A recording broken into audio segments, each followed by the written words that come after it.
Hello and welcome. I'm Leigh Ann Gerrans and you're watching W News, broadcasting live from the Al Arabiya studios. These are our top stories. Trump says he'll take very strong action against Iran if it executes protesters as some US forces are pulled from a key Qatar base. A Danish and Greenlandic delegation visit the White House for crunch talks regarding the Arctic country's future. And at least 32 people are dead and 66 others injured after a construction crane falls onto a moving train in Thailand.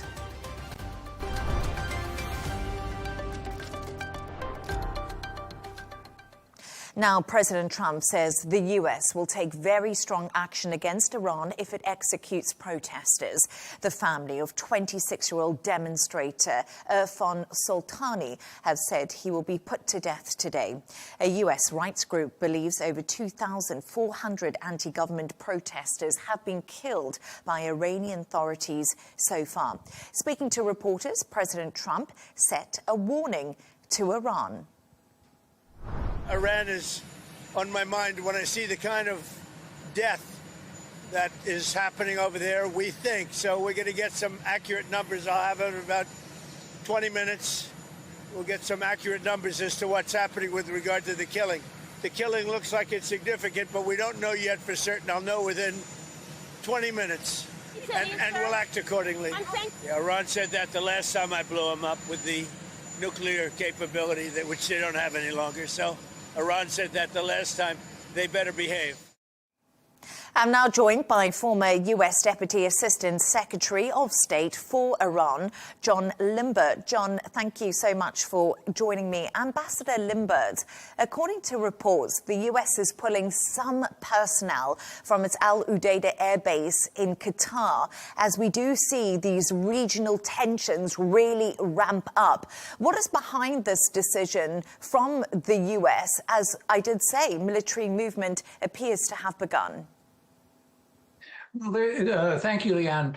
It's a cautionary move, as far as I can tell. I mean, by making the statements that he has, the president has put himself in a position where he has to act unless there's some very unexpected change on the ground. And people, personnel out there, including people at the base, people at the ship, on our ships in the Gulf, many of whom are former students of mine at the U.S. Naval Academy, are vulnerable. Iran does have missile capability. How much it is, we don't know, but they're certainly capable of striking at these places, and certainly in a lot of these cases, one lucky or unlucky shot can do a lot of damage. So I would say it's a precautionary measure, and also a signal to the Iranians that they ought to take the president's words seriously. And that brings me on to my next question, because Tehran's warned U.S. allies in the Middle East it will strike U.S. bases on their soil if Washington attacks. How legitimate is this threat from Iran? And like we said, it's very difficult to know what military capability Iran actually has after its nuclear facilities were bombed by the U.S. back in June. True. That's true. It is difficult to know, but they as far the best estimates I have seen, reports I have seen, is that they do have capabilities not in the nuclear area, but in especially with missiles, and those are that's a possibility. Again, if I were in a position to making decisions, whether it was in one of the neighboring countries or whether it was here in Washington, I would take the threat seriously, because I think the Iranians feel this particular regime feels backed into a corner. And we know what happens when someone is backed in a corner. Sometimes they'll take desperate action, even though the end of it can be very self-destructive. Ambassador, Israel and Arab nations are urging the US to wait to strike Iran until the Islamic Republic is further weakened. You said Donald Trump will have to take action at some point, but do you think the Trump administration will take this warning on board? Because there are some concerns that the US could play its hand too early.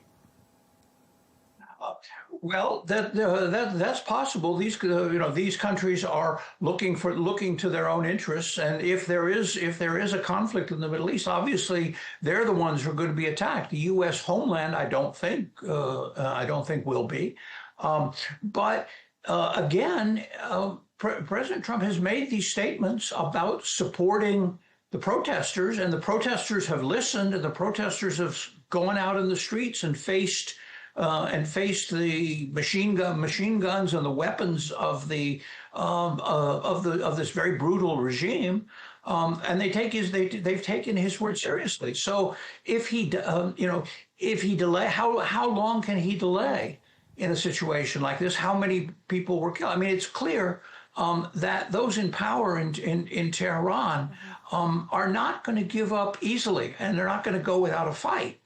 I mean, here's a question where a president's credibility is on the line.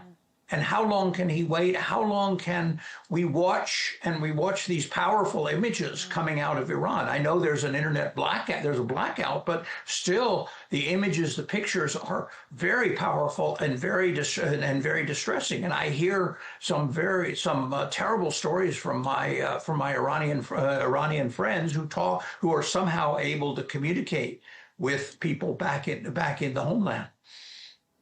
Yes, Ambassador, as you did say, those images coming out of Iran are absolutely frightening as the protests do continue on the streets.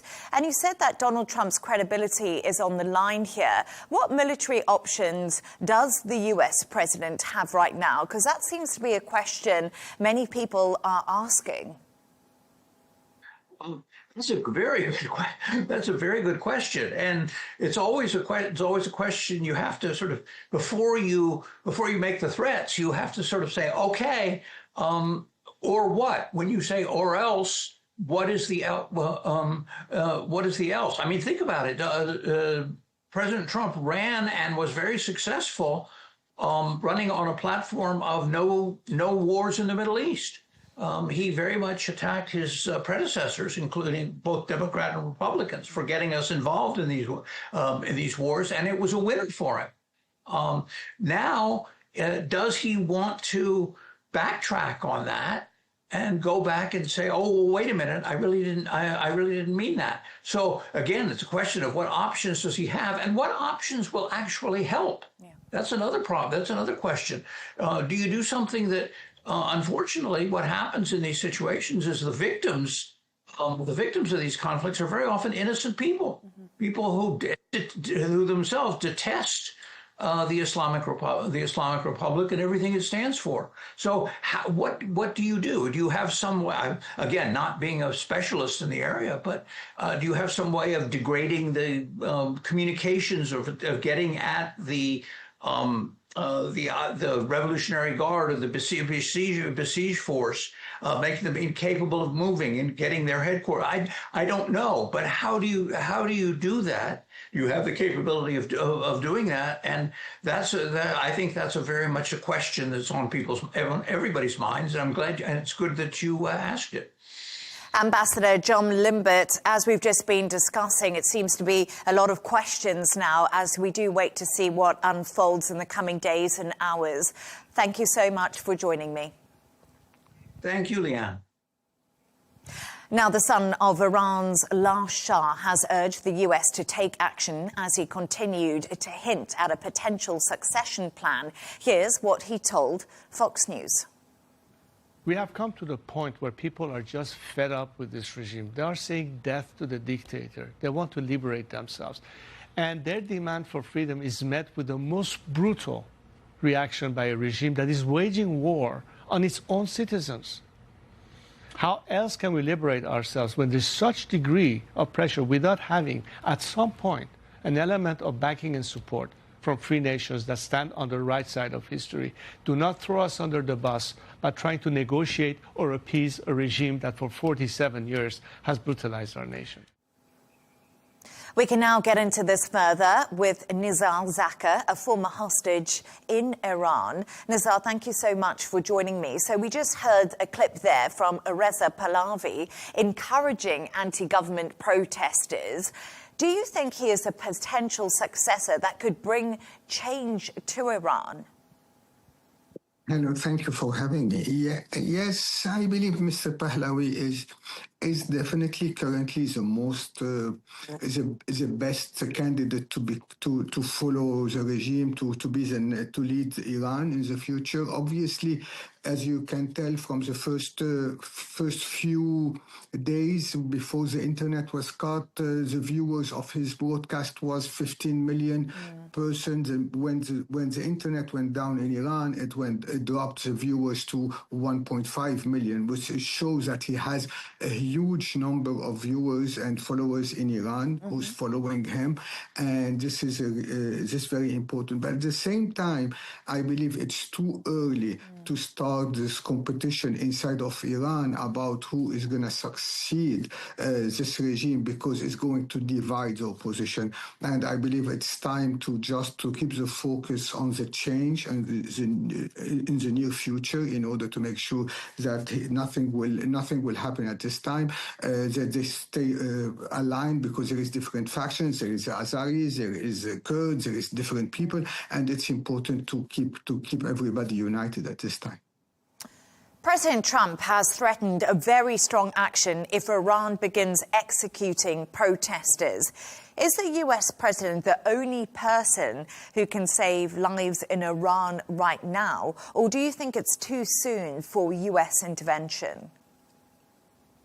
I believe President Trump was too soon in addressing this, especially since we have, obviously the U.S. doesn't have enough asset in the Middle East at this time. They have in the South China Sea and in Venezuela, they have a lot of assets, and this might cause that it looks like nothing can be done significant can be done at this time before the end of January to have enough troops and assets in the region. Having said that, also, you can see how the Gulf countries distancing themselves, as well as Israel, knowing that the U.S. doesn't have enough support or that they can protect them, are also very worried about this. So I believe that President Trump, even he has all the good intention, I believe it's too early and we don't know how he's going to react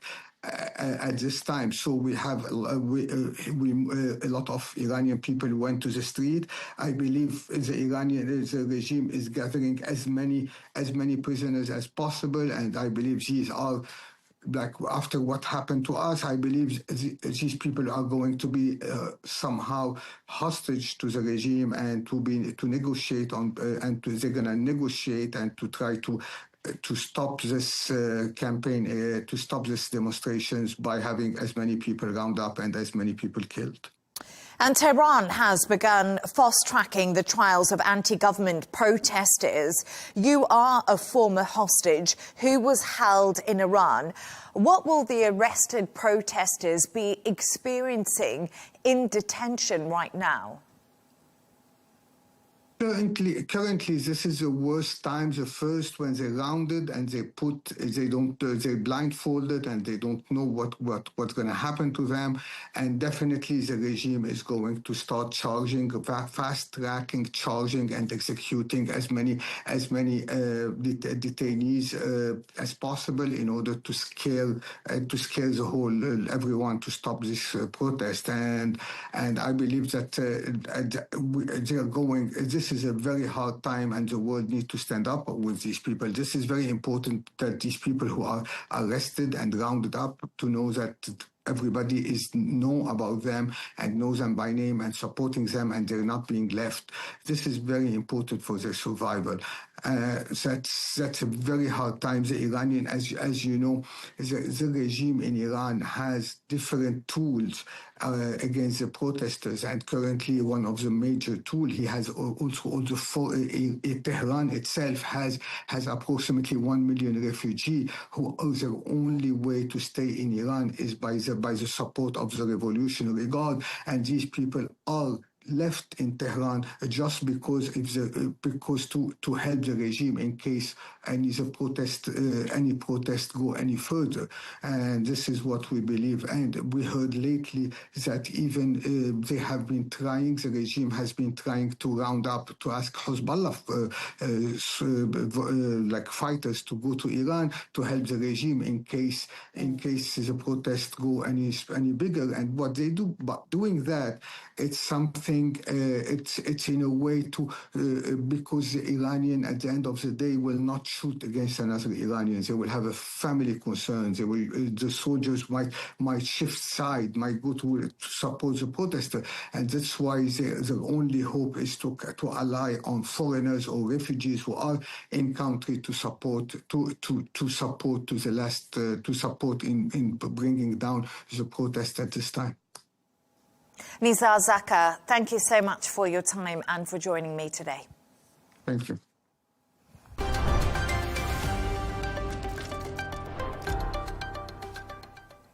Now, US Vice President J.D. Vance and US Secretary of State Marco Rubio are welcoming the Danish and Greenlandic foreign ministers at the White House today. Their visit comes as President Trump continues his quest to acquire the Arctic country, saying he'll take the territory the easy way or the hard way. But Greenland's Prime Minister says his people would choose Denmark over the US. Take a listen. Grønland vil ikke ejes af USA. Greenland does not want to be owned by the USA. Greenland does not want to be governed by the USA. Greenland will not be a part of the USA. We choose the Greenland we know today, which is part of the Kingdom of Denmark. Now we are faced with a geopolitical crisis, and if we have to choose between the USA and Denmark here and now, we choose Denmark. We choose NATO. We choose the Kingdom of Denmark. We choose the EU. This is not the time for internal discussions and division. This is the time to stand together and build on the community we know and we want. We can now speak to Rasmus Brun Pedersen, Associate Professor in International Relations at Aarhus University in Denmark. Thank you so much for joining me again, Rasmus. It's great to have you on the show. So Donald Trump has reiterated Greenland's importance to the US as Vice President J.D. Vance and Marco Rubio hold a meeting with Danish and Greenlandic foreign ministers as we speak. How vital are these talks for the future of Greenland? I think this meeting today is probably the most important meeting we have had in Danish foreign politics since the Second World War, simply because what we are facing here is a threat towards the kingdom. It's a threat towards Denmark. It's a threat towards Greenland, where the United States are threatening to take our territories and kind of break up the realm. So this is a very important situation, and I think as a Dane, it's something that everybody follows right now. So it's really, really important what happens today. And President Trump insists he needs Greenland for national security and says it's vital for the Golden Dome the US is building. Do China and Russia pose a real threat? Well, if we actually look at what happens in the Arctic, it's very unclear what Trump is actually talking about, because there are no ships sailing around Greenland, and there are no real ambitions from neither Russia nor China to actually take Greenland in a hostile takeover, understood in military terms. And I think everybody would also soon realize if you were to land troops in Greenland, it would soon evolve into a search and rescue operation simply because of the size of Greenland. But what the fear is right now when it comes to especially the Chinese question is whether Chinese companies are allowed into Greenland, and that might pose a threat seen from American perspective. But again, as it stands right now, there are really no American investors that have been interested in try to get into Greenland in a large scale. So therefore, Greenland as a country is seeking cooperation partners, and these might be Americans, but again, we haven't seen big American offers to actually go in and try to help the Greenlandic economy. We could see a big American offer today because, as we know, they're meeting at the White House. But the Prime Minister of Greenland says the country would prefer to stay with Denmark. In response to this, President Donald Trump actually said, I don't know who he is, but that's going to be a big problem for him. How nervous is this making America's European allies? It was quite a remarkable statement that came from the president today, that he didn't even know who the prime minister of Greenland was. So, of course, that raises some concerns. And it also raises some concerns about how much the U.S. is actually, what they know about Greenland and what goes on in the Arctic region right now. So, again, also from a European perspective, it raises doubts on whether the U.S. would actually try to make a conflict over Greenland. Again, we should remember that Greenland is a part of NATO, meaning that what the United States is actually doing is threatening another NATO country and try to take the territory because it's badly defended. And I think if U.S. go along these lines, that would make a major crisis in NATO, which would kind of split up the NATO de facto, simply because it doesn't make sense to have NATO. NATO was created with the purpose of protecting its members against external threats. And if you're attacked from within, then NATO is in a serious crisis. So it's not only a Danish problem, it's also a European problem, simply because it raises a lot of questions about the credibility of NATO as a deterrence alliance. Rasmus, and Denmark's defence ministry has said it will beef up its military presence in Greenland from today. Do you think this is just a little too late, that they're going to decide to do it from today when they've had so much time to do it? And of course, there's a US military base there already. I think there's no doubt that we have been, from a Danish perspective, been quite late when it comes to military presence in Greenland and around Greenland. But it should also be noted that Denmark, the Kingdom of Denmark, has an agreement with the United States that U.S. are allowed to be present on Greenland. Again, during the Cold War, they had between 14 and 17 bases on Greenland. Now they have one. And if the United States were to ask Denmark tomorrow or Greenland tomorrow whether they could expand their network of bases up there, the answer would be yes. So they have more or less unlimited military access to Greenland already. But the United States has not been interested in investing in the Arctic and not been interested in developing their bases up there. And so therefore, it's not only Denmark that hasn't invested in Greenland, it's also the United States. So what happens today is that now we have also heard that the NATO General Secretary has argued that we should have a stronger NATO presence up there, which is an issue that the Danish government had pushed for many, many years. So that it's not only Denmark that is kind of responsible for the whole of Arctic, but it's also a NATO responsibility. So hopefully that could also be something that could come out of the meeting today, namely that we will see a stronger NATO commitment, and also that the United States would recognize that this is important and that we need NATO up there. And in order to achieve this, then it would be counterproductive to make an annexation or make an invasion of Greenland, because that would kind of prevent NATO from being there. So, Rasmus, it's really interesting because as we talk, we figured out that Greenland still wants to be part of Denmark and part of NATO as it already is. But many people would argue if the US offers a big deal to Greenland, they would be better off under America. Europe has its own struggles at the moment when it comes to agreeing on many things, to a cost of living crisis, to the Russia-Ukraine issue. So wouldn't Greenlanders financially be better off if the US comes and invests big into the country? Of course, it would be great if countries from the outside would be interested in investing in Greenland, and especially it could be interesting for kind of also for Denmark that we see a stronger American presence on the economic side in Greenland, because that would definitely help to improve the welfare level up there. But when it comes to kind of giving money to Greenland, I think you have to separate between what the United States is talking about giving a lump sum money to the Greenlanders, and then kind of try to integrate the Greenlandic society in the United States, which would probably reduce the standard of living in Greenland simply because they have a lot of subsidized, and that would also mean that the whole, for instance, the health sector would be Americanized instead of being Danish inspired.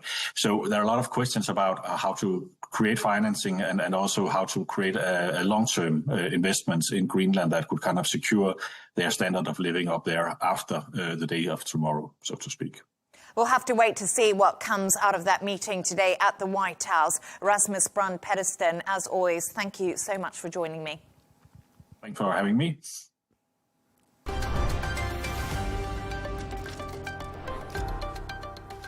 Let's take a look at some of the other stories making the headlines today.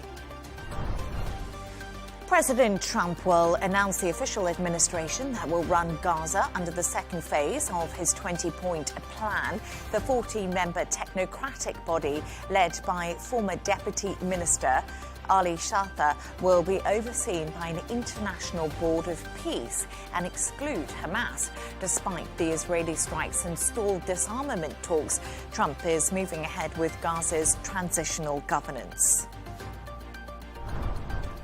Venezuela has begun freeing Americans detained in the country, a move the US calls a step in the right direction.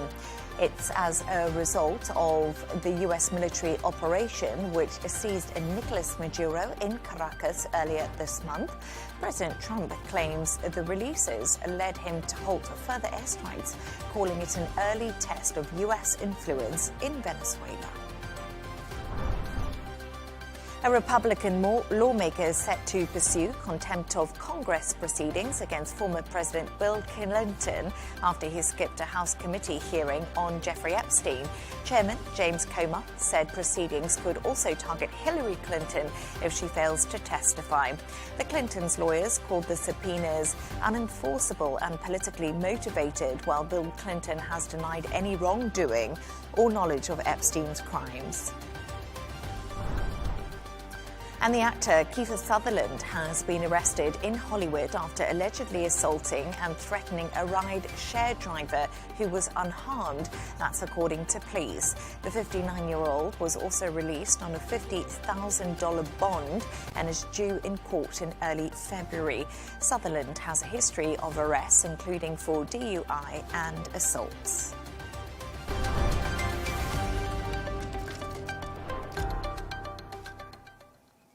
Now in Thailand, at least 32 people are dead after a construction crane fell on top of a moving train travelling from Bangkok to the country's northeast. Thailand's Prime Minister has vowed to punish those responsible. Patrick Vok has this report. Video captured on a mobile phone shows firefighters spraying water on a mangled train car. Rescuers are seen here stretchering away the injured before taking them to hospital. The accident took place in the morning in Sikyo district. The train was headed from Thailand's capital to Ubon Ratchathani province in the northeast. It derailed when a construction crane fell on one of its 3 carriages as it was about to arrive at a station. Another train caught fire. Many of those on board were students and people heading to work in other districts. Those seriously injured range in age from a 1-year-old girl to an 85-year-old elderly person. Following the crash, Thailand's railway operators made changes to more than a dozen train services. The crane that collapsed was part of a $5.5 billion high-speed rail project linking Thailand and China and was being built above the existing line.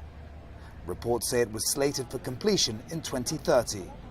Authorities are calling for a thorough probe into the tragedy and to see whether there were any construction errors or lapses in procedures. Earlier, China's foreign ministry expressed condolences for the casualties. The Chinese government attaches great importance to the safety of the project and its personnel, and we are currently investigating the situation. According to local media, an Italian-Thai development company was the firm in charge of the project. It's one of Thailand's biggest contractors and is the same firm behind a Bangkok building collapsed last March during an earthquake. Following that disaster, the company's president and several designers and engineers were arrested and charged with negligence. Patrick Falk, Al-Arabiya English.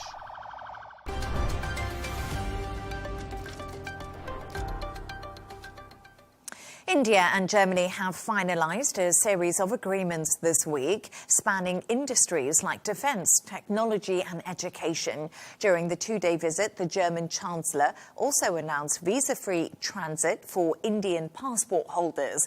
Berlin's deals could pave the way for a bigger EU-India trade agreement, which could be finalised by the end of February.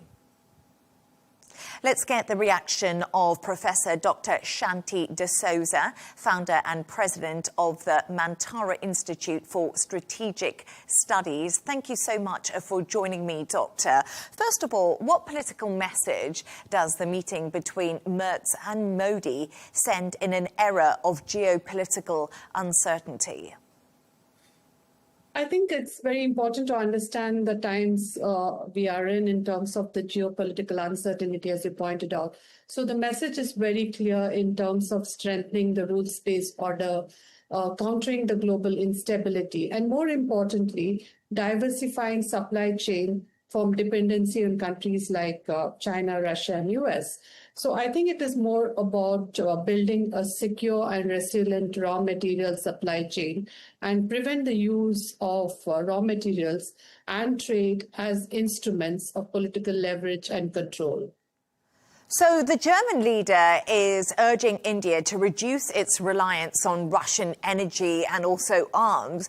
Is this something the Modi government is actually seriously considering? Because we must remember President Vladimir Putin, of course, visited India just back in December. Yeah, that's true, because India and Russia share a long historical and a very deep strategic and security partnership. And India has of late reduced its dependence on Russian oil. And this comes in the backdrop of the US tariffs, which have been imposed by the Trump presidency on India, which is almost the highest in the world at 50%. So there has been a gradual reduction. But what Chancellor Merz has not really emphasized is to completely stop, because both of them know that you need each other in terms of, strategic partnership. So there is this unhidden, unstated rule that says that you need to reduce the dependence on oil and Russia, but it's also given that since Germany is looking at diversifying and looking at new partners, given uncertainty Germany faces in Europe, and even particularly with the US, I think is looking at India more closely and is giving that space to India under the strategic autonomy. But having said that, in US, the tariffs itself is an indicator that India is reducing the dependency, given that there is this trade deal which is being in the works for some time now between the India and US. How important is a trade deal with the European Union for India, especially since US-India trade talks appear to have stalled? And as you said to me, America is imposing higher tariffs on India. I think this India-EU deal is definitely very important and essential for India, just not on strategic terms, but also in economic terms. So you can see it more as an industrial necessity in terms of India's need to diversify its markets, to strengthen its supply chain networks, and more importantly, have European foreign investment in India. So definitely, it is a very important deal, and India is looking forward to it, given the difficulty India is having in striking a deal with the United States at this point of time.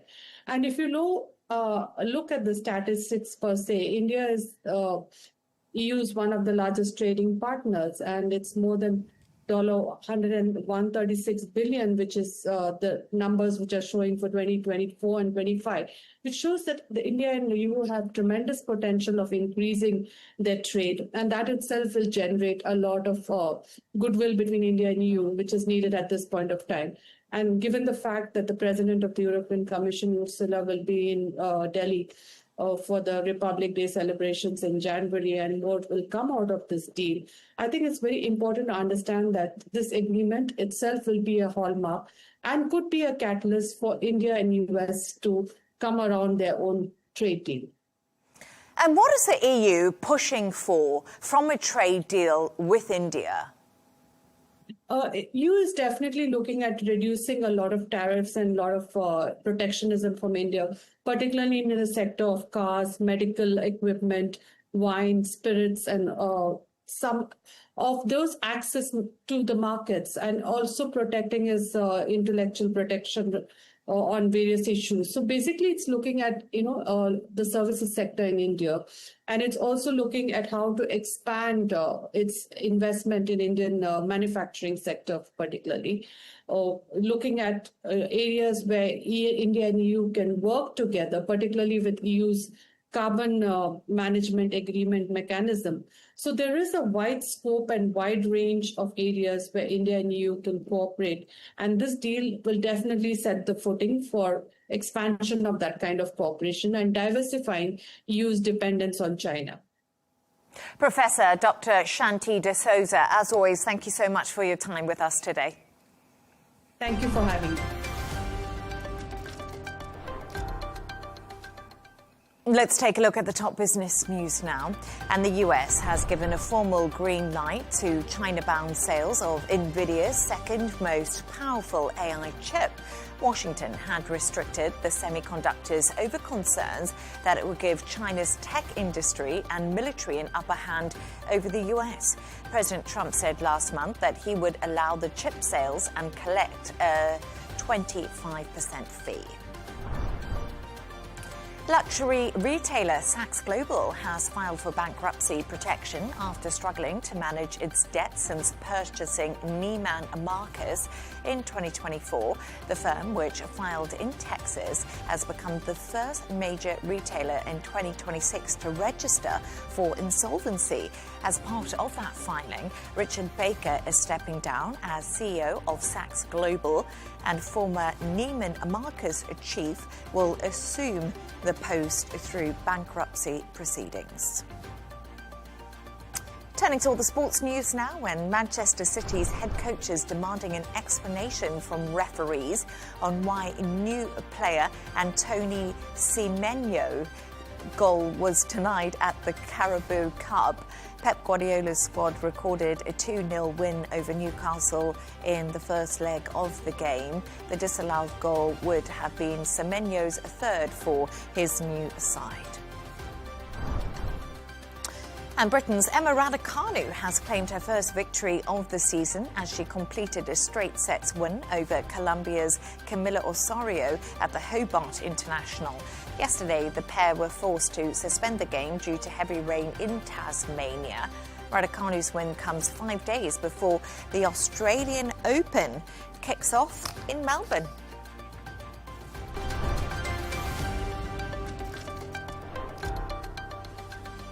A reminder of our top stories.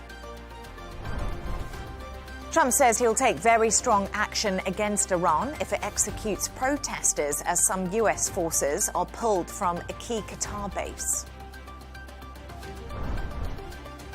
A Danish and Greenlandic delegation visit the White House for crunch talks regarding the Arctic country's future. Denmark's foreign minister says it will increase its military footprint in Greenland. And at least 32 people are dead and 66 others injured after a construction crane falls onto a moving train in Thailand. And that's all from us on W News. Don't forget to subscribe to our YouTube channel. Of course, follow us on X. We'll be back in a couple of hours with W News Extra. Goodbye and thank you for watching.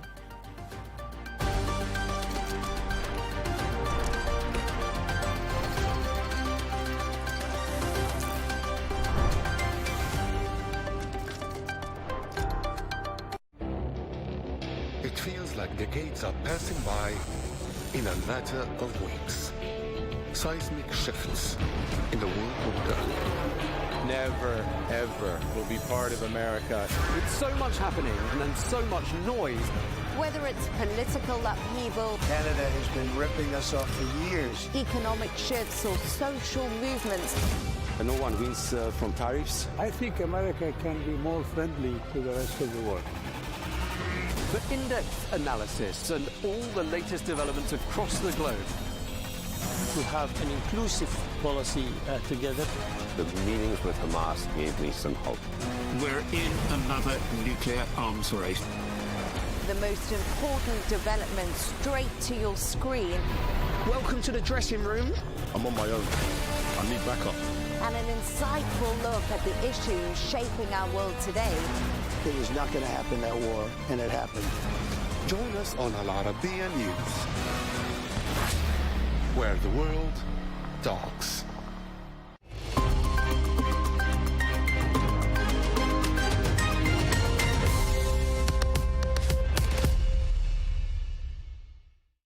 Hello and welcome to the Dailies. International headlines were dominated by Iran and its protests today as well, with international outlets tracking a fast-moving crisis inside Iran and growing pressure on President Trump to decide what comes next: diplomacy, sanctions and cyber measures, or military strikes. Other major developments grabbed attention, from Gaza and Greenland to China's booming exports, France's demographic turning point, and a new political storm around the Clintons and the Epstein inquiry. International media stayed locked on Iran, highlighting the scale of protests and the regime's brutal crackdown under a near-total internet blackout, while also focusing on what is next, on Trump's looming decision, whether it be diplomacy, sanctions, cyber measures, or military strikes, and also the risk of regional escalation, alongside European UK angles about Iran-linked security threats. The Wall Street Journal reported that President Trump has escalated his rhetoric towards Iran's uprising, telling protesters twice that help is on its way and urging Americans to leave Iran and cancelling talks with Tehran until the killings stop. The report highlights Trump is weighing options ranging from cyber attacks and sanctions to military strikes, though U.S. assets in the region are limited after resources were shifted to the Caribbean. Politico argues that despite President Trump's claim he has many military options against Iran, the reality is far narrower. The analysis says that key U.S. ships, troops and air defenses that once backed Middle East operations have shifted to the Caribbean or elsewhere, limiting strike capacity and also protection for forces in the region. It goes on to say that Trump could still order airstrikes or cyber attacks, but lawmakers from both parties are questioning the objective and warning against another war. The piece also highlights strained weapons stockpiles, especially air defense interceptors. Ishan Tharoor wrote in the Washington Post comparing Iran's uprising to Trump's recent Venezuela playbook, warning protesters not to assume U.S. intervention automatically means liberation. In Caracas, he says Trump's raid removed Nicolas Maduro, but the end game was Washington cutting deals with regime insiders and sidelining Venezuela's pro-democracy opposition, of course, largely to secure leverage over oil. Tharoor suggests a similar scenario could emerge in Iran: pressure, threats, or limited strikes, followed by a bargain with parts of the regime, not a clean revolutionary transition. Roger Boyes argues in The Times that Iran's unrest could eventually mirror 1979 in reverse, but only if the security forces, especially the IRGC and also the army, stop shooting and step back. The article presents exiled Reza Pahlavi as most plausible figurehead for transition, despite deep divisions in the opposition and also criticism of his out-of-touch exile life. The author says that Trump is weighing tools like strikes, possibly Starlink and cyber operations, but recognizes they don't guarantee regime change. In that vacuum, the article frames Pahlavi as a potential unifying symbol who could push for a referendum on Iran's future, including constitutional monarchy. The Guardian captures Iran's uprising not through analysis, but through striking images that make the crisis feel immediate and also global. The most powerful frames come from Tehran, like you can see protesters moving through smoke-lit streets as fires burn, and also crowds blocking roads under a dark skyline, a visual that probably symbolizes nationwide paralysis.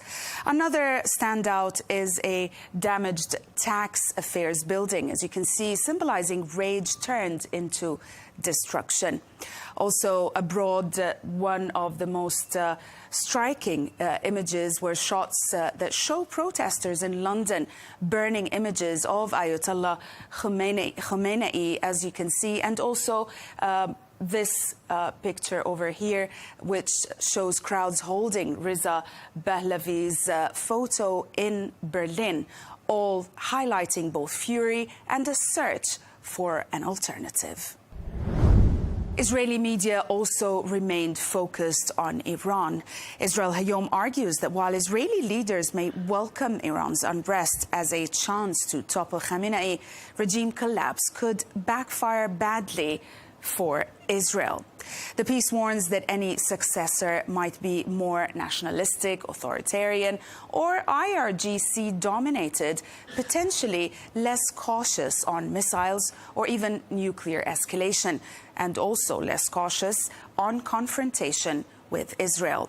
It adds that a moderate outcome could also hurt Israel by restoring Iran's international legitimacy and weakening pressure on Tehran, leaving Israel more isolated diplomatically.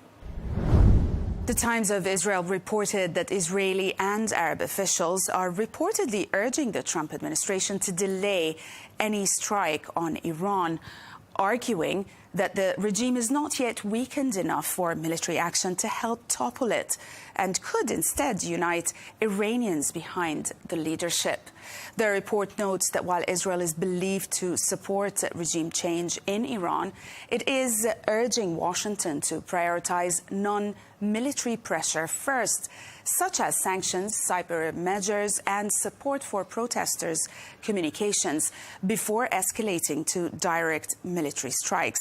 It goes on to say that steps like helping protesters bypass the internet blackout, tougher sanctions, cyber attacks, or even targeted hits on senior figures might be more helpful at this stage. Gulf states also fear instability and oil market shocks, with Saudi Arabia reportedly refusing airspace access.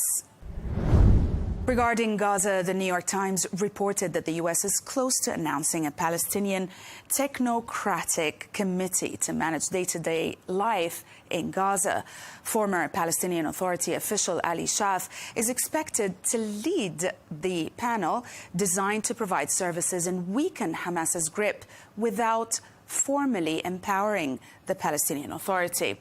However, the piece stresses major obstacles. Hamas has not disarmed. Few countries want to send peacekeepers, and funding and governance details remain unclear.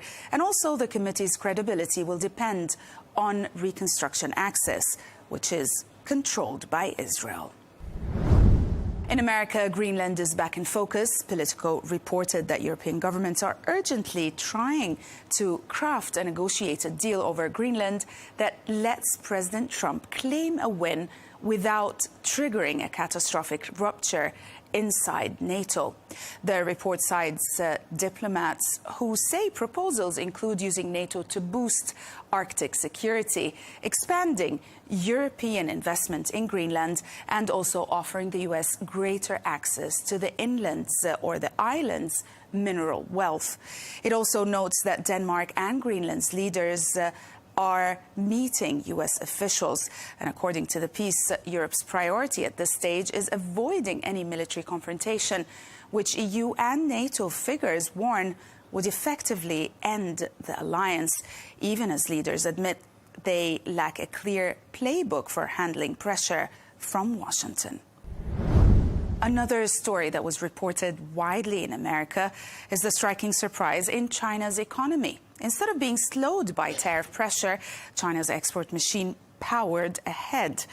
The Wall Street Journal says that China posted a record $1.19 trillion in trade surplus in 2025, with exports rising 5.5%, even though shipments to the U.S. dropped sharply. Now, according to the piece, the key shift was China's success in finding new buyers across Southeast Asia, Europe, Africa, and Latin America, reinforcing its manufacturing strength. The piece notes this export resilience is boosting growth, but also deepening global concerns about an oversupply of cheap Chinese goods. The Telegraph reported that Bill and Hillary Clinton could face arrest after refusing to testify before Congress in the House Oversight Committee's Jeffrey Epstein inquiry. It's probably a standoff that could escalate into contempt of Congress proceedings.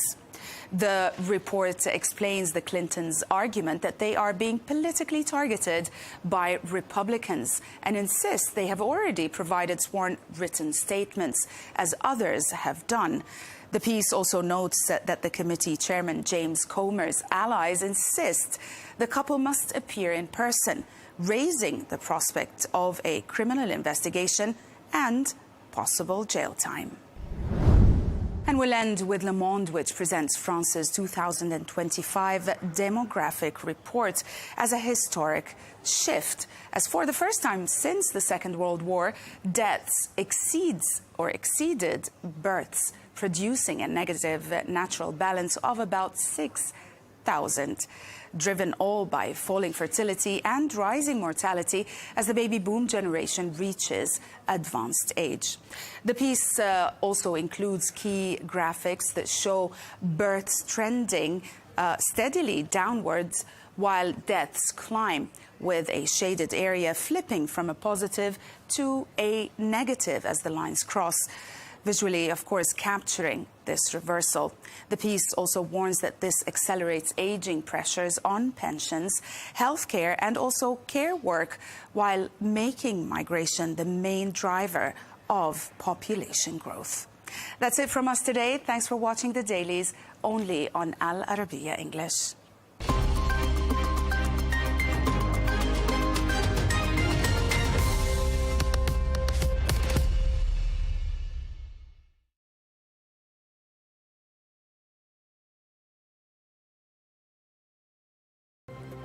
Locked and loaded or ready to negotiate. US President Donald Trump says he's still considering intervention in Iran to protect anti-government protesters.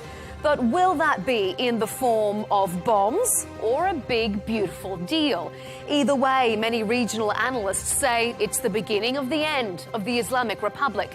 Are they right? That debate is coming up on Counterpoints with me, Melinda Nucifora. Stay with us.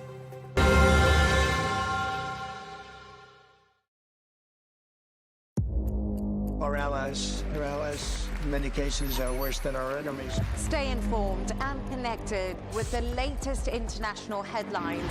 There obviously is a risk.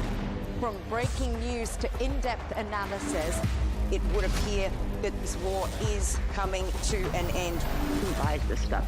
Investors, pension funds. we deliver the most important developments straight to your screen. Iran always wanted to deal with militia. Join us for compelling, expert-driven conversations. A curfew order has been established. And an insightful look at the issues shaping our world today. There are lots of proposals about European architecture for security.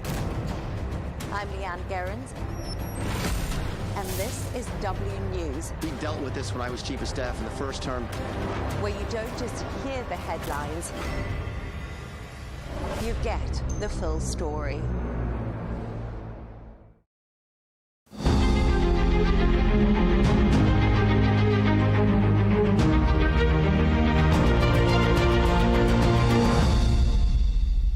Filippo, thank you for joining us in this special interview.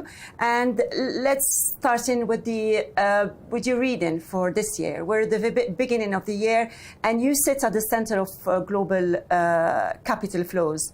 What is the single biggest shift you are seeing in global banking today, geographically and also structurally? Thank you very much, Fatima. It's a pleasure to be here in Riyadh with you.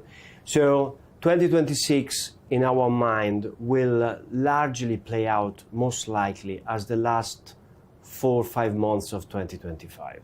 2025 started with big expectation, then for a variety of different reasons, some of those expectations of deal making did not materialize for the first, let's say, 8 to 9 months of the year, but then the last quarter of the year, things picked up very strongly. Large deals came back on the M&A front. We just need to think about EA or Warner Bros. And Netflix, or some other transactions that happen on the IPO side.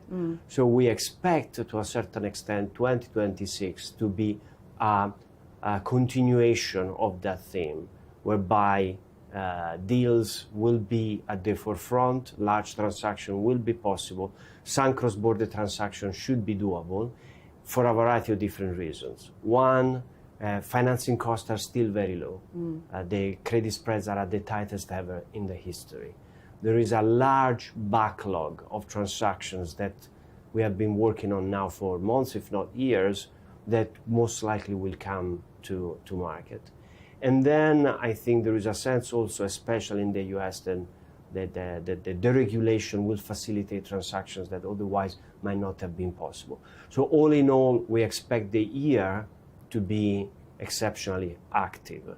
In terms of themes and geography and industries, I would say for sure tech, healthcare, infrastructure, probably energy too, will be most likely at the forefront. And of course the United States, but also Europe and the Middle East will most likely be very active.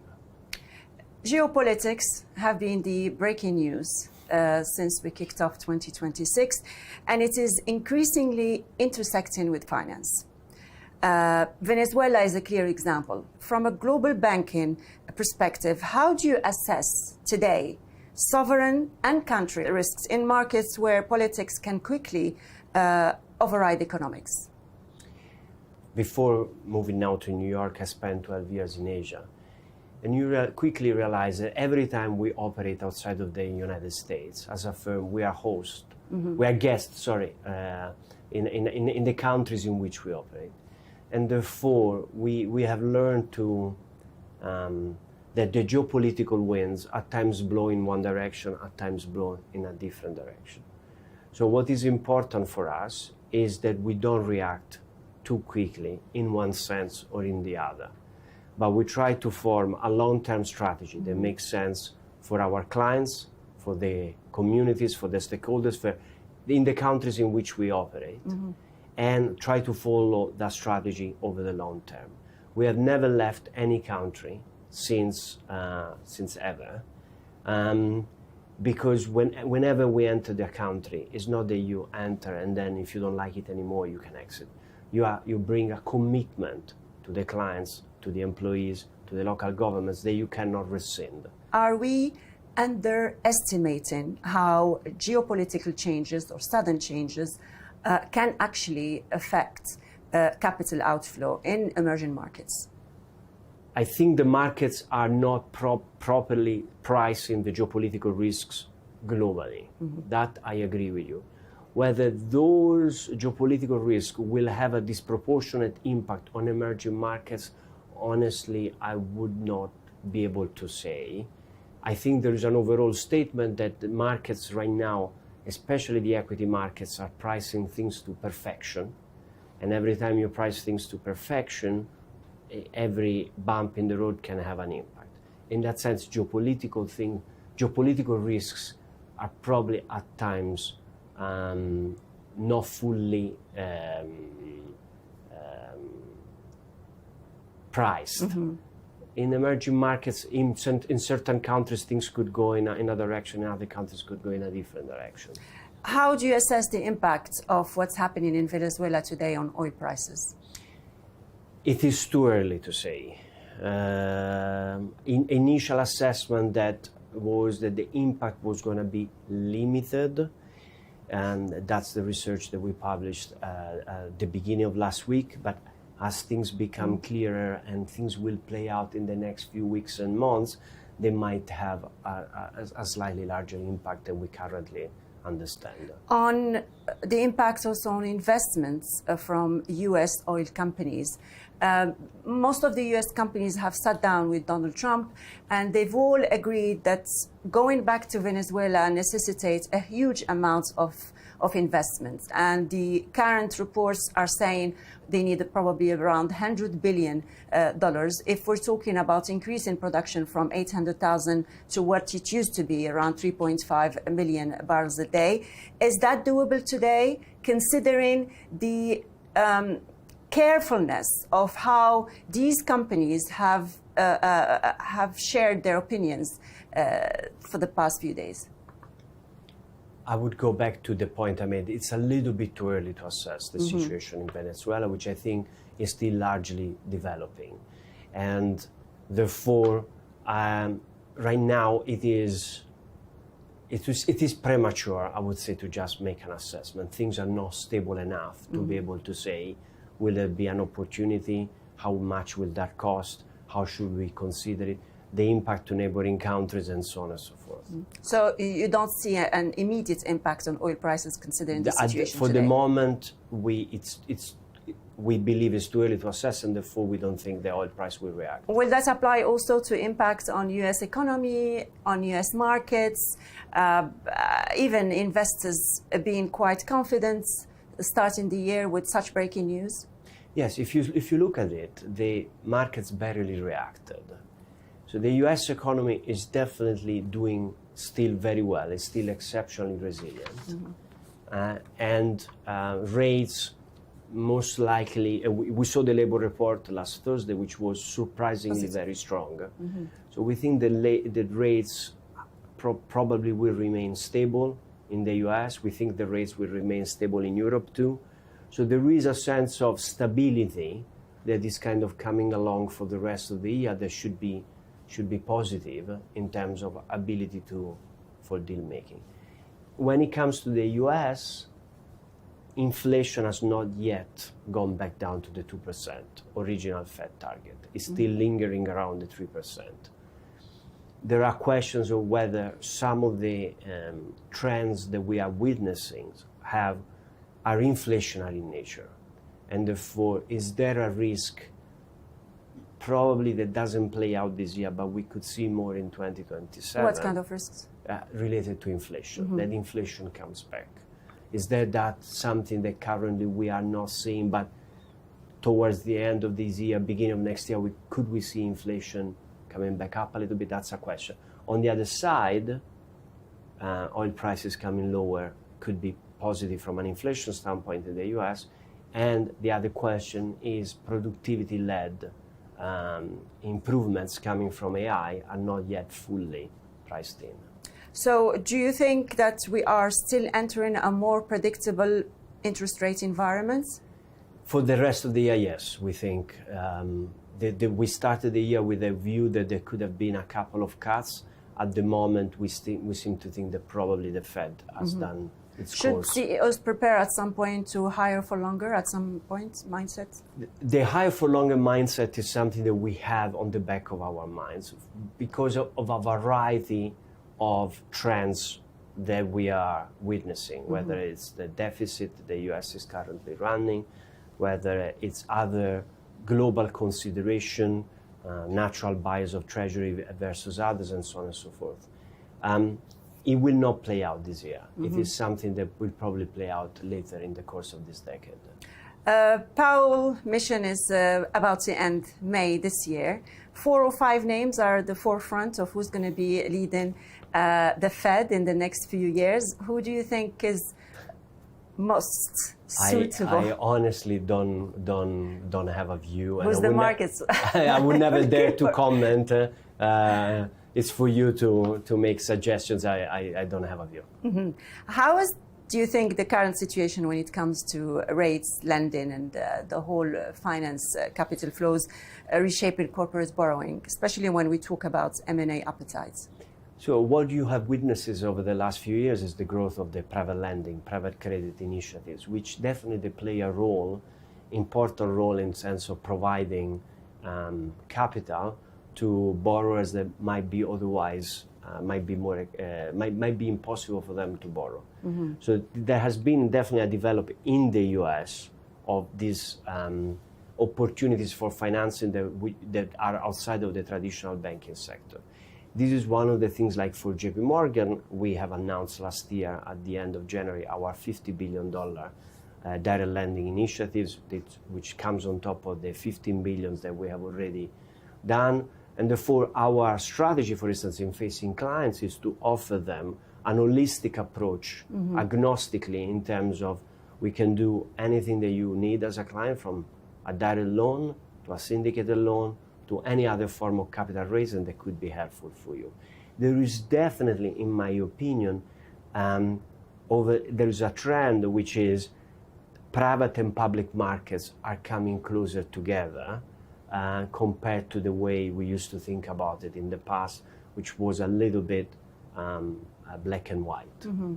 Filippo, you've mentioned earlier that you are expecting some deals to take place that started in let's say the second half of 2025 to actually materialize this year. What will truly unlock the next wave, the real next wave of global deal making? So I would say part of it is already unlocked with the ability to do large deals, large transactions. I think electronic cars is the best example of a large deal which we singly underwrote the debit component, and that transaction has important Saudi investors too. So the ability to do large deals, the market has accepted that is doable, and therefore I think that trend will continue. The reopening of the IPO market, I think it's probably one of the other important elements that should take place. Some IPOs happened in 2025. Probably it was in a smaller scale than we had originally expected. Mm-hmm. We believe that 2026 will be a year where the IPO markets could reopen for good, and we could see some large transaction come through. When you say large transaction, what are we expecting this year in terms of M&A activity? What is the number that you might see happening? If you think about last year was the second largest wallet ever in investment banking in history. The largest was in 2021, obviously, with all the things that happened during COVID. Last year was at around $120 billion. Last year was the largest at just over $100 billion. As things are trending right now, and as we look at the pipeline, it's foreseeable to expect that this year could be as big as, or as close as to 2020. So around 100 billion. Probably bigger than 100 billion. How do you see the US markets in this year? I mean, they've had a fantastic year. There was a bull going on, especially when it comes to tech stocks, AI-related companies. Do you see this continuing this year? At the moment, yes. It is probably will keep leading the way in terms of deal making across the world. Mm-hmm. Let's move to the Middle East, especially if we're talking about the region, Saudi Arabia and the Gulf. Saudi has become the magnet for capital, global capital from JP Morgan's. And here I want to hear from your bank point of view, from JP Morgan's point, what is driving this shift? Are we talking about a structural reason or a cyclical reason? First of all, we have been operating in Saudi for 90 years. We celebrated our 90th anniversary just before the beginning of the FII in November of last year, and it was a fantastic moment to kind of acknowledge how much the Saudi environment, Saudi economy has changed over the last 90 years. And now we have 150 folks in the office here, is our, which will probably go to 200 in the near future. And I personally think it's a structural change. There is a variety of reasons for it.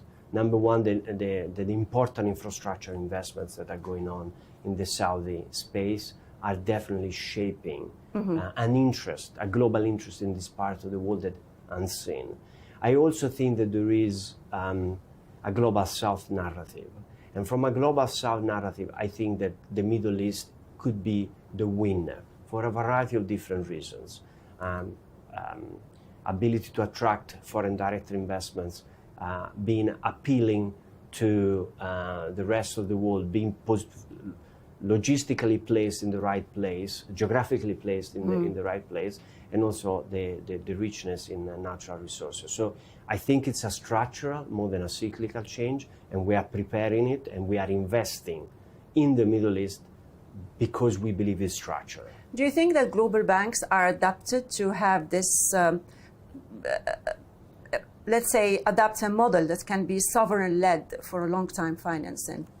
I think banks are, it's one of the things at times we criticize banks a lot as not being flexible, but I think we are really actually quite flexible as an institution. We can move and we can adjust ourselves to the clients and the realities that we are facing. So the answer is yes. I think that the interest for the Middle East is prompting, I assume, everyone, not only JP Morgan, to rethink about how to invest in this part of the world. Filippo, CEOs today face a rare mix of pressure. Geopolitics, AI disruption, energy transition, a lot of risks. What is the most common strategic mistake you see companies making it today? We overestimate the complexities and the impact of certain trends in the short term, but we grossly underestimate their impact in the medium to long term. So we make, at times I see, we meaning the business folks tend to make decisions based on short-term inputs rather than thinking about the long-term consequences. AI and banking has become a very, very attractive subject, stories, articles to read, and they're everywhere. Where do you see genuinely AI changing decision-making when it comes to global banking? So first of all, as JP Morgan has been deploying AI since 2012. Now, it has changed the way in which we operate, the way in which we use AI. Definitely, generative AI has changed more and more the way we think about it. And there is a component of agentic AI that now is coming into place. At the moment, as a firm, we have around 400 use cases where AI is used every day in the way we run the organization. It is aimed at achieving efficiency, productivity gains, ability to deliver better services to our clients in a much faster fashion, ability to absorb large quantities of data and drive to the conclusion exceptionally fast. So this is one aspect which I think is well understood. The next layer is how much AI can bring an increase in revenues by mining sectors, opportunities that otherwise we would not have seen, we would not have expected. How much do you think it will bring in terms of revenues? We have earnings tomorrow, so I'm not at liberty to say in case the CFO says something. Filippo, you've spent decades at the top of the global finance, and in a world defined by uncertainty, for sure, of what's happening on a geopolitical front, what is the most or the one leadership skill or threat quality that matters more than ever today? I would say the ability, in my mind, the ability to see the interconnections around the various inputs that we receive, staying calm, don't overreact, read all the various inputs, and having the ability to match EQ and IQ in equal components. Filippo Gori, co-head of Global Banking, JP Morgan Chase, thank you very much for this interview. Thank you for having me, Fatima. It's been a pleasure.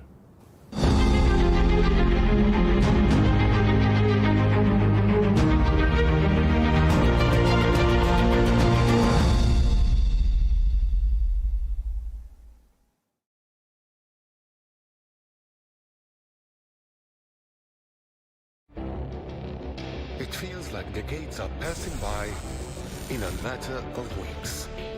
Seismic shifts in the world order.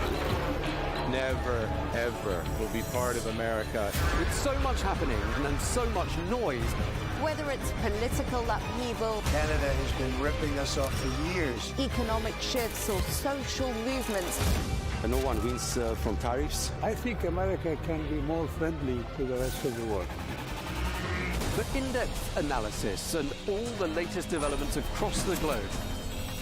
To have an inclusive policy together. The meetings with Hamas gave me some hope. We're in another nuclear arms race. the most important development straight to your screen. Welcome to the dressing room. I'm on my own. I need backup. And an insightful look at the issues shaping our world today. It was not going to happen, that war, and it happened. Join us on Al-Arabiya News, where the world talks. Locked and loaded or ready to negotiate. US President Donald Trump says he's still considering intervention in Iran to protect anti-government protesters. But will that be in the form of bombs or a big, beautiful deal? Either way, many regional analysts say it's the beginning of the end of the Islamic Republic. Are they right? That debate is coming up on Counterpoints with me, Melinda Nucifora. Stay with us.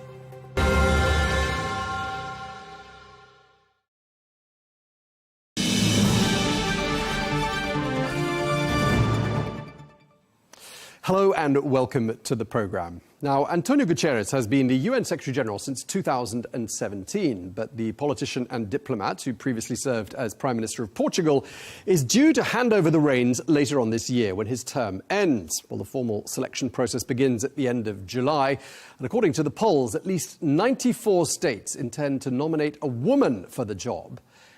And if a woman does take the top job, it will be the first time in the UN's 80-year history that that job does go to a woman. So who is going to succeed Guterres? Well, one name doing the rounds is Yvonne Baki, who is an Ecuadorian diplomat and a politician of Lebanese descent who is seen as a strong contender to succeed Guterres. I'm delighted to say that she's here with me in the studio. Very warm welcome, Ambassador Baki.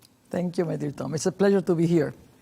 Now, for the first interview with you. This is your first televised interview, isn't it? The first since I was nominated. Since you were nominated. This is a great honour for us. Thank you. According to a tradition of geographic rotation, many are saying it's Latin America's turn for the UN Secretary-General to come from that continent. Many also saying it's a woman's turn, long overdue. Now, those are two criteria that make you a perfect candidate, not to mention the fact that you speak 5 languages. Do correct me if I'm wrong. Why would you want the role and what would you bring to it? That's a great question. Why do I want? It's my dream. Since I was during the war in Lebanon, you know, I was all the 18 years of war in Lebanon, the civil war, I was there. My children were born under the bombs. They didn't see the Lebanon, the Beirut that I knew. And what made me work for peace at that time was my daughter. She was maybe 3 or 4 years old. 3 or 4 years old during the hitting from everywhere. We lived in Raushi, in a high ceiling, very high. And we had to go to the basement, and there was, first of all, my husband is a believer, so he didn't want to go to for the bombing. When the bombing was crazy, one moment it was so much, and he said, okay, let's go down. But we were going, and the bombing, so we couldn't. So we had to stay in line with my 3 children, my husband. I had 2 girls from Ecuador that was working there, and in one line, and I hold my daughter, and she looked at me, and she said, Mommy, are we going to die? And I said, no, Tatiana, we're not going to die. And from that time, I decided we have to make for peace. I put myself on the place of all these mothers that I see now it's going on all the time, that are losing their children for wars that we don't know why. So I made a promise that I will work for peace. And since then, I haven't stopped. I went to Harvard just to study with Professor Roger Fisher, the guru of negotiations, to make peace in the Middle East. When I went to Harvard, I was as a Lebanese Ecuadorian, just for that purpose. I wanted peace in the Middle East. My art was always for peace, using women as a symbol of unconditional love for peace. And my collection of art, what I was doing, it was called Women of the Orient and the Challenge. And this has been all my life. I created at Harvard a foundation, the Arts for Peace, to make politics right. I mean, it was the Art for Peace Foundation. And with Roger Fisher, we were working for peace in the Middle East. He used to bring the Israelis and Palestinians live there at Harvard. Him and Herbert Kellman, they were two, my professors. He was my mentor. And I became member of the conflict management group. I started in 1989 with them. And then in 1995, I was still painting, but studying, taking my master's in the Kennedy School of Government, majoring negotiations with peace. And in 1995, the president of Ecuador called me because the war between Ecuador and Peru started. And I was the honorary consul general of Ecuador in Boston at that time also. And he called me, he said, we need Roger Fisher, we need Professor Fisher to come to Ecuador to help us in this war that has been going on for more than 100 years. And it happened by coincidence, Tom, that they were having dinner at my place, the whole group of conflict management group with Roger Fisher there. And I said, Mr. President, here's the phone. Speak to him directly. And after 3 days, we were in Ecuador. And my life changed. I became negotiator for peace. As you know, we did peace in 1998. It took 3 years, but it was an amazing, the last border dispute of the hemisphere. The guarantor countries were the United States. Clinton was president. Brazil, Argentina, and Chile. Carlos Menem was in Brazil. Eduardo Frei in Chile. Fernando Henrique Cardoso in Brazil. In 1998, we signed the most amazing peace, last border disputes of the hemisphere. And I became ambassador in Washington at that time, 1998. And my life changed. But I'm still not forgetting the purpose of why I am. It's peace in the Middle East for me. That's still the missing equation that we still have to make. Okay. If there's no peace in the Middle East, there's no peace in the world. I mean, Ambassador, in this short introduction since our conversation began, we've crisscrossed the world, and you've painted a picture already of someone who's been building bridges her whole life. Right. You know, there's been Lebanon, there's been the Paris stage. You didn't mention, in fact, that you'd studied painting at the Sorbonne in Paris. That's right. And into this tapestry that I'm building in my mind about your life, there are languages, there are cultures, there are many things at play. I'd like to ask you, I mean, there is strong momentum, isn't there, towards choosing a first woman UN Secretary General. Again, that's never happened in the 80-year history of the UN. Are you surprised? Why do you think there's ever been a woman? Well, that's a good question. We are in the world 51% women, more than men, and we don't have a woman in that position. Another thing is that we need, for example, when I look at the picture of the negotiators, whether it's in Israel, Gaza, or Palestine, in Russia, Ukraine, see at the table, is there a woman? Only men. So we need to see why a woman is necessary, why we need a woman. The mother. We call it the Mother Earth, right? Mother Earth, protecting Mother Earth. Okay, we protect the oceans, we protect the land. For whom? For the humans, right? Not for the Earth. The Earth and the land and the oceans will continue. It's not going to disappear. It's the human race that's disappearing. You know how many women between Russia and Ukraine, millions have died. How many women, they don't see their sons? How many children are being killed for what? Is it acceptable that we continue this way?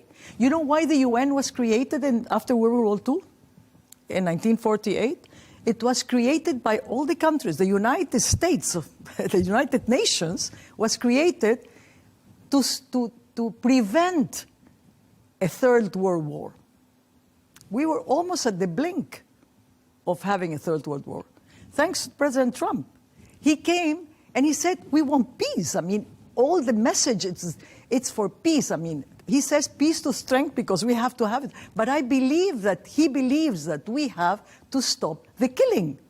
We have to stop the massacres of children, of women, of people that have nothing to do in it. And at the same time, of the soldiers that are dying and the mothers that stay without their children. Do you think they want that? Nobody wants that. Nobody wants that. So it's enough is enough. It's a moment of change. We need to have a new world order. We need to have a new UN. We need to have another perspective of what the UN was created for. And, it was Charles Malik, who was a Lebanese, who was part of the founding members of the United Nations, and he was the one that wrote that. He said, and I was reading the first part of it, he said we need more women to be part of the United Nations, to be able to prevent wars. So, this is what we need, prevention. When you say we have to find a solution, we are reacting. Sure. When you react, you lose. It's action, not reaction. We need to have strength by preventing, by sitting people, talking with the enemy. You cannot find a solution if you don't talk with the enemy. I mean, if you consider that the enemy, because when you sit at a table, you find out that everyone has a different priority. The priority of Israel is security. The priority of Palestinians is land. So we can find a common ground, but they don't sit together. It's all fighting and never thinking about the bigger picture of those people that die, and they don't know why. Right. My children, they don't know why. My grandchildren, they don't understand. It's still going on. All the children, they ask, the new generation, they're asking, why is this continuing? Why don't you find a way? Where's the leadership? Okay.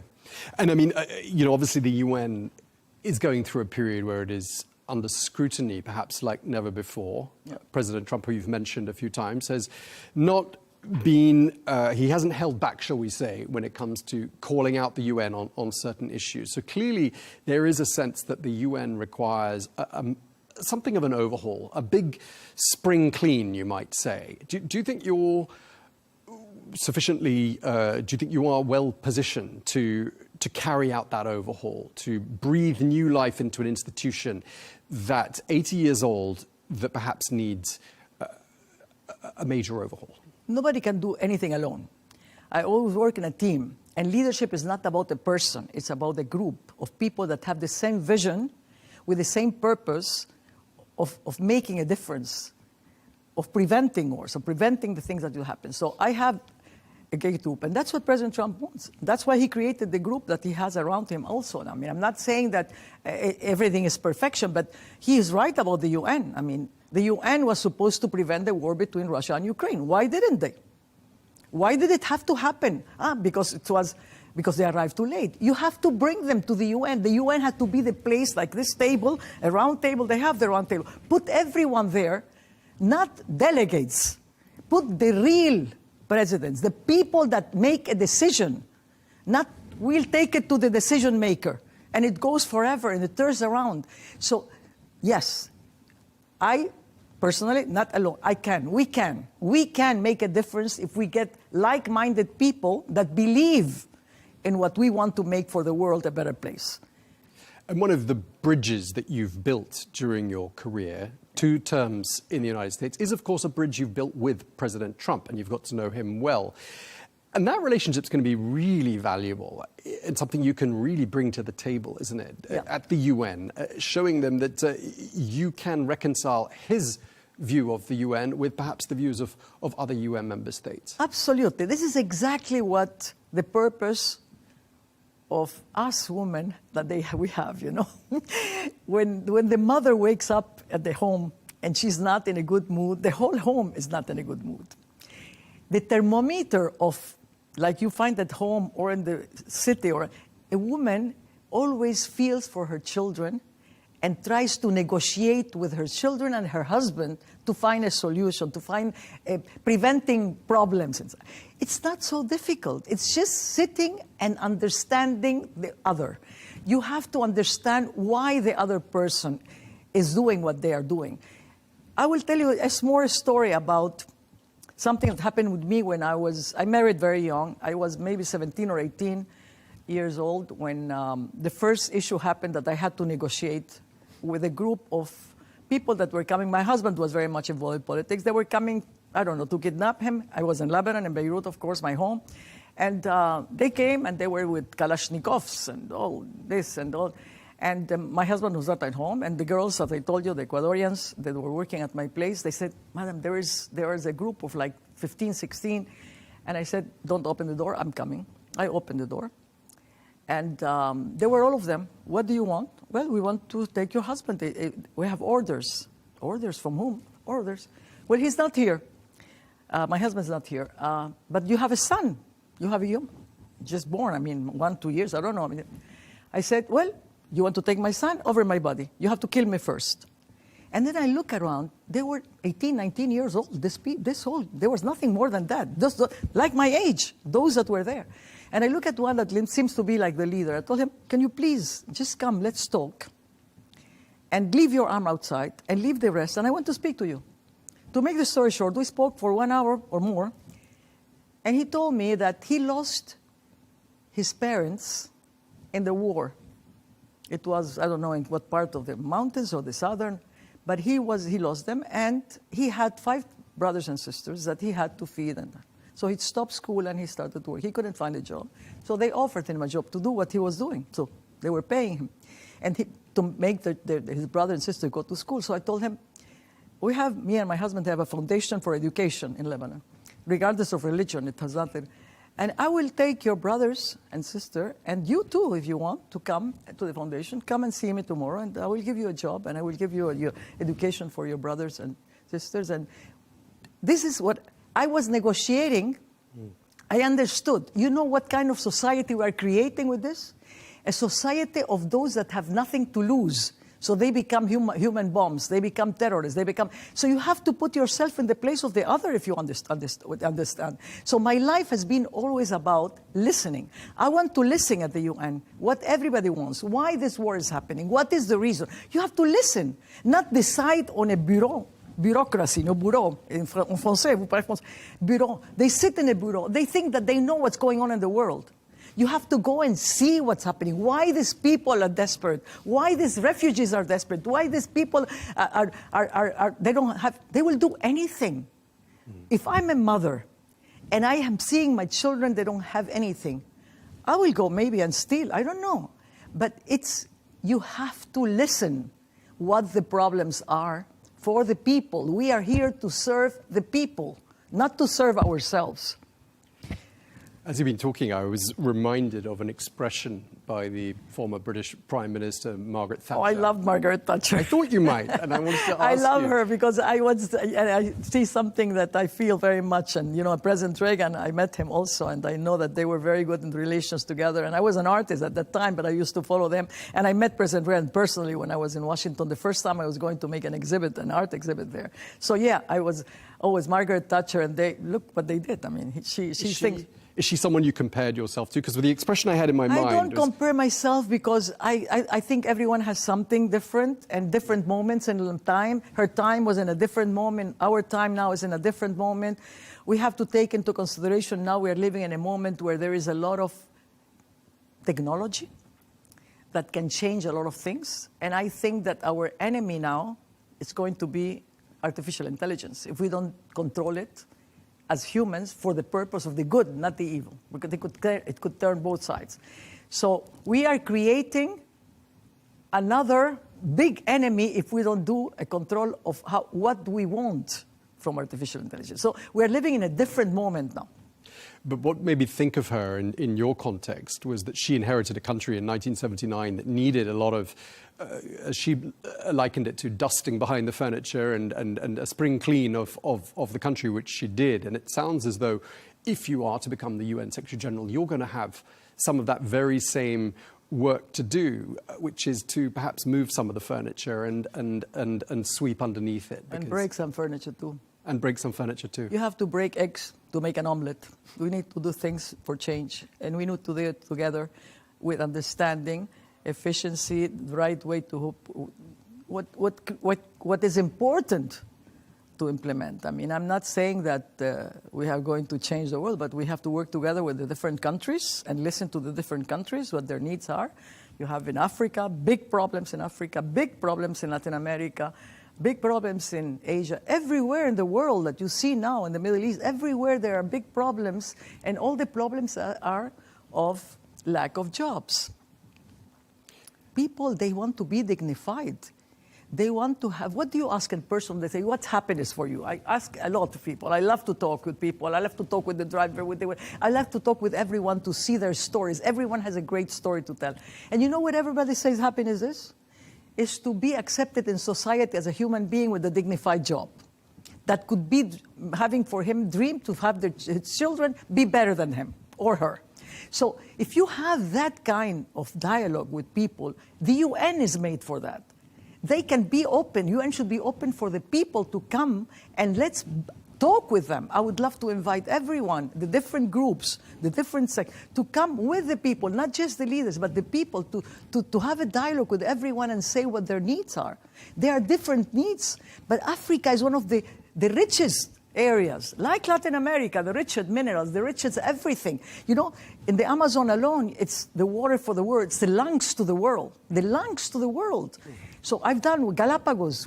We did the most important expansion of the marine reserve with a debt swap for environment, the largest in the history, $1.6 billion debt swap. What is this? It's making the debt less by putting the money for helping the people.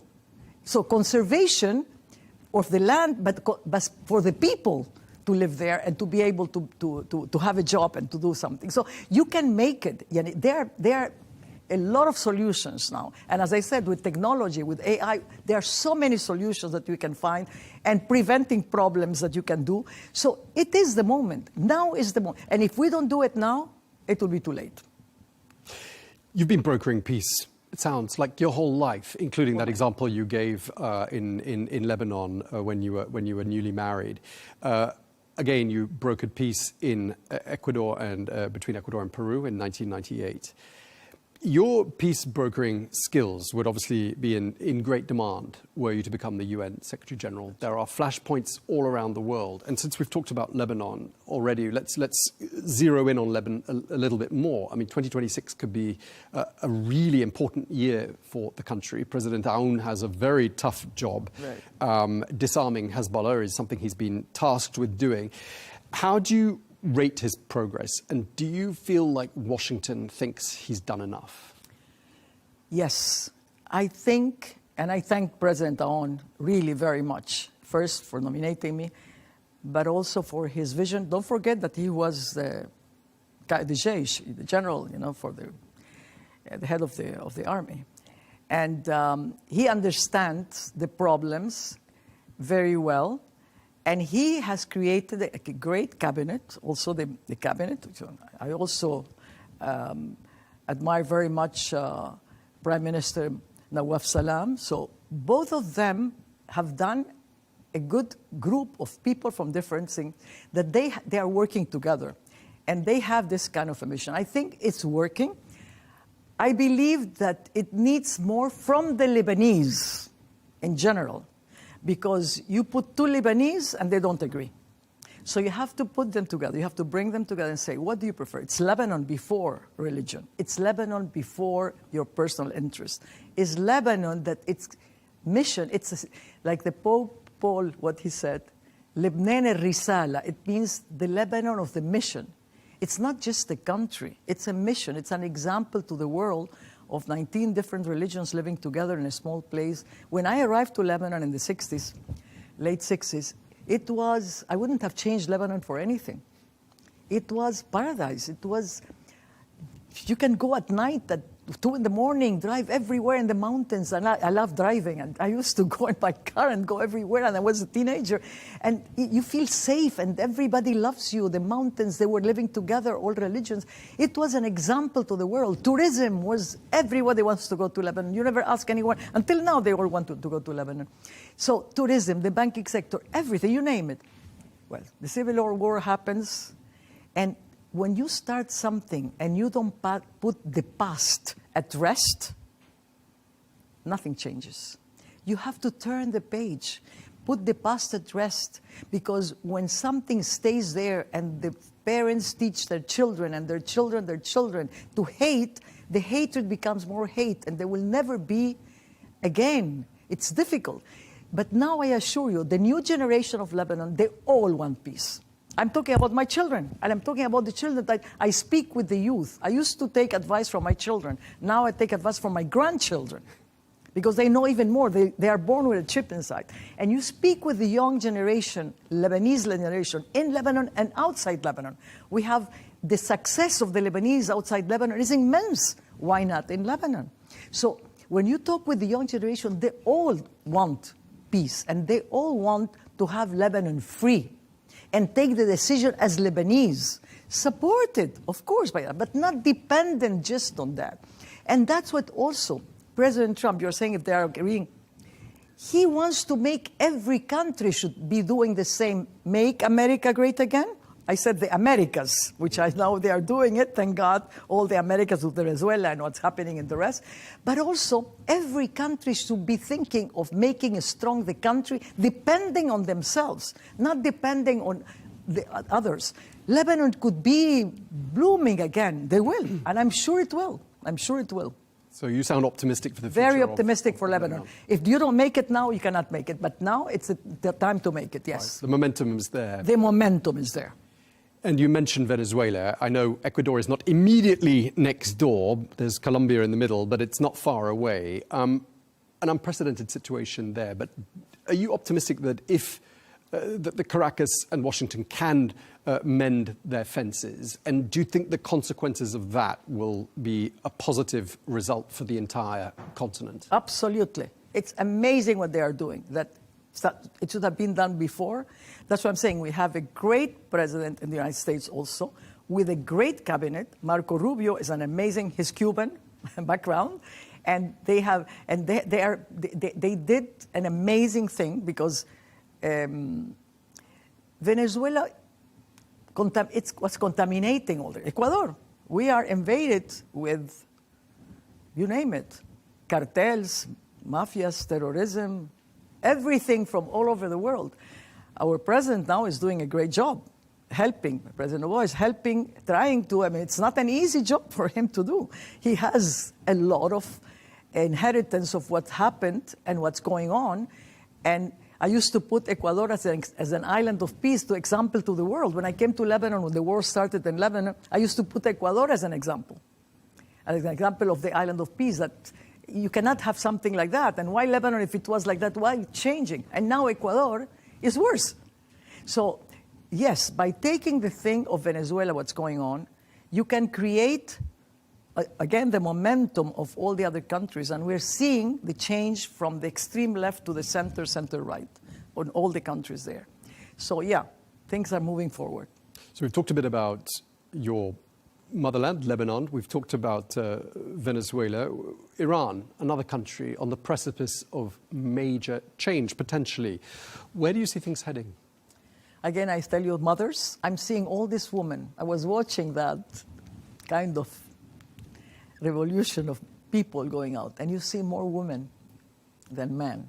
Did you notice that? Amazing young women going out and asking for freedom.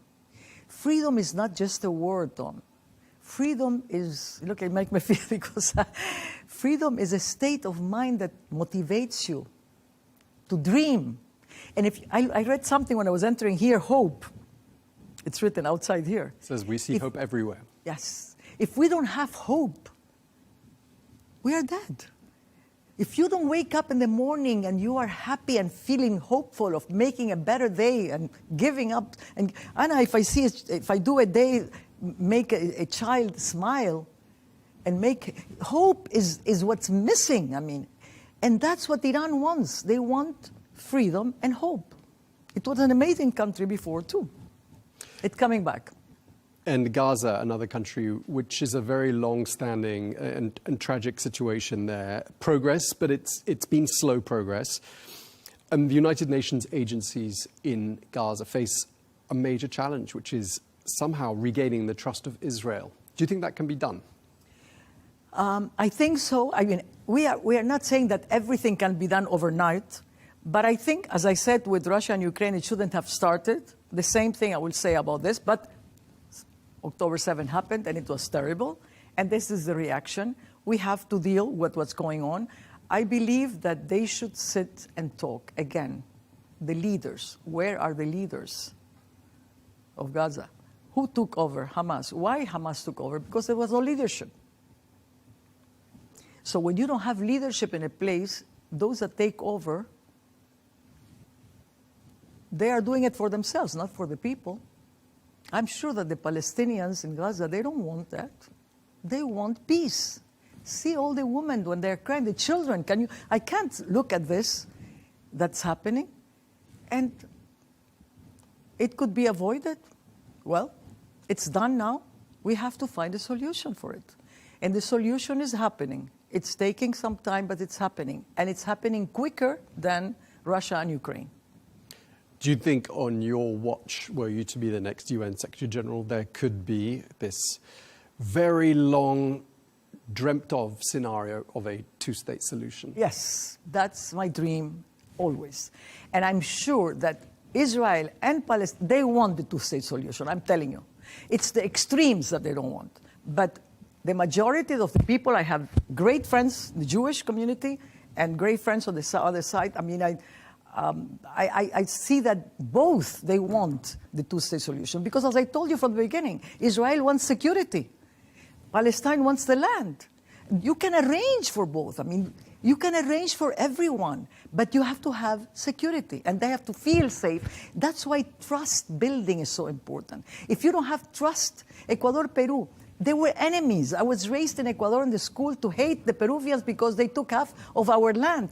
Ecuador was 550,000 square kilometers. Now it's 252,000 square kilometers because they took half. The Peruvians were not educated that way, but we were. So, you see, we have to sit.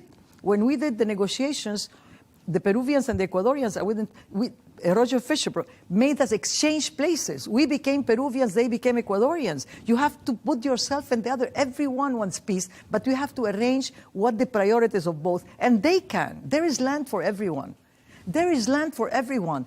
You can just have fun to find trust among themselves that they will not come and invade. If I don't do protection, they will come and invade. The other side says the same thing. It's the same language. Change the language. Change the outcome by changing what you present. They were trying to make peace a long time ago. During the Camp David, they tried. I think this time with President Trump, it's possible. President Clinton, I know, wanted very much to make peace. We used to talk more about peace in the Middle East than peace in Ecuador, Peru, when I was ambassador the first time. And I know that President Trump is doing it. He's doing it with action. The Abraham Accords is going very well. You have to agree that Israel is a fact, and Palestine has to be a fact too. So you can have the two-state solution. And just lastly, I'm told by my producer that President Bush gave you a special mission after 9/11. It appears he really trusted you. We're talking about George W. Bush here. Yes. Could you just tell us what that mission was and what it was all about? You know, you're turning me to the past and you're going to make me emotional. But, you know, I told you that I'm very much for peace. And when I was ambassador in Washington, September 11 happened. September 11, 2001, I was ambassador there. My daughter was born September 11. And she was born in Lebanon during the war. And she never accepted to make a celebration for her birthday because she thought that so. She accepted to have one in Washington at that time. And I did, and I invited everyone from everywhere, everyone that's coming. And September 11 happened, and they were coming. And everything was stopped. I had the house full of people. And so when it happened, they called me from the White House and from the State Department to organize a dinner at my place, at the residence, with all the Arab ambassadors. And at that time, Colin Powell was the Secretary of State. There were many other people, senators, Senator Dodd, Senator, I don't remember exactly, but there were like 5 from the high level, from the White House, from the State Department, and from the Senate. Bob Graham, who is married to the Lebanese, he passed away recently, but he's married to the Lebanese, Beit Houri also, and they were all there, and all the Arab ambassadors from Saudi Arabia, Kuwait, Jordan, Egypt, Qatar, Arab Emirates, Lebanon, of course, Iraq, all the Arab countries. And the question was, in the dinner, can you tell us why they hate us? What is happening? What is the reason? It was an amazing conversation. From that meeting, Bob Graham came to Lebanon and he took Islam classes at the American University. He said, I want to know more about Islam, to understand what happened. And so it was in the residence of Ecuador where we made peace between Ecuador and Peru that Bush, at that time I was ambassador with Clinton first and then with Bush W, and they asked me to do that. And it was really a very good outcome because every ambassador was telling this high-level delegation that was sent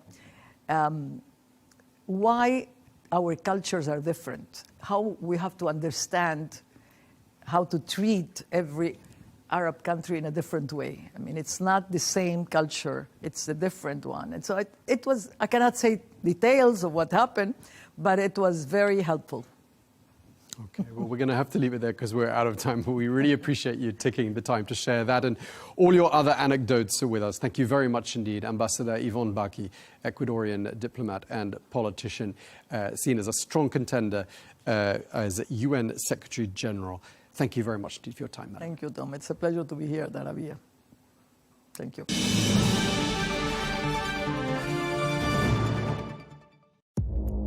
Our allies, in many cases, are worse than our enemies. Stay informed and connected with the latest international headlines. There obviously is a risk. From breaking news to in-depth analysis, it would appear that this war is coming to an end. Who buys this stuff? Investors, pension funds. We deliver the most important developments straight to your screen. Iran always wanted to deal with militia. Join us for compelling, expert-driven conversations. A curfew order has been established. And an insightful look at the issues shaping our world today. There are a lot of proposals about European architecture for security. I'm Leigh Ann Gerrans, and this is W News. We dealt with this when I was Chief of Staff in the first term. Where you don't just hear the headlines, you get the full story. Locked and loaded or ready to negotiate? US President Donald Trump says he's still considering intervention in Iran to protect anti-government protesters. But will that be in the form of bombs or a big, beautiful deal? Either way, many regional analysts say it's the beginning of the end of the Islamic Republic. Are they right? It's up for debate on Counterpoints with me, Melinda Nucifora.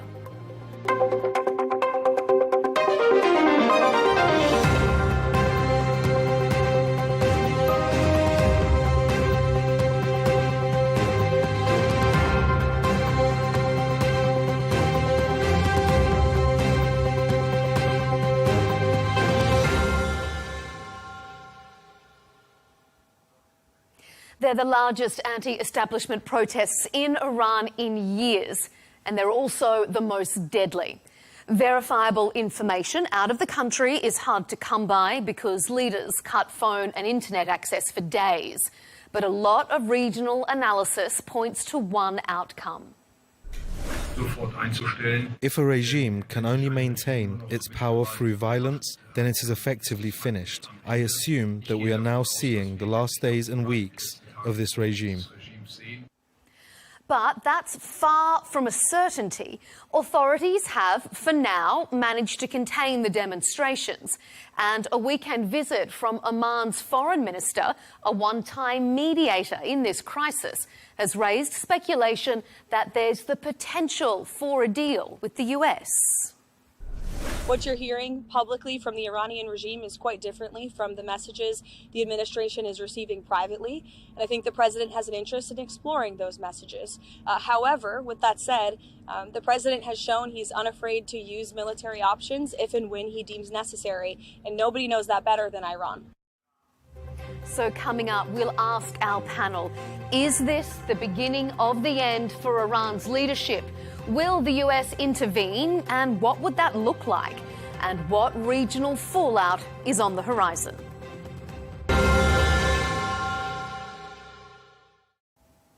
Joining us for this discussion is Arash Azizi, lecturer at Yale University and author of What Iranians Want: Women, Life, Freedom.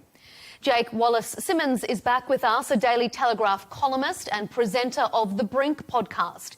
And rounding out our panel is Glenn Deason, professor at University of Southeastern Norway, who also hosts his own show on YouTube. Gentlemen, welcome to Counterpoints. Thanks for being with us. Well, these protests that we've seen began with traders closing their shops in protest against deteriorating economic conditions and the collapse of the Iranian currency. But as they continued, they have morphed into something so much bigger, with chants of death of the dictator ringing out across the country. Authorities say the situation is now contained and under control and accuse foreign actors of destabilising the country. But that doesn't mean the underlying anger that has been seen has disappeared. Arash, let's start with you. Is this the beginning of the end of Iran's leaders, or is the current governing system going to survive these protests the way they have others? I have to be honest that the first time I wrote an article called Beginning of the End of the Islamic Republic was in 2009 when I wrote it for my student press, and it's been sometimes there. But I really do believe that that the regime is on its last legs. And that's because you know, I'm a little older and wiser now, so it's not just sort of a revolutionary sentiment. I believe the core structures and the core policies of the regime are simply untenable. Now it faces tremendous pressure from below. It's basically hard for it to govern. This is no way of governing. If you realize the regime has faced how many waves of mass protests just since 2017, this is like a fourth wave of mass nationwide protest, often of insurrectionary character. So internally it cannot govern, and externally it faces very credible threats from Israel and the United States, as so in the June war, 12-day war, and now President Trump threatening it again. So the particular form that its downfall will take it still remains to be seen. But for me, there's no doubt that Iranian revolutionaries have a chance to win, but more importantly, that the core structures and core policies of the Islamic Republic are untenable and won't live long in this world. Glenn, some regional analysts have written and have commentated that the Iranian government is at its weakest point in nearly half a century. Is it? And do you think it can survive this latest shockwave? You know, I think usually a lot of the media reports exaggerate to a large extent. There is an effort, of course, to mobilize support for trying to regime change Iran and also build up support for war. There's, of course, some popular uprising and protests against the government in Iran, but I think it's also been fueled very heavily by foreign elements. So, mostly Western intelligence agencies as well as Mossad. But no, I don't think the government is especially weak at this point. We've seen also the counter rallies being run as well, in which hundreds of thousands come out in support of the government. So I think the effort to make the government look weaker than it is, I think this is deceptive to a large extent. Jake, what do you make of that assessment? Well, I'm afraid Glenn is just parroting regime propaganda. It's just nonsense. The regime enjoys no more than about 15% of support amongst Iranians. At least 85% are against the regime. There is no evidence whatsoever that the CIA or Mossad or anybody else is fomenting opposition to the regime. And any crowds that have come out in support of the regime largely are paid for by the regime itself. It's very clear that the Iranians don't need any encouragement from any outside source to oppose this brutal, dictatorial and fanatical regime that has wasted $500 billion on a failed nuclear program that pumps tens of billions into foreign proxies, militia, including Hezbollah, including Hamas, including the Houthis and others, but neglects its own people. Iran could be a G20 country. It could be a successful, liberal, Western-friendly democracy with an ancient, educated and sophisticated people that deserves better than this horrendous, fanatical and cultish regime. Long live the revolution. I do hope that the revolution succeeds in overturning the Ayatollah and his henchmen. However, I'm afraid I don't share Arash's optimism at this point, because I worry that the one thing that the regime has going for it is a monopoly on violence. The IRGC has systematic control over the people, not just in its 11 national headquarters that oversee the 31 provinces of Iran, but then 3 or 4 layers below that going down into local neighborhoods. They're the only ones really who are armed in any significant way. And they have the power, we've seen it in the past, to ramp up the violence until they win. The playbook is the same. They black out the internet, they kill the mobile phone signals, and they massacre people until they win. That's happening again as we speak to these brave Iranians who are taking their lives into their hands in the streets. And the only person who could stop the revolution from being repressed in this brutal way is one Donald Trump. Arash, I'm going to come to you for a response in a moment, but Glenn, I just want to give you a right of reply to Jake's comments there. Is this just a repeat of Iranian propaganda, to use Jake's words? No, I think it's, it doesn't make any sense. The United States, Iran, and Israel has just gone to war against Iran. Multiple Western governments have been trying to regime change the country for ages. The United States planning yet another war with them. So the whole premise here that these Western governments and their intelligence agencies, that their main strategy is just the well-being of Iranians, hoping that they will have democracy and freedom. You know, it's rather absurd. We've seen this. Glenn, what evidence do you have that the Mossad and the CIA are involved in this? What evidence do you have? Since the Arab Revolution and beyond. How many governments do we have to see in the region being toppled? First destabilized with economic pressure, political pressure, then trying to hijack any popular uprisings or protests in order to instigate some kind of regime change. If it doesn't work, we always see the same thing. That is this claim that, we're going to now go and help or support the locals so they can get their freedom. And at the end of the day, we bomb, destroy their countries, and then no one gains, especially not the people of the country, but in the wider world as well. We only have instability. We see the same script every single time. And I think it's been, rather exhausted. And we've even seen people like Mike Pompeo, who's the former director of the CIA, who sent out this tweet wishing all Iranians a Happy New Year's on the street and all their Mossad agents walking next to them.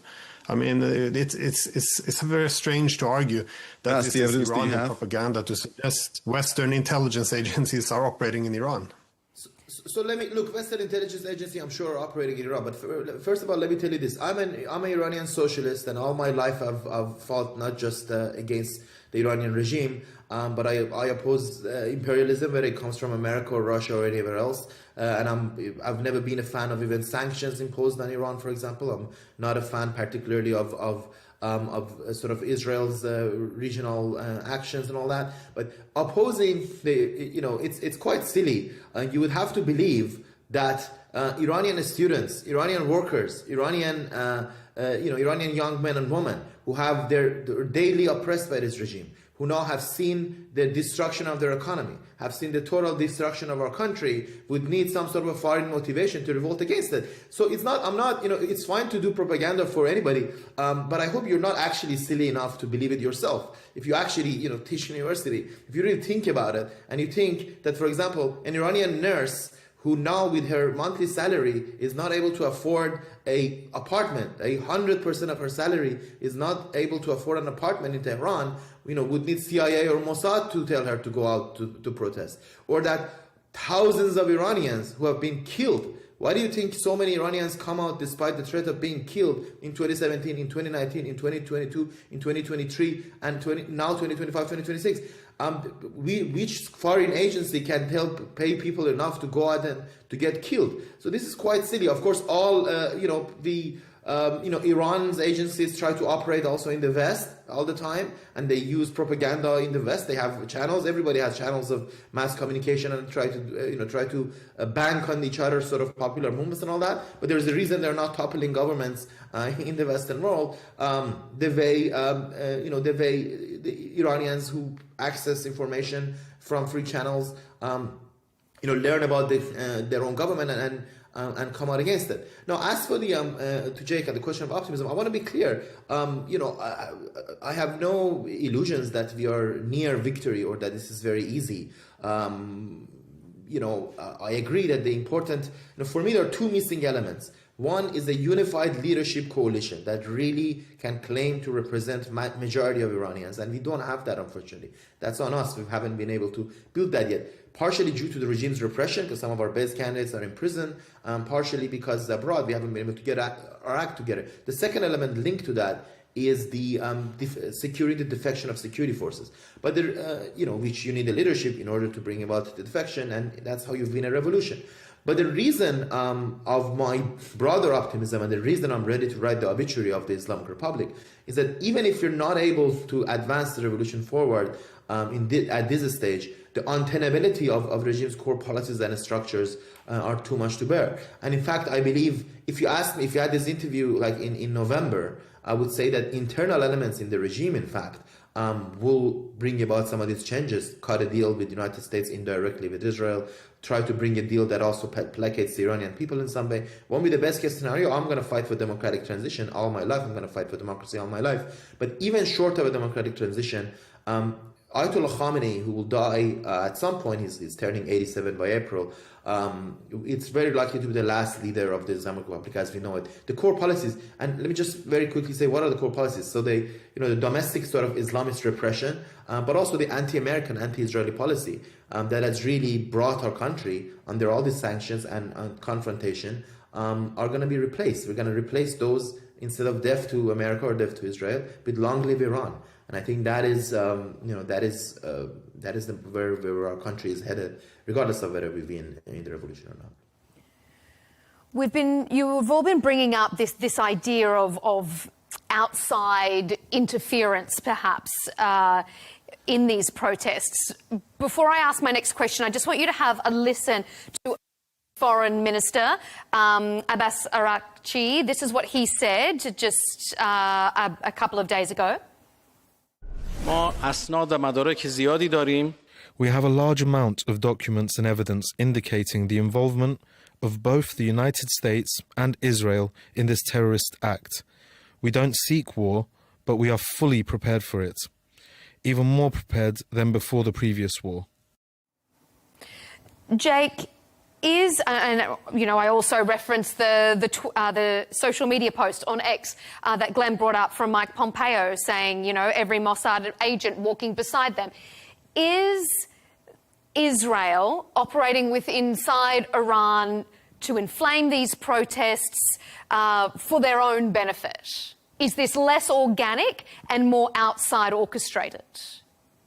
I mean, that's just an absurd proposition, which Arash rightly ridiculed and totally put to bed. I'm not sure why we don't just move on from that ridiculous idea.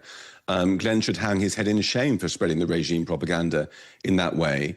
Mossad could not be responsible for an uprising involving hundreds of thousands, even millions of people. The Iranian people again and again have taken to the streets, as Arash said, every few years, sacrificing their lives to try to overturn this tyrannical regime which oppresses them like the Stasi. It's the #1 execution capital of the world per capita, the most executions per capita in the entire world. It has been blinding protesters, intentionally blinding young protesters as a deterrent against coming out against the regime.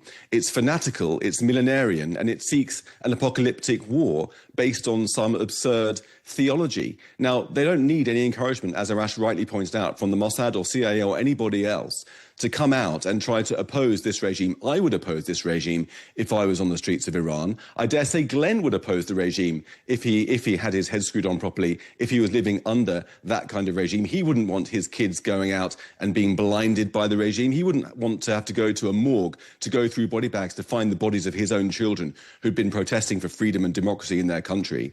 It's absurd to suggest that this is some kind of foreign Zionist American plot. This is regime propaganda through and through, and we really shouldn't be giving it the time of day in a grown-up, sensible debate of this sort. Now, I mean, just to turn briefly to more sensible topics, Arash talked about his overall optimism that the regime will fall in the end. I think he's absolutely right, and I hope and pray that that happens sooner rather than later.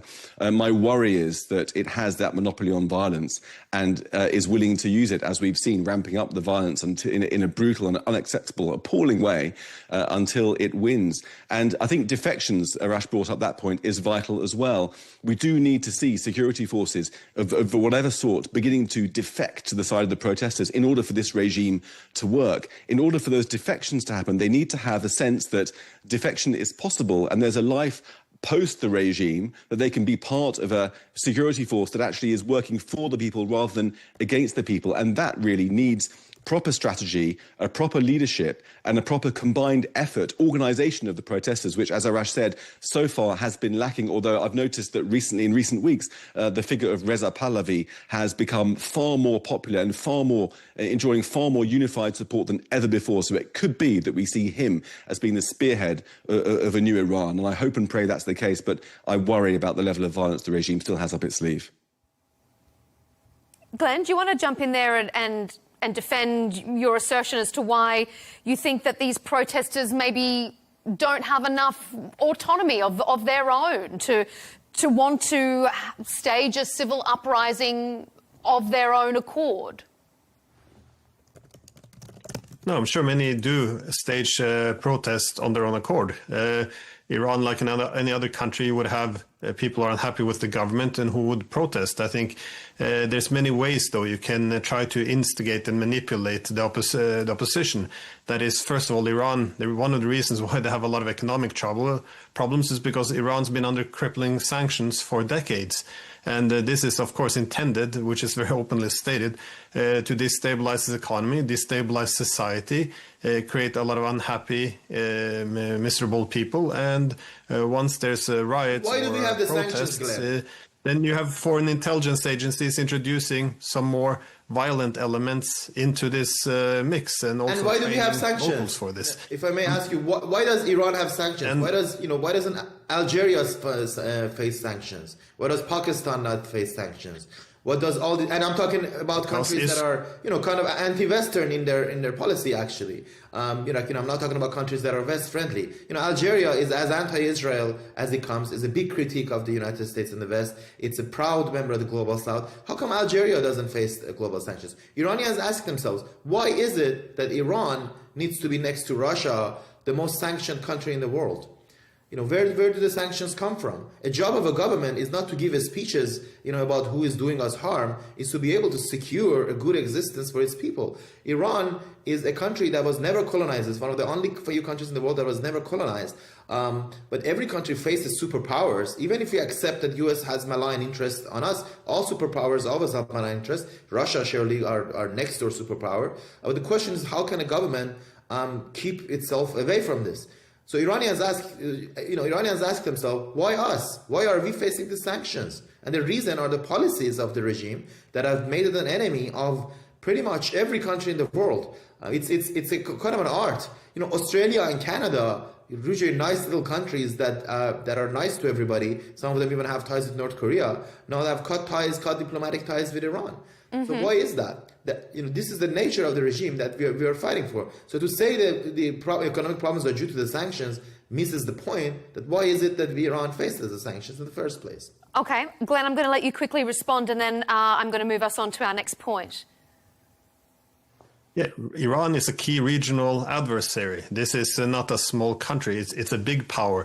This is seen by Israel as being their main enemy because not just because of their own strength, but also their own former relations with Syria, but also with Hezbollah, the Palestinians, the Houthis. So the idea that the British and Americans are trying to, their only mission with Iran is to have a free and democratic society, it's absurd. These are the same countries that backed the genocide in Gaza, the same people helped to install a former Al-Qaeda leader in Syria, massacring minorities. We've seen the same script from Libya as well. Everyone cares so much about the civilians. Everything is the fault of the government. So you topple the government and make a mess out of it, and suddenly nobody cares that much anymore, and you move on to the next country. It's just, it's wild that we still buy into this premise that this is what the CIA and Mossad is worried about. That is, I don't care what CIA and Mossad want. I don't care. This is what we did. I don't care what this is what they do. We had already leaked the CIA documents from Afghanistan showing that when the Europeans lost interest in 20 years of occupation of Afghanistan, they decided, well, we have to sell it to the Europeans as being about women's rights, because then you can get some more support. This is what you do in war. You sell the worst in humankind, but you sell it as the best. You make war sounds like they're virtuous. You want to destroy Iran? No, you want to suddenly help them spread democracy and human rights. This is not how a hegemon works. It attempts to knock out rivals. It doesn't try to promote women's rights in Iran. It doesn't make it doesn't make any sense at all. Okay, Arash, I want you to respond to that. I mean, Glenn's bringing up this idea, also alluding to the possibility of a power vacuum, that there is this forced regime change, and then what? The countries lose interest and they go elsewhere. If protesters want change at the top, what does that look like? Because the opposition is notoriously fractured. Is it going to be Pahlavi? We've seen images of the Shah now, where that hasn't cropped up in protests before. Is that enough of a unifying force? Or is there the possibility that if there is a change at the top, there's no unified movement to come up and fill that void behind them? Look, first of all, he said, Iran, because Iran is a regional power they got on it. Pakistan has nuclear weapons. And yes, it doesn't faces the sanctions. And there are other big countries. Indonesia is a wonderful global power, but it doesn't face the sanctions. Yes, of course, it's because of Iran's support for Hamas, Hezbollah, Palestinian Islamic Jihad, and Houthis that it faces sanctions. But why should our country support these terror groups that plague the lives of their own countries, have killed way more Arabs, by the way, that have ever killed Israelis or Jews? And that also threatened the destruction of Israel, which is a UN member state in the region. Why should we, how good does that do us? Would you like Norway to do that where you live? Would you like Norway to support this group? So instead of your GDP per capita being 50 and 60, and it can be a nice university professor and get paid, be like an Iranian university professor who has to now live on $200, $300. If you like these resistance groups so much, why don't you go and join them? And if the Iranian people, if my compatriots, the majority of them they wanted, let's say, you know what, we're going to sacrifice our lives because we want to support these terror groups in the region. Well, let us vote. We'll elect a government, and that government can decide whether it wants to back Hamas. That government can decide whether it wants to back Houthis. That government can decide whether it wants to follow this regional policy or not. After all, that's the point of a democracy. In Norway, you elect your government, so they decide what they want to do, whether they want to go join the Iraq war or not. I believe, whether they want to join Afghanistan or not. So that's what we are fighting for here. Now, look, yes, vacuum is a danger. Disintegration of Iran is a danger. Civil war is a danger, and that's why we should be, we should be careful about that. But it's not like number one, Khamenei is the reason we are here. Let's not forget, we don't have time. I'm a historian, but I'm sure we don't have much time for a history lesson here. In 2009, we elected a candidate from inside the regime, a former prime minister during the 1980s, who had helped many of these even militias that said, we elected him as a president for reform. Those elections were rigged. Iranians had to come out. Time and time again, Khamenei, this old man that has ruled over my country all my life since 1989, has effectively made any transition impossible by not allowing even the slightest critiques of him to come to any power. So that's why, unfortunately, you think I like to be in a situation? Nobody likes the revolution, by the way. Nobody likes the revolution. I would have preferred a peaceful transition 10 times over. There's a reason here. But I have to say, yes, Mr. Pahlavi has many supporters in Iran. Not everybody, but he has many supporters in Iran. But there's also the rest of us. And what we have in common is our love for Iran. We take Iran seriously. We take Iran's territorial integrity seriously. This makes us quite different, I have to say, from Libya and Syria and other countries. Not that people there didn't take it seriously, but I believe there is more national cohesion, there's more tradition of a state within Iran. This doesn't mean that I'm not worried about the threat, but I think Iranians are alert to that threat, and we can come together, even with many figures. I want to say, you know who's going to run the Iranian oil ministry? 90% is going to be those who run the Iranian oil ministry today. You know, many of the things I said about Hamas and Hezbollah, you know where you can read them? You can read them in my book. I quote current diplomats of the Islamic Republic who say these things. Current diplomats. It was even Jawad Zarif, the former foreign minister of the Islamic Republic, who said, you know, we can't be more Catholic than the Pope in regards to the support for the Palestinians. So these ideas are not some crazy ideas that are like really not shared by others. It's in fact a tiny minority led by Khamenei who have taken our country, they've borrowed our country effectively to run their little cause. Outside that, Iranians can come together. Yes, we have many divisions.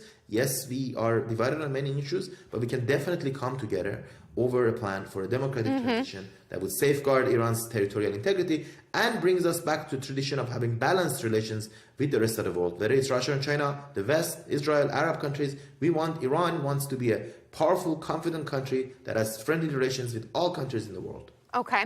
The US has already intervened somewhat in this crisis, with President Trump announcing any country to do business with Iran will be hit with a 25% tariff on US trade. And in his latest social media post, he encouraged protesters to keep up the pressure, saying, and I quote, "Help is on the way." After what we saw in Venezuela, it's a very real threat. Jake, will the US intervene militarily, do you think? Could that be on the horizon? Well, that's the main question that we're all agonizing over at the moment. Only one man in the world knows the answer to that, and that, of course, is Donald Trump. I recall in 2013 when Barack Obama famously laid down that red line to the Syrians, saying that if you use chemical weapons, we will take action, and then failed to enforce that red line when they did use chemical weapons. That greatly harmed America's reputation amongst its enemies and led to much unrest due to the emboldenment of those enemies. I can't imagine Donald Trump making these threats and not following them through. Of course, he's the president who, in his first term, authorised the assassination of Qasem Soleimani, the notorious head of the Revolutionary Guards Quds Force for Iran. He's also recently fresh from the Venezuela operation as well. So he's and of course, he authorised the bombing of Iran's nuclear program just last June. So he's willing to use power in a way that previous American presidents have not been.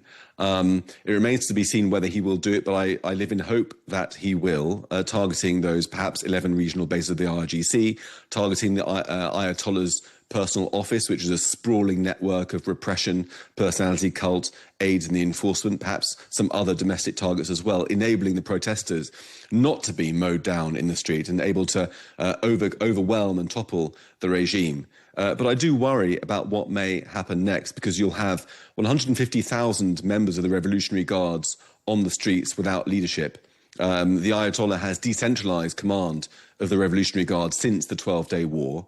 Moderates or relative moderates, so sort of complacent, corrupt, older generations of the Revolutionary Guards have been purged in favor of younger zealots since the 12-day war. And so it's really, it's a much more formidable opposition even than it was a few months ago. Those people without leadership, with the crowd, the people in control, will be dangerous unless you can find another way, a way of encouraging defections, encouraging a new security force to take control. And then the problem of succession comes up, where Pahlavi is a much more unifying figure than he ever used to be. And as Arash mentioned, Iran is not Iraq. Iran has 3,000 years of coherent national history. Only half of Iranians are Persians, but the rest are by and large, proud Iranians, much more cultural coherence than in Iraq before the American invasion, which was basically a new nation state. And so there's great hope that the Iranians will be able to come together and form a bright future. But there's also fears of the regime 2.0 retaining control under a different guise, under a different leadership. There is a danger of a nationalist strongman emerging and further repressing the people as well. I want a democratic transition, as does Arash and most other well-meaning people around the world. But it's a very, very vulnerable time for Iran at the moment, and we haven't even seen military action taken just yet. Glenn, what's your read on the possibility of military intervention from the US? Can freedom really arrive on the back of a US bomb? No freedom, but I do think now that these riots have failed, that Trump will consider striking Iran yet again. And I don't think, much like in any of the other countries in that region, the outcome will not be any freedom or stability any more than it was in Iraq. So I think, likely we're heading towards another war. What do you think, Arash? I mean, the US has been the author of a lot of pain in Iran, sanctions, strikes on nuclear facilities, just to name a couple recently. Do Iranians welcome or do they fear US intervention? Look, first of all, yes, US has been, cause of definitely some pain, but, Iranians and Iranian revolutionaries, we make our diplomatic decisions based on, who our allies are, not based on like emotions, it's based on what we can use at any given time. So it's not like, even if the US has done some bad in the past, definitely has done some bad in the past of Iran, it doesn't mean that it can't be our ally about our specific things. So, the question of foreign intervention, I haven't, are we all right? Yes, continue on. We've just lost connection with Glenn, but we're going to re-establish it. So I'll stay with you and Jake for now, and we'll bring Glenn back in. Maybe the Mossad interfered with his connection.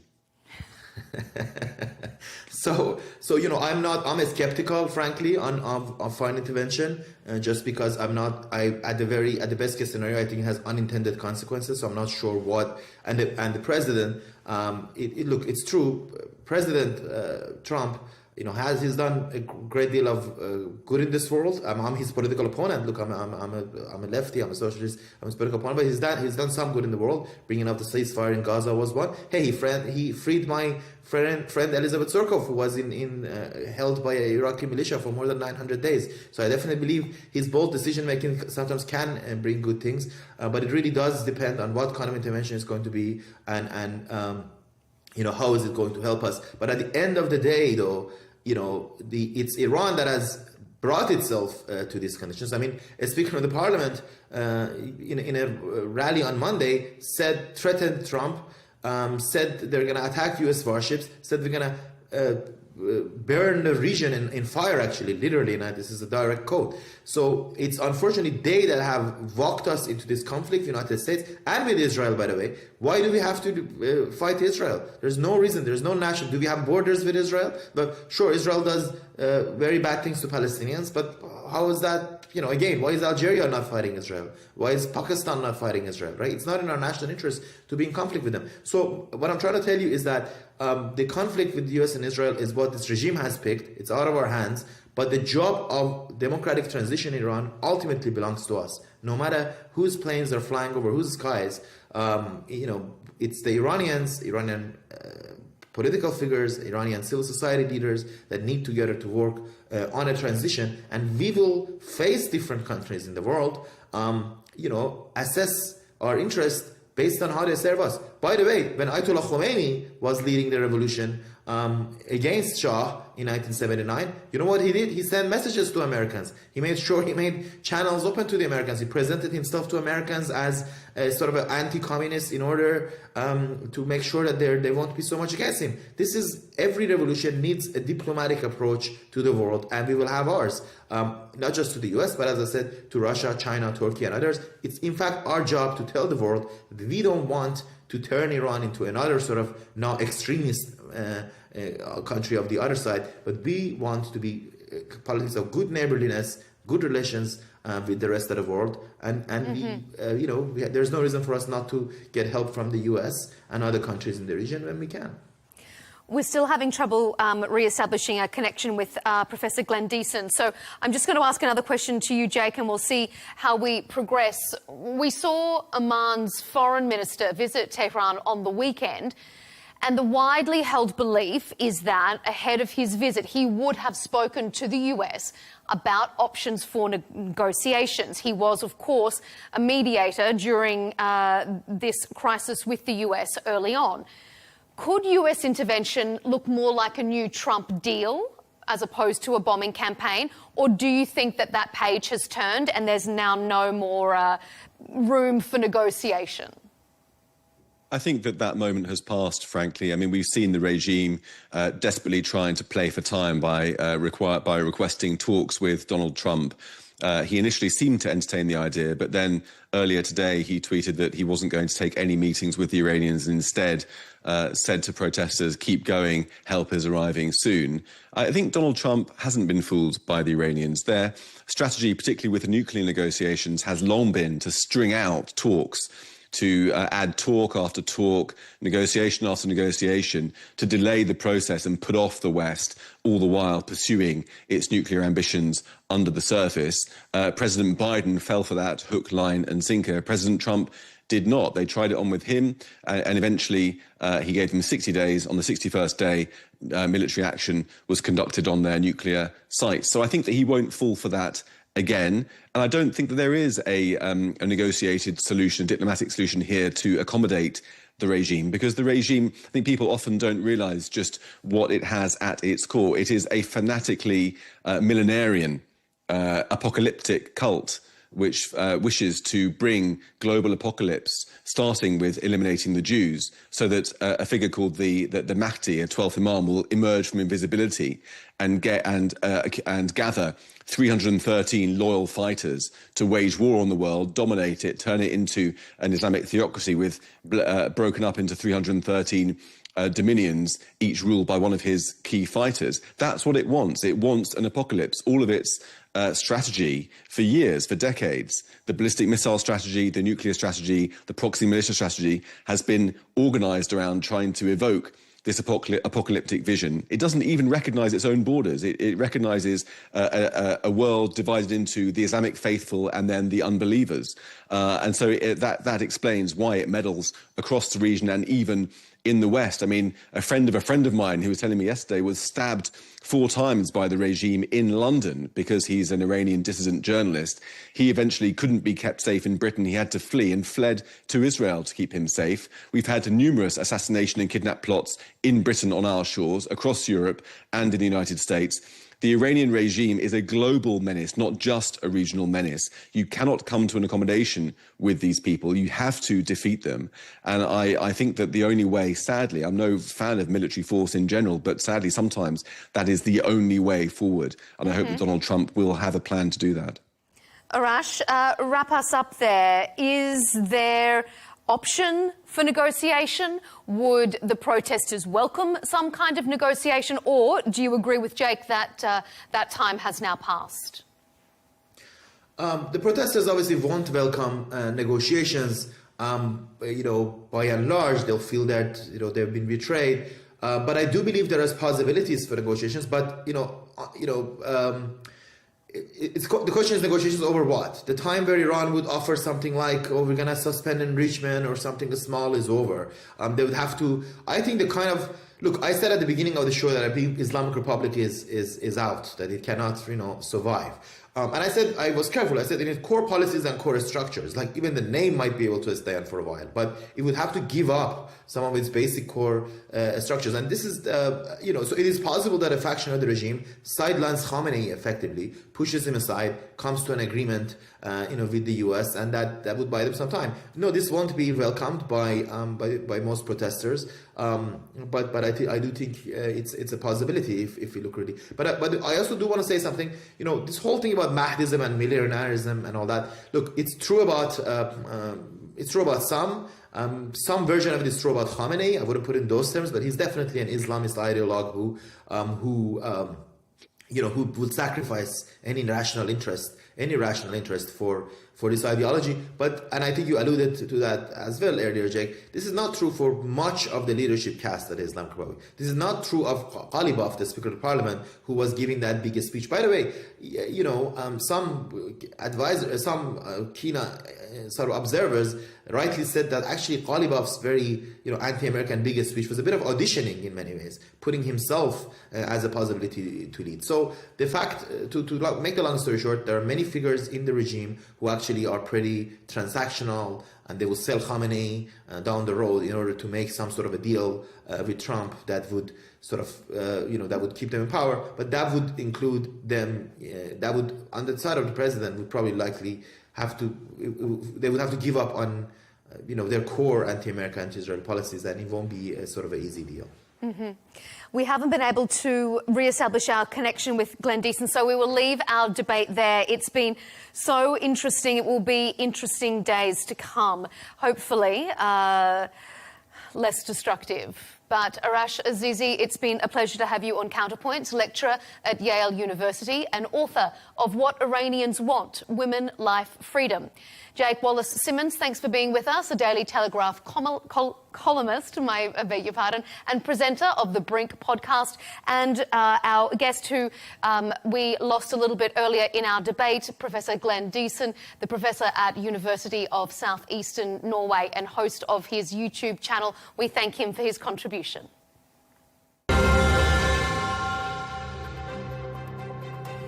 And to you at home for tuning in, thanks for being with us on this episode. Keep up to date with our latest debates and interviews by subscribing to Al Arabiya English on YouTube, and of course follow us on X and TikTok. Thanks so much. We'll see you for the next episode.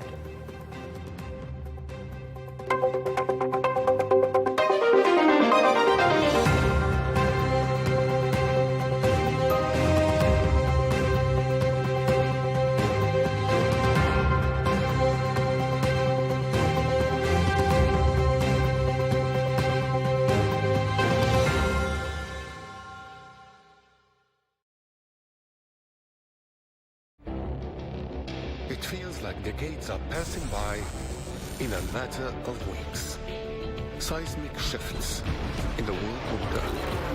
Never, ever will be part of America. With so much happening and so much noise. Whether it's political upheaval, Canada has been ripping us off for years. economic shifts, or social movements, No one wins from tariffs. I think America can be more friendly to the rest of the world. For in-depth analysis and all the latest developments across the globe. To have an inclusive policy together. The meetings with Hamas gave me some hope. We're in another nuclear arms race. the most important developments straight to your screen. Welcome to the dressing room. I'm on my own. I need backup.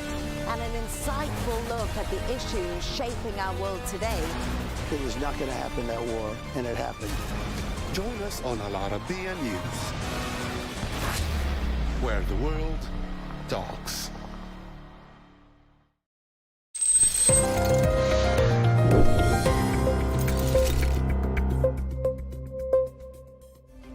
U.S. President Donald Trump recently claimed that Greenland is surrounded by Russian and Chinese ships, arguing that the U.S. needs control of the island for national security. We need Greenland from a national security situation. It's so strategic. Right now, Greenland is covered with Russian and Chinese ships all over the place. The remark sparked international outrage. Greenland MP Aja Chemnitz accused Trump of spreading lies, a sentiment echoed by Denmark's foreign minister. So what is the truth behind Trump's claims? And does the U.S. really need control of Greenland for its own national security? Well, vessel tracking data does not really support these claims. We checked this report, the latest by the Danish intelligence service from December 2025.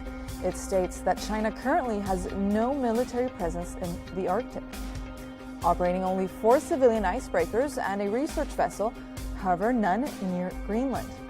These ships actually operate approximately 1,000 kilometers northwest of Greenland, near the Bering Strait. The same report also analyzed Russian presence finding that Russia is systematically using civilian vessels, such as fishing boats, to monitor the waters between Greenland, Iceland, and Great Britain in preparation for a potential conflict with NATO. However, there are no reports of imminent threats. Open source analysts back this up. This OSINT specialist states on social media that there has been no activity by Russian warships off Greenland since at least September 2023, as experts conclude that even though the occasional sighting of Chinese or Russian ships are not unusual, this doesn't mean a risk of invasion. What's important here is Russia and China's ambitions in the Arctic, where both countries have increased their general activity and investment, with Russia militarizing the Arctic and expanding its naval presence there, both seeking influence via infrastructure, mining, and research. So what is true? Greenland is strategically crucial. It sits at the crossroads of North America, Europe, and the Arctic, with the latter becoming a major stage due to melting ice opening new shipping routes and access to critical minerals. As the U.S. already operates a military base in Greenland, with existing treaties allowing military expansion if requested.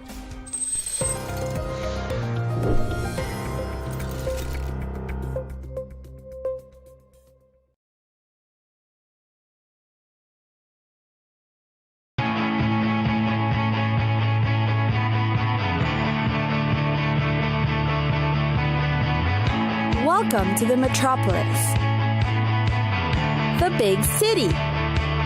This is where tech, trends, and culture meet. Meet the people. See the sights. Walk the city streets. And experience the lifestyle.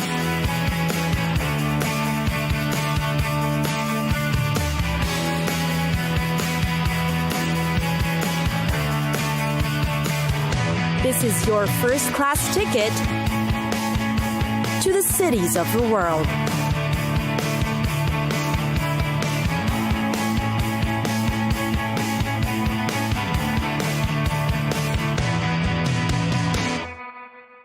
Istanbul, definitely a glory of the world. Istanbul bridges two continents, marries civilizations that highlights the best of the Roman, Byzantine, and Ottoman empires. Take a look and see. Perhaps the most popular among tourists is taking the Bosphorus cruise in Istanbul. They say a trip to the city won't be complete without taking this route. It provides a majestic overview of the city, taking both European and Asian shores. You'll see century-old places and mansions to marvel at. There are also several options of cruises to take for your convenience. The Hagia Sophia is definitely a sight to see too. It's a splendid church-turned-mosque-turned-museum that's considered one of the world's greatest architectural treasures. Also head over to the Archaeology Museum in Istanbul. It is considered one of the city's hidden gems, displaying one of the world's richest collections of classical antiquities. Here, you'll find the marvelous sarcophagus of Alexander the Great, depicting important phases of his life, the blue-tiled Karaman Marab, the beautiful tiled pavilion, and the Treaty of Kadesh, which is known as the world's earliest surviving peace treaty. When it comes to shopping, Istanbul has its Grand Bazaar. You can go bargain hunting to your heart's delight. It is over 500 years old, but still one of the largest covered bazaars in the world. Locals visit the place every day to shop and bargain like pros. The Grand Bazaar is also known for its carpets, leather, ceramic, jewelry, plus souvenirs you can bring home.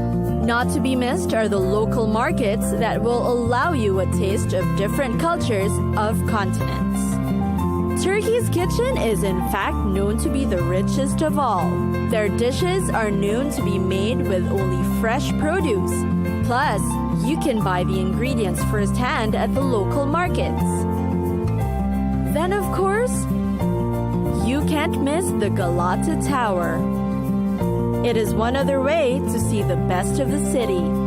You'll get a 360-degree panoramic view of Istanbul. Its very high tower also has a restaurant and cafe for you to dine in at the 9th floor. Feel free to enjoy the view and the food too. Definitely a great way to see, experience, and absorb the beauty that is Istanbul.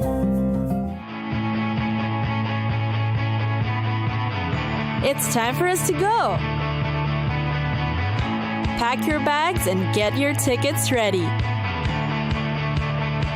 And we'll see you on the next destination. Catch us again next time on Cities of the World.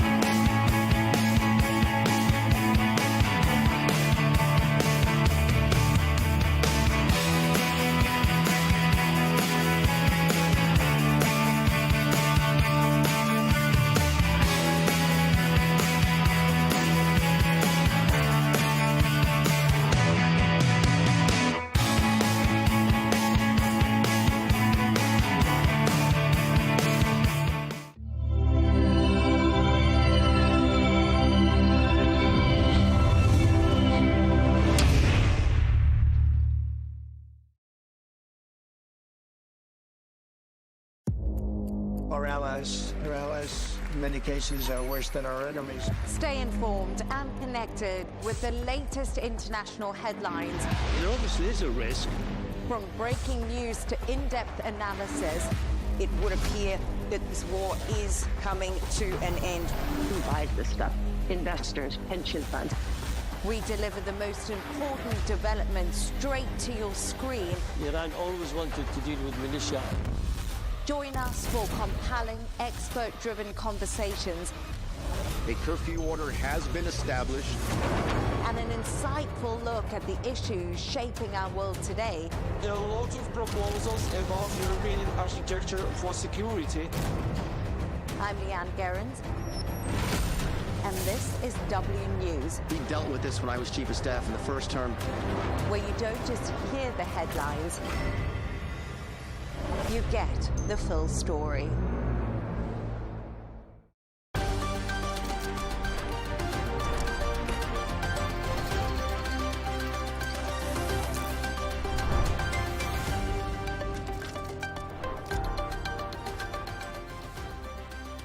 Hello and welcome. I'm Leigh Ann Gerrans and you're watching W News Extra, broadcasting live from the Al Arabiya studios. These are our top stories. Trump says he'll take very strong action against Iran if it executes protesters as some US forces are pulled from a key Qatar base. A Danish and Greenlandic delegation visit the White House for crunch talks regarding the Arctic country's future. The British government has dropped plans to make digital ID cards mandatory for right-to-work checks. Ministers say the change offers greater flexibility, while critics describe it as another U-turn.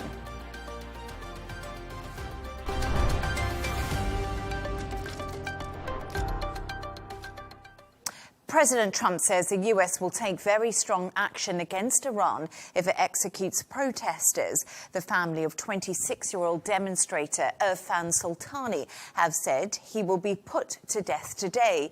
A US rights group believes over 2,400 anti-government protesters have been killed by Iranian authorities so far. Speaking to reporters, President Trump sent a warning to Iran. Iran is on my mind when I see the kind of death that is happening over there, we think. So we're going to get some accurate numbers. I'll have it in about 20 minutes. We'll get some accurate numbers as to what's happening with regard to the killing. The killing looks like it's significant, but we don't know yet for certain. I'll know within 20 minutes, and we'll act accordingly. Yeah, Iran said that the last time I blew them up with the nuclear capability, which they don't have any longer. So Iran said that the last time. They better behave. To discuss this and all of today's stories, I'm joined by Arabiya English presenter Catalina Marchand de Aubray and deputy editor of The Spectator, Freddie Gray. Thank you so much for joining me this evening, everybody. Freddie, I want to start with you because it feels like the whole world is watching to see what happens next and if the US is actually going to strike. Well, yes. Yesterday, I think it was fair to say the noises coming out of Washington were very much that a decision had been made. And the thought there was that the decision was to strike Iran. And this was backed up by what Donald Trump announced on Truth Social, where he's sometimes more open than he is anywhere else. And he said, help is on its way to the protesters in Iran. What did that mean exactly? The news today seems to be a little bit quieter. Coming out of the White House. J.D. Vance, it's understood, has been presenting Trump with the Vice President J.D. Vance, has been presenting Trump with various options.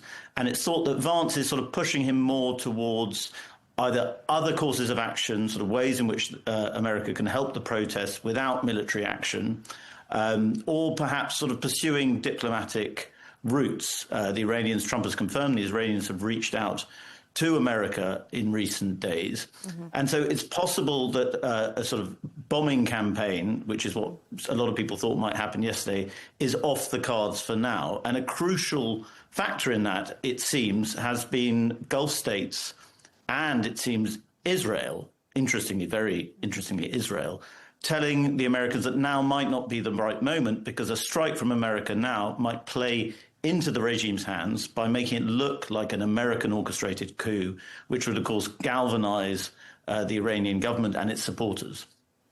And it's so interesting because, as you say, Freddie, the mood music has really changed today, and we see that, Catalina. But I do think what's so interesting is both the UK and the US are withdrawing personnel from the Al-Udeid military base, which is in Qatar. And I can actually remember similar action taken last year, and that was in the run-up to that joint US-Israeli strike that we saw on Iran's nuclear program. So I do think movement is happening militarily. Where that's going to lead, we are yet to know. But what implications does this have geopolitically for the whole Middle East region? Exactly, Leigh Ann. So just to piggyback on what Freddie was also saying, this is happening behind the scenes where Israel and several Arab countries, including Saudi Arabia, Oman and Qatar, they're urging the U.S. to slow down. Mm-hmm. So their message is simple: don't strike yet.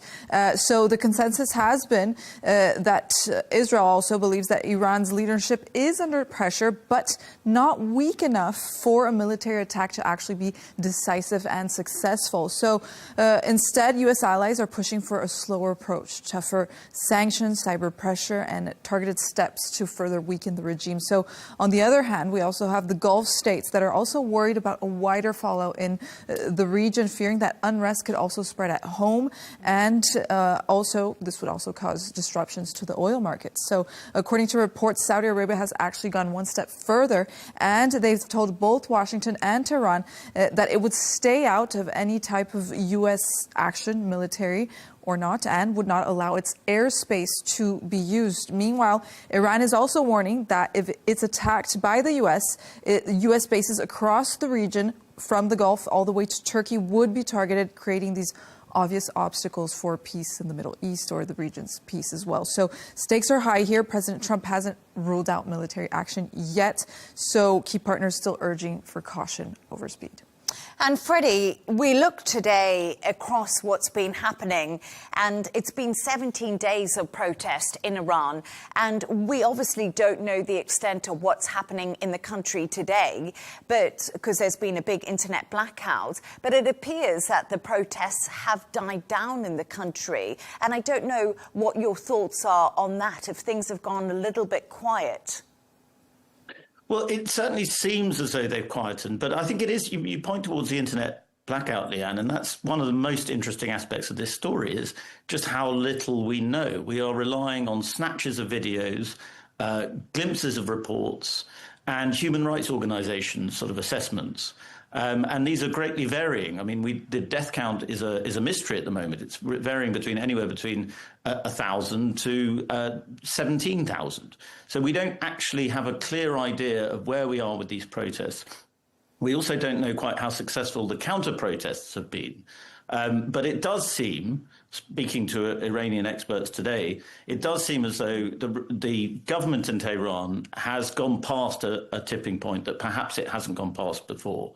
And that protesters who in the past could have been quietened with payouts or offers of food have not been quietened. I think there was an interesting report that in the west of Iran, and this is outside Tehran, we tend to focus on Tehran as well, but the protests have spread across the country. And in the west of Tehran, protesters were offered rice, they were given rice, and in a show of defiance, they destroyed the rice. Which shows just quite how angry and determined they are to unseat the regime. But I think a thing that's lost in sort of a lot of the Western media coverage of this is we tend to talk just in terms of will the government survive? Will Tehran survive the next few weeks? And the answer probably is yes, because it has survived similar protests before. But the question we don't ask is if it does collapse, which it looks like it may be on the path to doing now, what happens then? Does the country descend into civil war? And this is what neighborhood countries are more concerned about. Are we talking about another Syria situation where you have a kind of disastrous civil war, you have terror threats looming from Baluchistan, you have Kurdistan in chaos?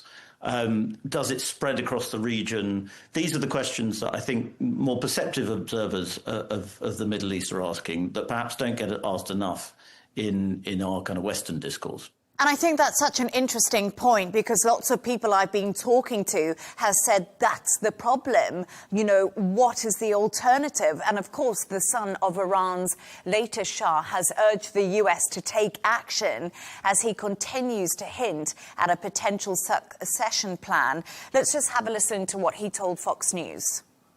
We have come to the point where people are just fed up with this regime. They are saying death to the dictator. They want to liberate themselves. And their demand for freedom is met with the most brutal reaction by a regime that is waging war on its own citizens. How else can we liberate ourselves when there's such degree of pressure without having, at some point, an element of backing and support from free nations that stand on the right side of history? Do not throw us under the bus by trying to negotiate or appease a regime that for 47 years has brutalized our nation. So, Freddie, we just heard from Reza Pahlavi there, and it's quite interesting because he was talking to Fox News. And I don't know what your thoughts are on him possibly going into Iran and maybe taking over a transition government, but it's really difficult. A lot of people and analysts in Iran have been saying to me that the institutions have been so entrenched in the Iranian government for years and years, and under the supreme leader, Ayatollah Khamenei, reform and change will be extremely difficult. Well, yes, and I think there are many different factions, and it's a very complex and multi-layered society. And I think it tends to be a bit of a Western fantasy that we sort of talk about Pahlavi, the return of the Shah. I mean, yes, there is clearly massive unhappiness and anger towards the government in Iran at the moment. But are they crying out for a return of the Shah? Do they look back with similar nostalgia to a lot of Western commentators to that era? I think the answer is probably no. So even as an interim solution, I'm not sure it's realistic.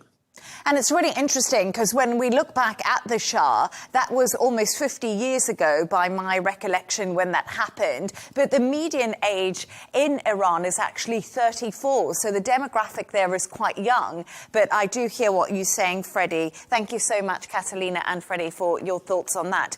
Let's move on to another story now. When US Vice President J.D. Vance and US Secretary of State Marco Rubio have welcomed the Danish and Greenlandic foreign ministers at the White House. pals today. Their visit comes as President Trump continues his quest to acquire the Arctic country, saying he'll take the territory the easy way or the hard way. In the last 10 minutes, Denmark's foreign minister has said, "We are eager to work with the US.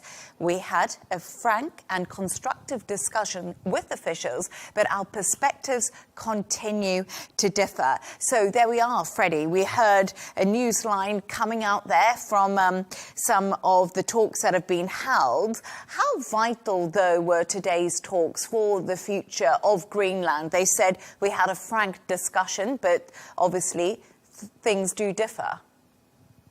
Well, perhaps not that vital if the sort of upshot is that they just agreed to disagree. I think the real key question here that everybody is trying to figure out is to what extent is this bluff and bluster from Donald Trump? He seems to be more serious this year than he was about Greenland at the beginning of last year. It's always been on his mind that America should take Greenland. He's been talking about it for a long time. But at the beginning of last year, he did talk about, possible military action or using possibly military force to take Greenland. His son, Donald Trump Jr., flew to Nuuk and told the Inuits that, they come in peace. But Trump did say, possibly we'd use force last year, but then the story just sort of died away. This year, he seems more determined. And very interestingly, on Truth Social, he announced that America needed Greenland because of the Iron Dome, the Golden Dome that they're trying to build over America, a missile protection system. And as I understand it, that's because of satellites in space. And that to have a dome system, Greenland is an important part of having that kind of control of space. Don't ask me about the mechanics of it. I don't understand it. But that is an interesting component as to why Trump is suddenly so interested in Greenland again and why he's talking about it in these terms. And the fact that he mentioned the dome, I think, is very, very interesting.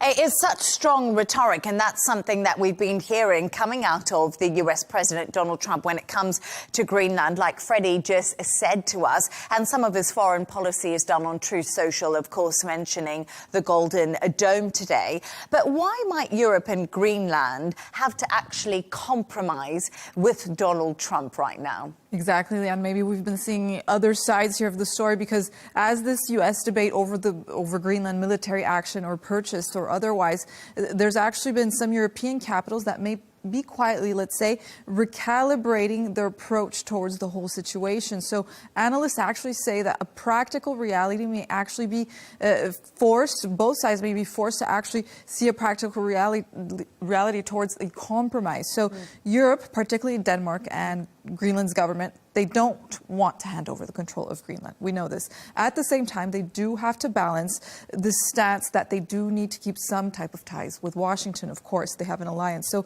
this means finding a way to reassure the U.S. on security. So rather than just outright rejecting this Trump rhetoric, European leaders may actually look for diplomatic solutions, as they always do. So they might beef up cooperation on defense, as we just heard, Arctic research, economic partnerships, and overall revamp their Arctic strategy that I think hasn't been visited in a really long time. So in other words, this would mean keeping both sides satisfied. That this could mean something meeting in the middle for both sides, Leigh Ann. Where both sides could possibly benefit. But we're actually just getting some breaking news from this story. In Germany is to send over a dozen Renaissance troops to Greenland, and that's happening on Thursday. Freddie, I don't know what you think of that. Germany and Renaissance troops to be sent to Greenland basically tomorrow. Well, it's interesting, isn't it? I mean, I think I don't want to sort of do down European or Scandinavian military forces because, of course, they do have a presence. But I mean, a dozen troops is not, if Donald Trump is very serious about taking Greenland, I don't think handfuls, pockets of troops are going to make much of a difference. Yeah. I suppose it shows some sort of willingness to take Greenland seriously and the defense of Greenland seriously. But I think Katarina's quite right about the solution probably being some kind of diplomatic agreement on security. And the question there is, does Trump just want guarantees on security because he's concerned about the Arctic, Russia coming through in the Arctic, possibly China too? Or does he want the minerals? Does he want to explore the rare earths? He's talked about the rare earths of Greenland before. Does he want actually to just Greenland's resources, and does he want it to be a firm part of America? That's a question that hasn't really been resolved. And it's so interesting because Denmark actually said today, ahead of that meeting, we're talking about military, European military in Greenland, that they are going to increase their military presence. And a lot of people are saying, well, that's a little bit too late, isn't it? A bit like Germany. And there has been an argument that Europe, even though Greenland is a part of NATO, has just not done enough there for the country. And Donald Trump, you know, he has a bright idea of coming in, Freddie, as you said, maybe taking advantage of the resources. It could end up better economically for the people who live in Greenland. Well, it could do. I mean, certainly if there was some sort of purchase, there's been talk of a purchase, and giving, I mean, at one stage, some American commentators were talking about giving every single Greenlander $1 million. I better move there, quick. I better move there. Given its very small population, it is doable. Yeah. But I think on Europe, it's very interesting because the Trump administration increasingly is contemptuous of Europe, particularly over Ukraine. You've seen they say, oh, well, Ukraine always sticks up for Europe, but they expect America to provide the weaponry and the money. And I think, again, with Greenland, they're saying, you know, why should we be worried about Europeans sort of blustering about their defense of Greenland? We know they won't really do it. So I think that sort of tension between the Trump administration and Europe is crucial. And it will be interesting to see how J.D. Vance, who's had his own difficulties with Europe, particularly over Ukraine, how he's been able to either calm the situation or perhaps he hasn't, and perhaps he's made it worse.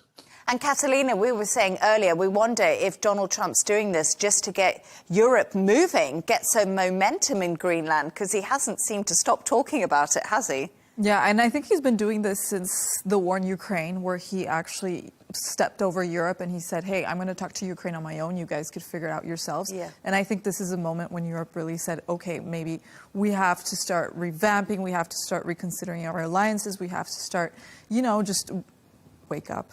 Wake up, yeah. Yeah. I think so. Europe might just be having a bit of a wake-up call over Greenland, but thank you so much for your thoughts on that. Let's move on now. And India and Germany have finalised a series of agreements this week spanning industries like defence, technology and education.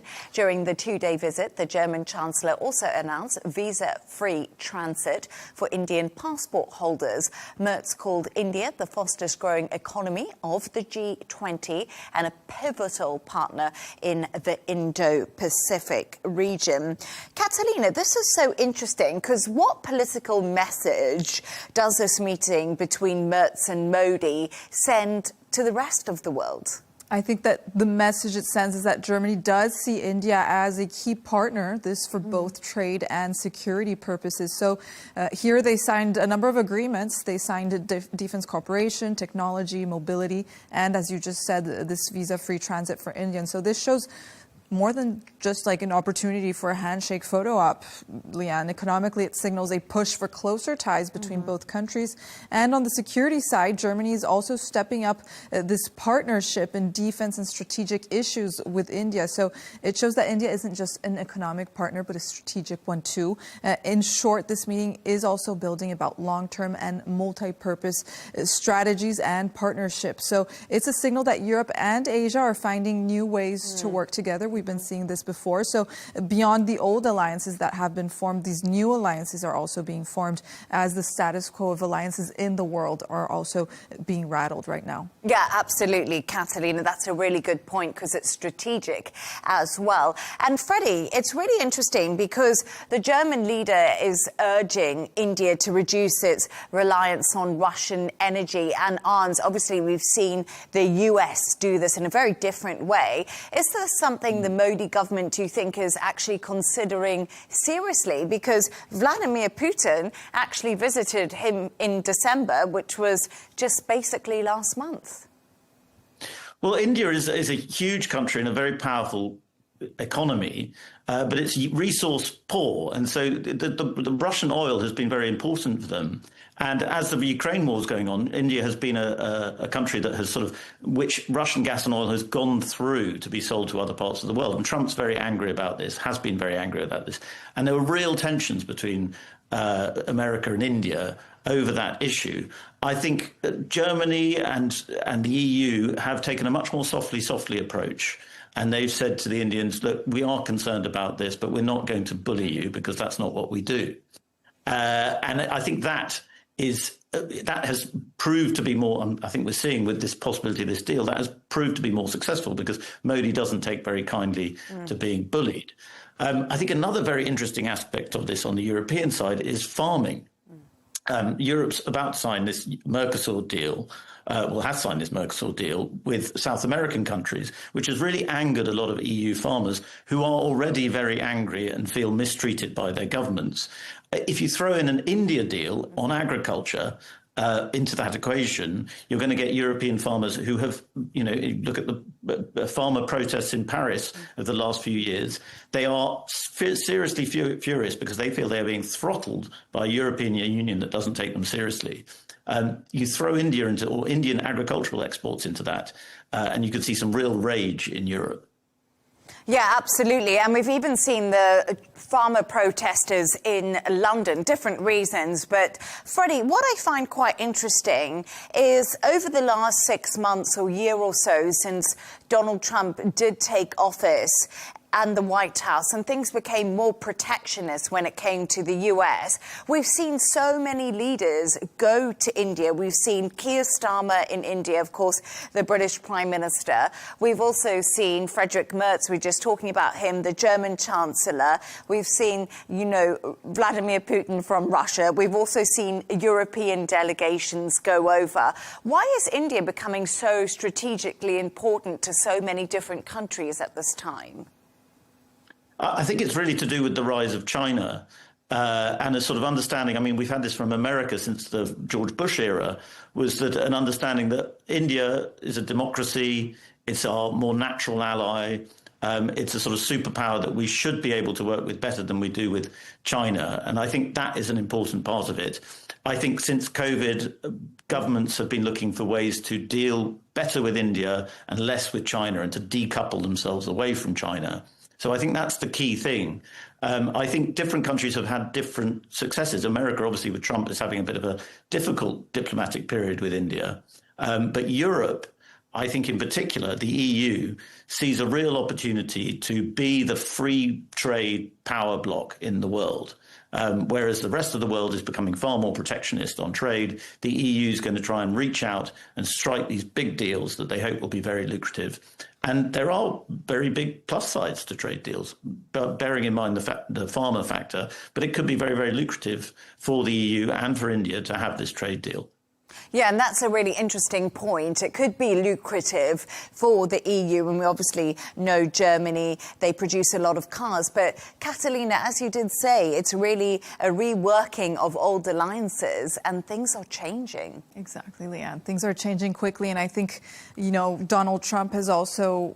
It's not just the economic alliances that we see. We're seeing this happen militarily with NATO as well. So I think all the alliances in the world are being questioned right now. And I think this is the Trump effect overall, where he's not someone who's really great, who likes alliances that much. He's more of a protectionist. And I think the trend that we're going to see now moving forward is that every economy is going to become a bit more protectionist and fend for itself.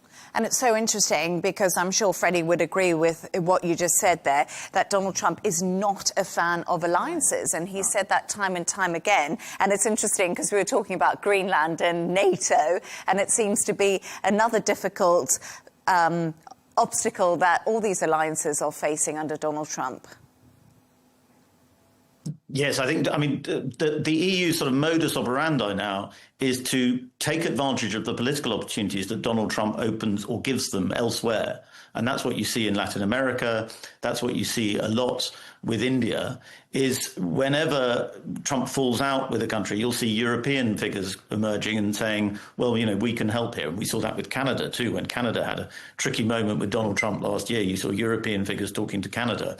They see themselves as the sort of, if Trump is the great disruptor of the world order, that the EU sees itself as the kind of force for reimposing a world order. Yeah, that's a really good point. Thank you to you both so much. Let's move on to another story now. And British Prime Minister Keir Starmer has dropped plans to make digital ID mandatory for right-to-work checks, rowing back on a key Labour proposal. Ministers say existing checks using documents such as biometric passports will move fully online by 2029 instead. So, Freddie, that's really interesting because you are, of course, in the UK. What's been the reaction to all of this today?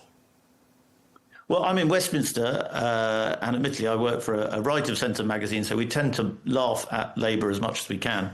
But it has been, it's just comedy now. This government is incapable of pursuing its own policies. And what's particularly interesting about this is initially they seem to be determined to, say go away to anyone who was saying this is authoritarian, this is sinister. They were saying, no, we've got the political capital, we've got the political will to do this, and we're going to go ahead and do it. And we're finally going to show that we actually have some clout. And yet there we are. They've U-turned. They said, no, it's not going to be compulsory after all. And Kemi Badenoch, who is the Conservative leader, who hasn't had a great start to her leadership. But in recent weeks, there have been so many U-turns over so many issues. She has, every single time she faces Keir Starmer in Parliament, she has so many open goals that she can just attack him over, because this seems like a totally rudderless British administration. And Keir Starmer started the year by giving an interview to the BBC saying, people are talking about a threat to my leadership. I'm here for the long term. I'm all about stability. But it seems as though this farce cannot continue.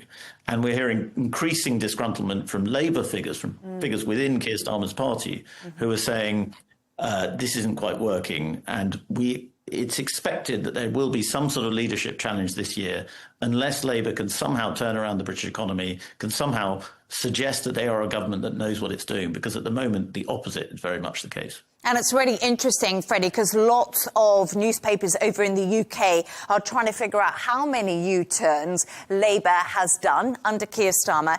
And apparently it's 13, and that's pretty significant, I must say, indeed. And as you did say, Kemi Badenoch, the Conservative leader, really fiery exchanges in the Commons today. It's an open goal for her, of course. But just in defence of Labour in some ways, the Conservatives did have 5 prime ministers, 6 chancellors, 8 home secretaries and housing ministers in their time in office. So I don't know how good that track record is either. Well, quite. I mean, but this is Keir Starmer's. The only thing keeping Keir Starmer is we don't want to be like the Tories and change leader every 5 seconds. But is that a real way to run a government? I don't know. No, I don't know either, because I remember when I was working in the UK, I couldn't keep off track who was who, especially when it came to the housing ministers. But, Catalina, digital ID cards seem to be causing controversy in the UK. But listen, they are commonplace in many countries. For us here in Dubai, we carry ID cards. So it's really interesting what concerns are. Yes, I was going to say I'm new to these ID cards, but we were discussing before, personally, we've had a good experience with them. But what's happening in the UK that's causing a bit of a stir? So first of all, people are worried about privacy. This is also big in UK, Europe. So they say that a centralized digital ID could also give the government too much access to their personal data. So first is privacy issues. Then there's the security is another concern, since, for example, a hack of the system could be catastrophic, because identity is not something that you can actually reset like a password.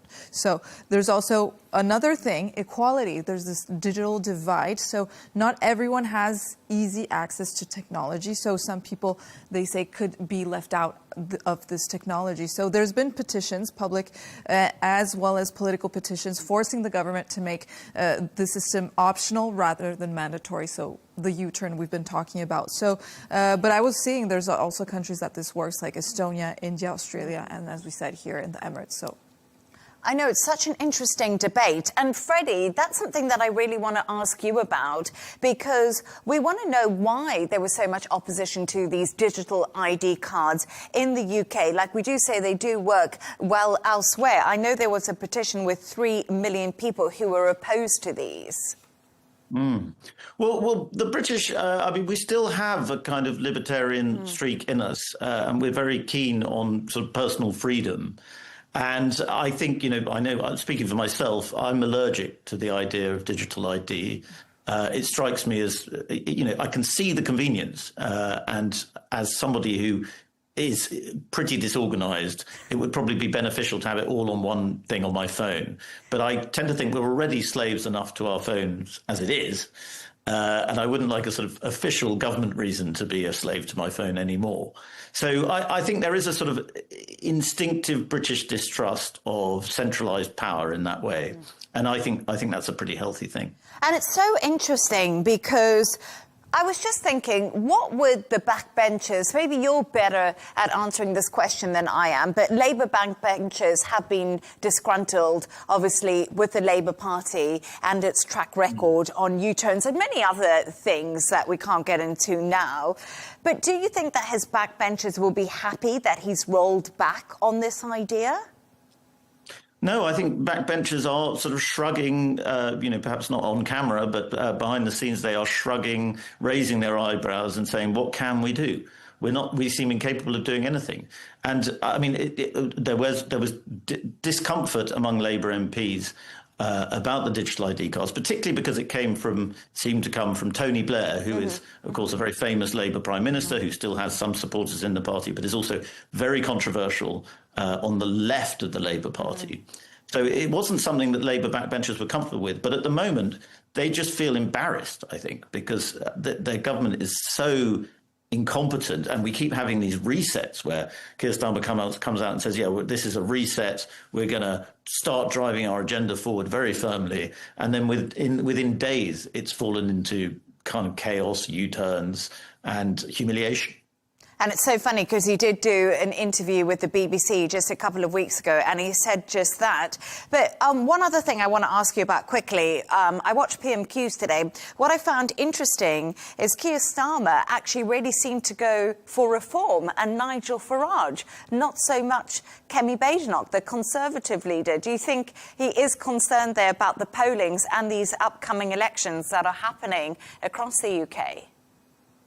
Well, I think the kind of official Labour line is they could live with a Conservative government. They couldn't live with Nigel Farage because he seems to be this incredibly dangerous and divisive figure. But I think if you look at what Labour is actually trying to do, they are trying to split the right, and their re-election strategy, such as it is we may be in complete chaos, but we can split the votes on the right.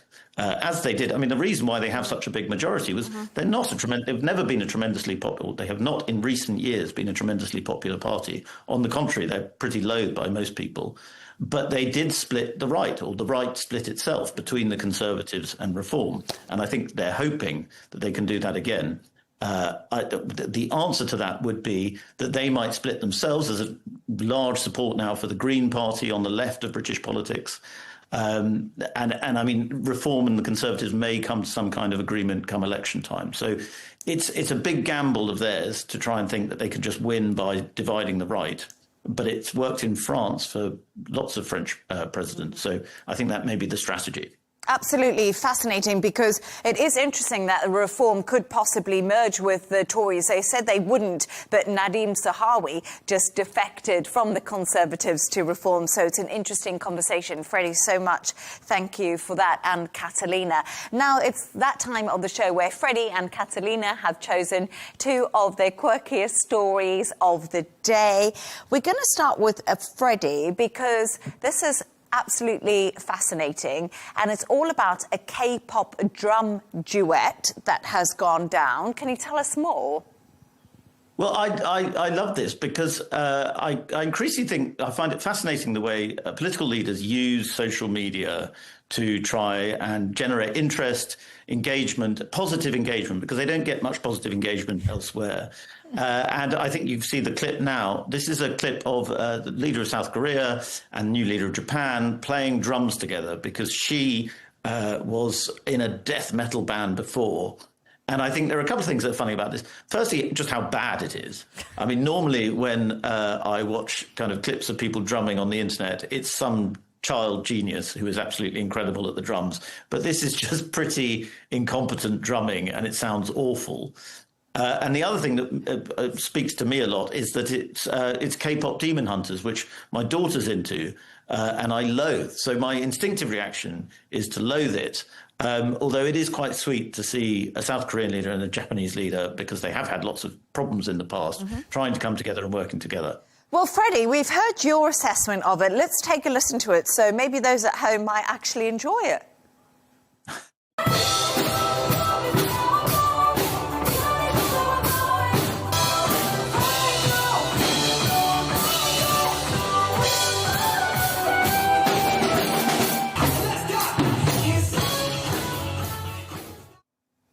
I must admit something. We're going up, up, up. I absolutely love that song, Catalina. I don't know what you think. I didn't think it was that bad. No, I thought they were quite good. Yeah. I think, the Japanese lead apparently was in a heavy metal band, which I find really interesting. But would you... She's got a bit more rhythm, that's clear. But I don't think... I mean, I'm no great judge, and I certainly can't play the drums, so I can't talk. But I don't think it's nothing to show off about, I don't think. But I think it's one point that you actually made earlier, Freddie, when we were having the pre-chat, that these leaders are desperate to go viral on social media and try and... points. Yeah, and attract an audience. It's sort of amazing, really. I mean, in Britain, we increasingly see politicians basing their campaigns, their election campaigns, all around viral stunts, desperately trying to get something that goes big on TikTok or Instagram or whatever. And this is politics now. It's the social media element of politics is very, very important. And this is a clear example of that. And I'm sure it will do enormous numbers and prove very popular. I still think Donald Trump's dancing's better than those drums, but we won't go into the dad dancing. I agree with that. I'm all for dad dancing. I'm all for Donald Trump's dad dancing. But Catalina, let's move on to your story now, because it's about a skier and a dog being swept away during an avalanche. I love dogs. Are they okay? We always end up talking about dogs here, Leigh Ann. They always come up. Yeah. They always make their appearance in the show. But this was the moment this skier got caught in this avalanche in the Andorra. In Andorra, so here you see her with her dog getting swept along. This was in Pic de l'Hortel. So the Spanish skier, she's called Ares Masip, and she captured the moment in the Pyrenees and with her dog called Chim. The good news, both skier and her dog were unharmed. Of course, no, they weren't unharmed. But tragically, this reminds me of other news that Swiss snowboarder legend and Olympic medalist Wuli Kestenholz, he died in an avalanche just today or yesterday at the age of 50. So I think we started chatting about this. Why are we seeing so many avalanches right now? What happened is that there's been numerous avalanches all the way in Europe, in the European Alps, due to this recent heavy snowfall that we've been seeing and we've been reporting all over the news. So avalanche risk right now currently at high levels, 4 out of 5. Thank you so much, Catalina. I didn't know that you could take your dog skiing, which I find quite fascinating. I used to always take mine skiing on my backpack. Yeah. Oh, wow. Yeah. Oh, well, I've got 2 dogs, and I'll tell you what, we're definitely not skiing. They're summer dogs. No, they've just never been disciplined. Why would I do that to myself?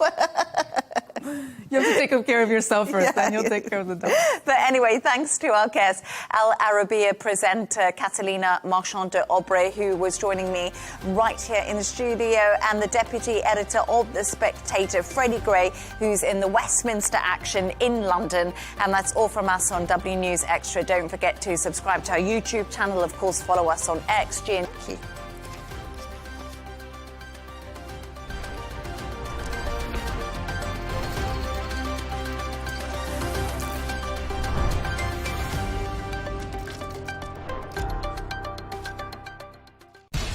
We have to take care of our people, and we're going to take care of our people first. For in-depth analysis and all the latest developments across the globe, make sure you join us every weekday. President Trump is trying to negotiate a ceasefire. with so much happening, so much information and so much noise. International law will have no part in his administration. It can be hard to keep track. Tariffs will just fuel inflation. We're going to fight these tariffs. But you can count on us to tell you what you need to know. We stand by your side. Join me, Tom Burges Watson, for Global News Today, right here on Al-Arabiya News.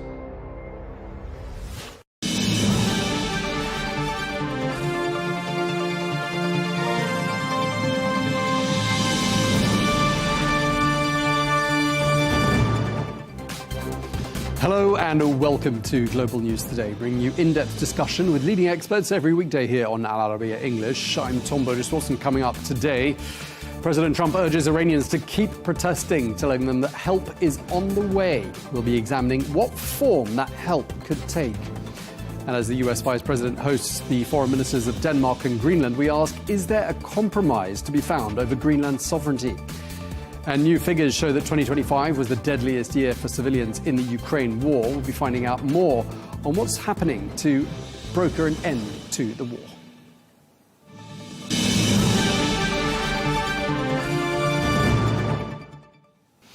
Hello and welcome to the programme. We begin with the latest on the growing unrest in Iran by taking a look at some of the key developments. Well, President Trump is warning Iran that the US will respond if protesters are executed. He says that Washington would take a very strong action if reports of executions scheduled for Wednesday are true. Well, more than 2,400 people are now reported to have been killed during the protests. Meanwhile, Iran's Foreign Minister Abbas Araghchi says that the country will defend itself against what he called evil and foreign interference. Well, we're joined now by General Chip Chapman, who is a former senior British military advisor to US Central Command. General Chapman, thank you very much for joining us once again here on Al-Arabiya English.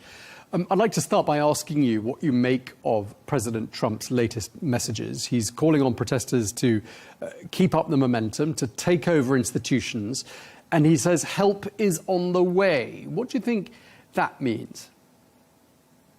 Well, like all these things, the sequencing is important because we had the protest from the 28th of December to the 12th of January, but the one on the 13th. And when you've got a repressive regime which is doing really nasty things to you and killing potentially tens of thousands of people, there's a difference between being locked and loaded, which the US always are for a fight tonight capability, and having a ability to do a campaign. So the first thing, of course, is that they need to make sure that the force protection is okay in the Gulf because of the threat of retaliation. And secondly, it takes a long time to get the outflow of their assets to do something. So it might be premature to protest now if you're going to be killed for the sake of doing nothing. The outflow would be a number of indicators that we look for, including, for example, tankers and bombers being sent to Diego Garcia or something like that. But that said, there are a different number of target sets which the US would be looking at, depending on what they wanted to leverage they wanted over the Iranian regime. Right, and in terms of the timing, do you think there's a sense in the Trump administration and in Washington generally that they'd better act now while the momentum is there? Because if they let it pass, I mean, another opportunity like this might not present itself for who knows how many years. Well, I think you should look at this as a marathon, not a sprint. So don't worry if there's not been protesting for a couple of days. I think the fundamental thing from how Trump looks at these things is, and you can see this also with Ukraine, is that the first thing he always really talks about is what one might call a humanitarian peace. You know, stop the killing, be done. That's essentially what he first said in his town hall in May 23 there. So I think he'd like to do that. Now, the Iranian regime also always has a very low bar. It's regime survival. And they've frequently drunk from the chalice of poison, both in releasing the American hostages and in 1988 in ending the Iran-Iraq war. So I think there is a possibility of drinking from a chalice of poison. I don't think there's a possibility of any grand bargain. And that might initially be stopping the executions and stopping the killings, but that's a very tactical thing. It's different than the structural problems which face the Iranian regime, and that is the problem for the future, for the regime, that you've got this growing incompatibility between its ideological and revolutionary nature needing to export the revolution, as it were, and the social demands of the population. Because I think we need to be clear that the sources of discontent when this kicked off were actually to do with the collapse of the national currency and the surge of prices and inflation. It was not to do with the US, nor was it to do with Israel, in the same way that it wasn't in 2022. Now, the Iranian regime may have changed the framing of that in the last few days, and that could play in their favor, because what lots of people don't want in Iran is chaos in the way that they saw that unfolding in Syria or Libya or Iraq. There are a number of people who want stability and security over the uncertainty of radical regime change.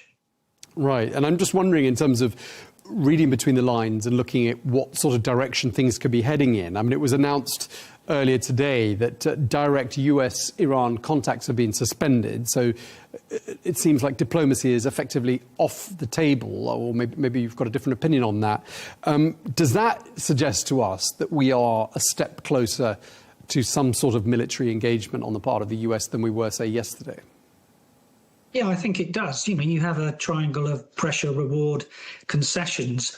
And so if you thought that this was a escalatory ladder and that the US have broken off diplomatic relations and talking, then you would think that they're going to go to a posture of potential military action. Of course, there may be other things that come before that in terms of OCO, offensive cyber operations, which could degrade and destroy certain elements of the IRGC's computer infrastructure, and that itself might have an impact on exacerbating the economic situation of the regime, because that could degrade the sort of links for banking and things like that.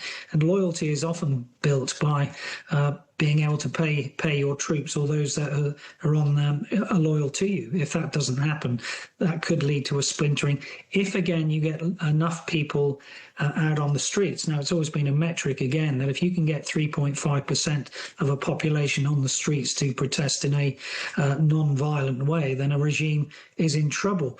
The problem with that historically, or now in the contemporary age, is that was before we had this sort of digital curtain which Iran has thrown up. And so in this age when you can cut off a kill switch, cut off all the internet, then you've got a problem. And Iran, the regime, are controlling the information space at the moment, and indeed have said that Iranian state TV have said that social media is an enemy battlefield. They control that at the moment.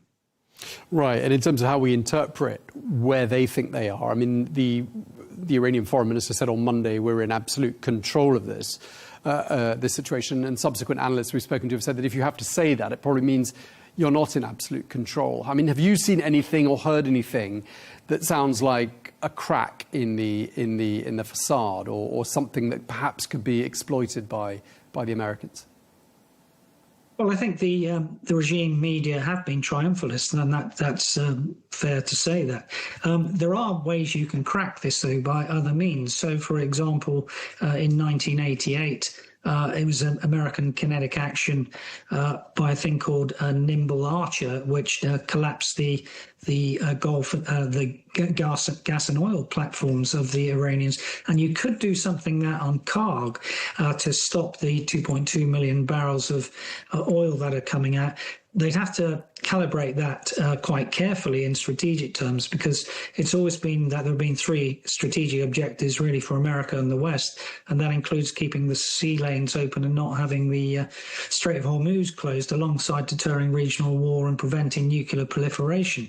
It could be that part of the deal that is done is to have some sort of compliance with what was formerly the Joint Comprehensive Plan of Action, but it's also worth saying, of course, that it was Trump who withdrew America from the Joint Comprehensive Plan of Action. Right. In terms of the US options out there, I mean, you've talked about some of them, and obviously sanctions have been in place for quite some time. Those are being tightened up in the form of secondary sanctions. There are, of course, cyber measures that can be taken. And then obviously Israel, in the last 15 months or so, has demonstrated that it's got extremely reliable intel on Iran. I mean, going right way through the ranks of the Iranian leadership and also their proxies. And I'm wondering whether you think perhaps a campaign of precision strikes might end up being the preferred course of action by the Americans. Yeah, well, I think then you look at the target sets based on what the outcome you want from the American perspective. And I think there were three which play into this. The first one is leadership targets. It's the command and control. It's the media stations. It's high-value targets of the personnel, IRGC, and those surrounding the supreme leader. The second one is internal security targets, the slightly wider with the Basij and the Artesh, the Iranian military. And the third one would probably be the economic targets, as I mentioned, about the gas and oil platforms. You could have a bundling of that, which would be not quite leadership decapitation, but the pressure around those elements, which may lead people to defect. And it's when you get that defection of the loyalty, then that regime is generally in trouble. Okay, then of course Iran would be expected to respond, and looking at the most recent pattern of events, most likely they would aim at US bases in the region. And I don't know which bases you think would be most likely to be targeted and how you think Washington would then respond to such a retaliation. Well, I think we saw in June, of course, that the retaliation that the Iranians did then was performative rather than sort of a military significance. And that's why I said that the first thing that the Americans need to do is get their force protection in place for two particular areas, really. The first one is for their Fifth Fleet facilities in Baghdad, of which there's a US component, UK component alongside of that. The second one is the assets that they've got, largest airbase in the Middle East at Al-Udeid in Qatar, and making sure that they've got the air defence there. It's that which would be their first thing before, as I said, you see the outflow of their assets if they were going to do a sustained campaign against Iranian targets. It won't cut it if you just have a few Tomahawk missiles going in on a few buildings from time to time. Okay, and if Russia, if Ukraine, excuse me, let me just do that question again. I got my countries muddled up. And if Iran then turned to its allies, I mean, could you see any of Iran's closest allies? I know the list is shrinking. Could you see any of them somehow coming to Iran's rescue here? No, I can't. And if you look at at Russia in particular, Russia's had a bad last year. It sort of didn't help Syria, that fell. It didn't help Iran in June, and it didn't help Venezuela. And the commonality between all those three, apart from the fact it didn't help, is it showed probably the superiority of Western technology over Russian air defense systems, particularly the S-300. And I think one of the things that we saw from the 12-day war in June is that both the Americans and the Israelis have freedom of action and escalation dominance to do anything they want over the airspace of Iran. How much influence do you think Israel's got over Washington's thinking at this precise moment? I think that Washington always looks after its own vital interests, but I think it would also be fair to say that particularly in terms of the nuclear file, that both of them have a common objective to ensure that Iran doesn't want a nuclear weapon. But I don't think that's one of the target sets which is key, nor is it the highest one you would want to go for if you want to collapse the regime. And just looking at this whole situation in the context of other escalations that we've seen in Iran over the years, would you say it would be fair to characterize this as the most serious threat that the leadership in Iran has faced since '79? Yeah, I think you could say that. So, for example, we've had protests before in 1999, 2009, 2017, 18, 2022. I think this one is not going to go away because of that structural problem. And as I said, this growing incompatibility really between the ideological nature of the regime and the social demands of the population. I can't see how they close that gap in terms of both the inflation and the basic human desires to eat and have food and get slightly wealthier when you've got this revolutionary nature which represses its people. The two are going to be like oil and water at some stage. I don't think it will be in the next week or 2 weeks, but this won't be over. It is that marathon. It is not a sprint. OK, we really appreciate you taking the time to speak to us. General Chip Chapman, always a pleasure talking to you. Thank you very much. Thank you, Tom.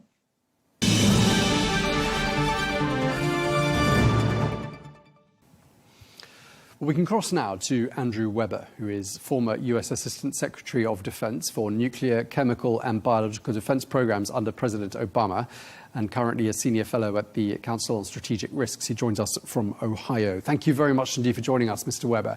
How likely do you think some form of US intervention in Iran is at this stage? Well, apparently President Trump is meeting with his National Security Council today to make those decisions, and they will present him with a range of options, from military force to economic sanctions. And would you be surprised at this stage were doing nothing to be the chosen path? Oh, I would be very surprised. President Trump seems personally horrified by the massacre of civilians that's occurring inside Iran. And I would expect some type of serious action to try to save lives of the people who are fighting for their freedom on the streets throughout the country of Iran. Right. It was announced today that direct US-Iran contacts have been suspended. Sounds as though diplomacy is being put to one side. Does that in turn suggest a step towards some form of military intervention? Well, I would not be surprised, given the fact that in Operation Midnight Hammer, we had a military attack against Iran together with Israel last year that was very successful, using air power, the B-2 strategic bomber. I think his success, at least in the short term in Venezuela, will make him likely to think seriously about using military options, especially air power. And part of the calculation that's made before a decision is taken will be a look at what the options might be that Iran will choose in terms of a retaliation, and Iran does tend to retaliate. How dangerous do you think it is that there's a risk with the regime boxed into a corner of some sort of a miscalculation, given, and this is where we draw on some of your expertise from your role in government, that they are understood to have some stocks of unconventional weapons? Yeah, well, a cornered rat is always very dangerous. They could lash out. I believe there's a lack of understanding between the two countries. Clearly, we've seen that play out over the last year over the nuclear issue. Iran does have programs, especially in biological weapons, that could be used in a covert attack against the United States, against the homeland even, covertly. So it is a concern about retaliation, but I will say that the Iranian regime has never been weaker. They've suffered really catastrophic losses of an ally with the Assad regime fleeing to Russia. Hezbollah defanged, and their other proxies seriously diminished. So Iran is in a very, very weak position, and obviously the focus of their security forces today is on internal control. Right, and when you hear President Trump saying, quote, help is on the way, does it sound to you like the decision's been taken and something's going to be done, imminently? No, I don't believe the decision has been taken. I believe he's meeting with his advisors today to review the options and most likely pick one of them. I mean, there are other things we could do short of a military attack, for example, in the cyber domain. So I think that it may come quickly, or it may be there may be a delay. We are flowing some forces to the region, but we have quite a number of forces that were involved in the Venezuela operation. So I don't think there's any time pressure to act, although as people are being gunned down on the streets by their own citizens in the security forces, there is pressure to do something quickly.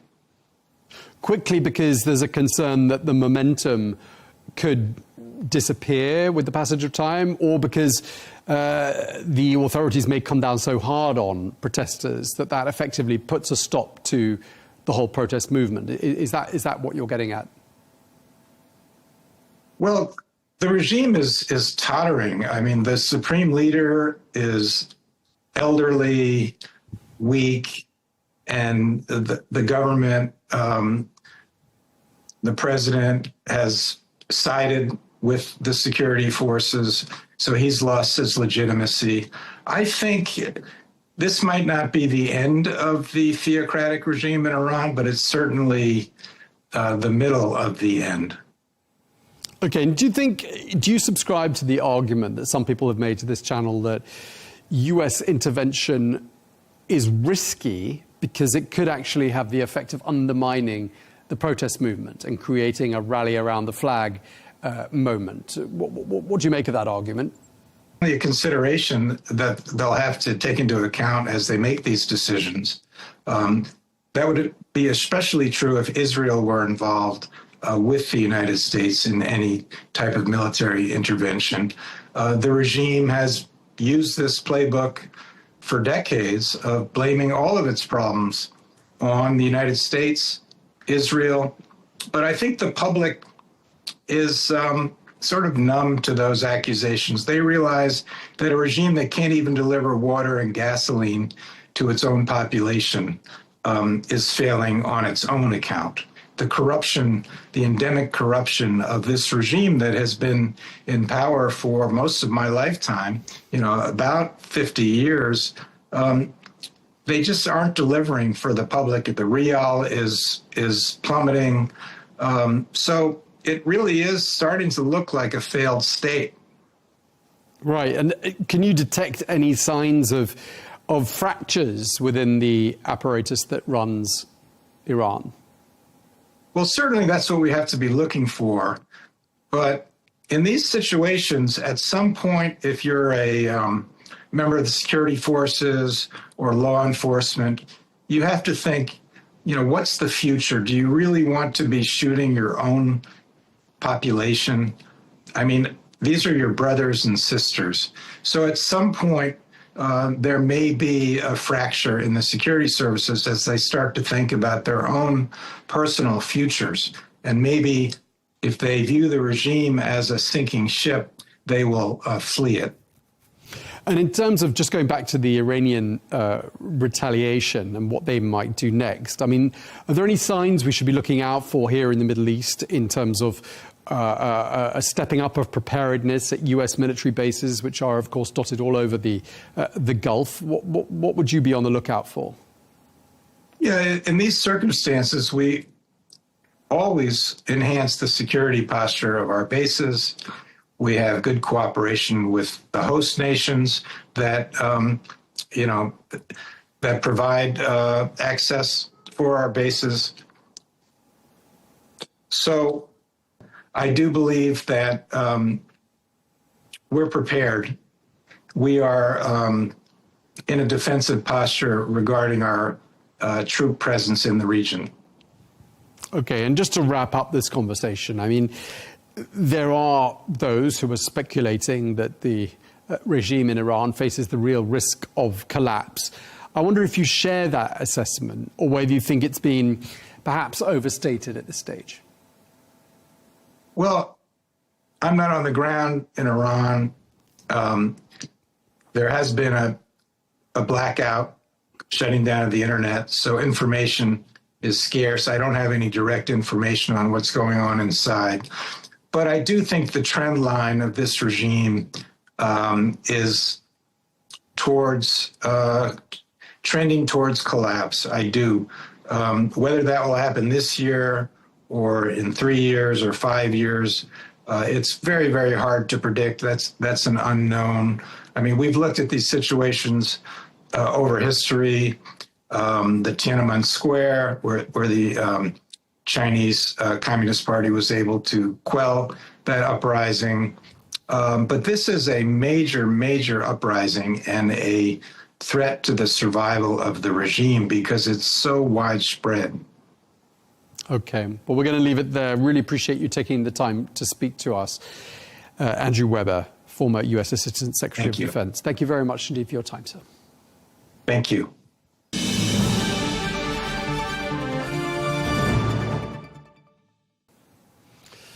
In other news, what is the future of Greenland? Well, as the US Vice President J.D. Vance and the US Secretary of State Marco Rubio host the Danish and Greenlandic foreign ministers for talks on the semi-autonomous territory. All these discussions come as President Donald Trump renewed threats to take control of Greenland, quote, one way or the other. Well, let's bring into the conversation Tom Høyem, who is the former Danish Minister for Greenland. He joins us from the outskirts of Berlin. Thank you very much indeed for joining us, Mr. Høyem. The foreign ministers of Denmark and Greenland are today meeting with the US Vice President J.D. Vance and the US Secretary of State Marco Rubio at the White House. How united do you think Denmark and Greenland look and sound when it comes to responding to US pressure over Greenland? Actually, the meeting takes place precisely now when we are speaking here. And you ask how close. 2 days ago in Copenhagen, the leader of the government in Greenland, Jens Frederik Nielsen, and the Danish Prime Minister, Mette Frederiksen, they gave a press conference, and the leader from Greenland said, we are 100% together with Denmark. We are a part of the Kingdom of Denmark, and we want to stay as a part of the Kingdom of Denmark, and we do not want in any way to be Americans. So we are so close that you could nearly say that Mr. Trump's provocations have brought us even closer together. Okay, so attempts to bring about any divisions, you're saying, have not worked. What would you say is the goal of that meeting at the White House? What do you think those two foreign ministers want to leave Washington with? Well, it's very strange with this whole provocation and this whole debate because Mr. Trump says two things. He says he would like more military in the Arctic area because the Arctic area is such a high-risk area. We, Denmark, Greenland, we say, yes, please. We would also like more military there. And we have ourselves, Denmark, invested more than 4 billion euro in military the last years. And the second thing Mr. Trump is saying is that he would like to use the materials, the mining possibilities for minerals in Greenland. And we say, yes, Greenland and Denmark, that's a very good idea. We would also like that there would be American investments. So it's very strange to see where the difference in substance really is. But honestly, this is the biggest crisis we have had in NATO at all. There is one NATO country threatening to attack another member of NATO. That has never happened before. And it is very difficult to see how to react to this, but 3 ways are tried now. The one is that different countries who are members of NATO, that means United Kingdom, that means Germany, that means France, it's Italy, and also Sweden, they have said, okay, we are ready to send some military equipment and some soldiers, if necessary, to the Arctic area to strengthen the whole situation, security in the Arctic area with NATO forces. That's the one thing we have done. The second thing, and that is quite dramatic, is that today we, Denmark, have decided to send some soldiers to Greenland. This is very, very rare that such a decision is taken, but we want to be ready if something, sorry for the word, absurd should happen, that American soldiers would try to come to Greenland. However, it's also in another way incredible because there are soldiers, American soldiers, on Thule Air Base, and we are saying, please, you could send more. So the whole discussion about being owner of Greenland is not only a provocation, it's also old-fashioned, and of course, according to international law, things like that are not possible at all, and Greenland is again and again saying we are Greenlanders, and we are in the Kingdom of Denmark, and we do in no way want to be American citizens. Okay. I mean, Mr. Trump's argument is that if the United States doesn't seize control of Greenland, then Russia or China will. How do you respond to that argument? And we are responding saying, yes, please. I will tell you a little experience from history. When I was minister, I was also responsible for Thule Air Base, for the contact between Thule Air Base and the United States. And I negotiated personally in Pentagon in Washington about Thule Air Base. And we decided, this was in the 80s, we decided to halve the area of Thule Air Base, not to escalate, not to have more, but to de-escalate, to have less soldiers and to have less area for the Thule Air Base. So when Mr. Vance, who's very aggressive, when he's saying that Denmark has not done enough, then he has to include himself, because this was an agreement between me and Pentagon at that time. Do you see a situation where, I mean, you've talked about Danish soldiers being deployed to Greenland. I mean, do you think it's likely that we could see a military confrontation between two NATO allies over Greenland? I pray that it is not possible. And if you had asked me yesterday, I would have said, no, it will never happen. But today is the day where the people are sitting in a normal meeting, you would think, but at the same time, Mr. Trump is outside the door saying that he wants to have Greenland, no matter what the negotiations today mean. It is a very, very serious situation, and I'm not so young anymore, and I do not remember in my life that we have had such a confrontation, such a conflict, such a risk as we have just now. So I'm very worried for the time being. Are there any face-saving sort of compromise options that you can imagine Denmark and Greenland putting on the table there at the White House today? Yes, and we have one experience about saving face, because some month ago, you might have heard that President Vance wanted with his wife to go to Nuuk, which is the capital in Greenland, and they have already sent flights there. They have sent armed cars there, also secured cars, and then they learned that there would be demonstrations against them and that the Greenlandic people did not want them. So they got the flights back, the cars back, and then they sent Mr. Trump's son as a tourist for 2 hours, and Mr. Vance and his wife, they only went to the Thule Air Base, the American base. And that was the way they saved face at that time. I think that if NATO, and I would like Mark Rutte is the General Secretary of NATO, I would like him to be more active, but if NATO countries are saying we would like to participate in the security of Greenland, because we understand the Arctic area is so important, then that would be a way for Mr. Trump in his normal way to say, well, I have now reached what I wanted, the focus on the Arctic area, and that NATO is taking that seriously together with Denmark. That would be one way. But if that's enough, Mr. Trump, I do not know.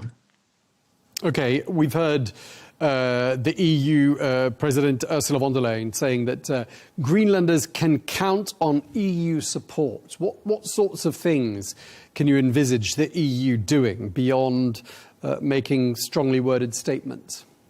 Well, first I have to tell you that Greenland was a member of the European Union from 1973 until 1985, and I was the minister who negotiated with the European Commission about the conditions when Greenland left.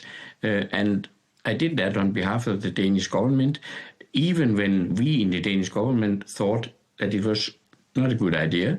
But Greenland had a referendum and there was a majority for this. And even when it was not legally binding for Denmark, then we accepted this, and Greenland got, after negotiations, a good, as Mr. Trump would say, deal with the European Union. I know that now a majority in Greenland think it would be a good idea to go back to the European Union, because you could say that the more allies Greenland has, the more partners they have, the more possibility they have to be independent and not depending only on one country.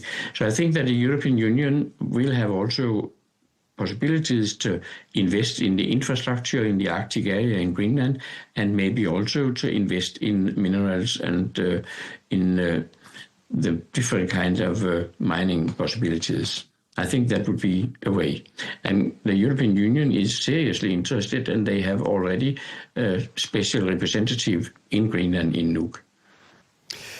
What do you think is going to happen today? How do you rate the chances of those two foreign ministers, one of Denmark, one of Greenland, leaving Washington, having convinced the administration to drop the claim to Greenland? How likely do you think they'll manage to achieve that? The Danish Minister of Foreign Affairs has been Danish Prime Minister twice. He is my party leader, he's my friend, and he's an exceptional good Minister of Foreign Affairs. But when you go into a room and you expect to have normal diplomatic negotiations about substance, and you meet a man, not Mr. Rubio, the Minister of Foreign Affairs, he is also himself a diplomat, and he knows also how to negotiate. But when Mr. Vance himself has invited himself, because he was not planned at the beginning, and now he's the host of this meeting, then I simply can't foresee what is going to happen, because Mr. Vance has again and again threatened and been very provocative, both towards the European Union, towards Denmark, and towards Greenland. I think that we are in an extremely risky situation, and I hope and I pray that it will be possible to find some kind of solutions and get this very high-level discussions down on normal civil servant level, where it would be possible to find solutions calmly and in a very constructive way instead of these provocations. We're about 11 months on from the infamous showdown in the Oval Office between President Trump and Vice President Vance and the Ukrainian President Volodymyr Zelensky. In order to avoid a scenario like that, where there's some sort of a public dressing down and a public humiliation, how would you advise those two foreign ministers not to proceed, knowing the character of, notably, the US Vice President? I would try to get to the substance, and I know that the Danish Minister of Foreign Affairs is very, very experienced, and he would never let something happen with him like it happened with Zelensky. They would try always to de-escalate provocations, and I think that the most important thing we can hope today is to say, okay, Denmark, Greenland have understood what the interest from United States is. Let's see how we together can find solutions to this situation. Okay, and just lastly, I mean, when you look at US public opinion, there are quite a lot of new polls out, and there's one I found, a Reuters poll, that shows, very little support for using military force to obtain Greenland there in the US. 1 in 10 Republicans and pretty much 0 Democrats think it would be, quote, a good idea to use force to take Greenland. How significant do you think that is? That is quite significant, and that is also a way to handle this situation, because today, when we are talking here, there are 10 senators from Washington in Denmark, in Copenhagen, talking with their colleagues, the Danish politicians. And I think that this is a way, because at that level, normal politicians will speak in a completely different and hopefully constructive way than the president is speaking. Do you think the argument that NATO would be essentially dealt a death knell by such a move is going to be the strongest argument that can be used by those visiting foreign ministers? Yes, I really think, because if you have a NATO which implodes, really, then the whole Western world is in risk, because then all normal ways of negotiating and dealing with things would disappear. So I think that is a very strong argumentation to say NATO can take over here, NATO can be strong in the Arctic area, NATO can fulfill some of the wishes the United States have, and which, as I said at the beginning, actually are the same wishes we have, Greenland and Denmark. Okay, we really appreciate you taking the time to speak to us. Thank you very much indeed. Tom Burges, former Danish Minister for Greenland. Thank you, sir. Bye-bye.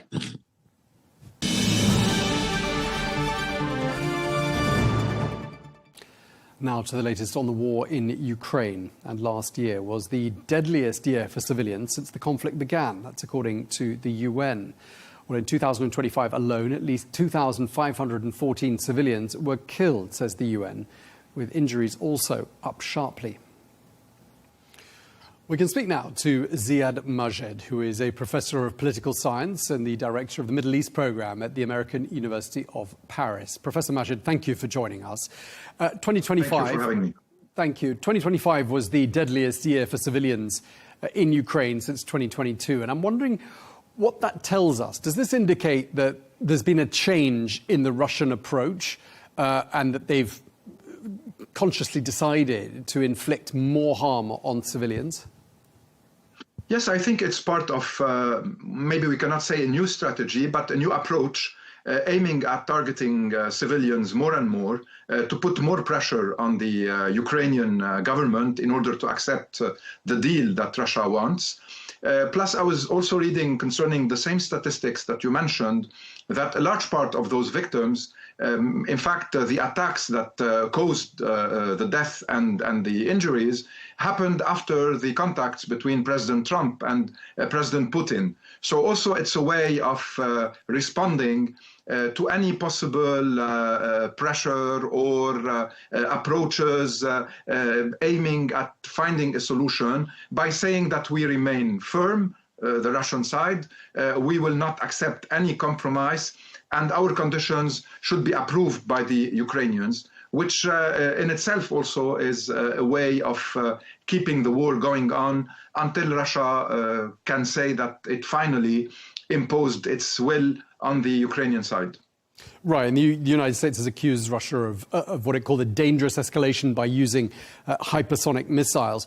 Does all of this also indicate one other thing, which is that Ukraine's air defense systems have been to some extent depleted? Is that something we can read into the casualty numbers? Yes, that's what many military experts are evoking, the need of Ukraine to have new stocks and maybe more sophisticated systems because they have used most of what they had, because without an American commitment, European states alone cannot provide with these kind of systems.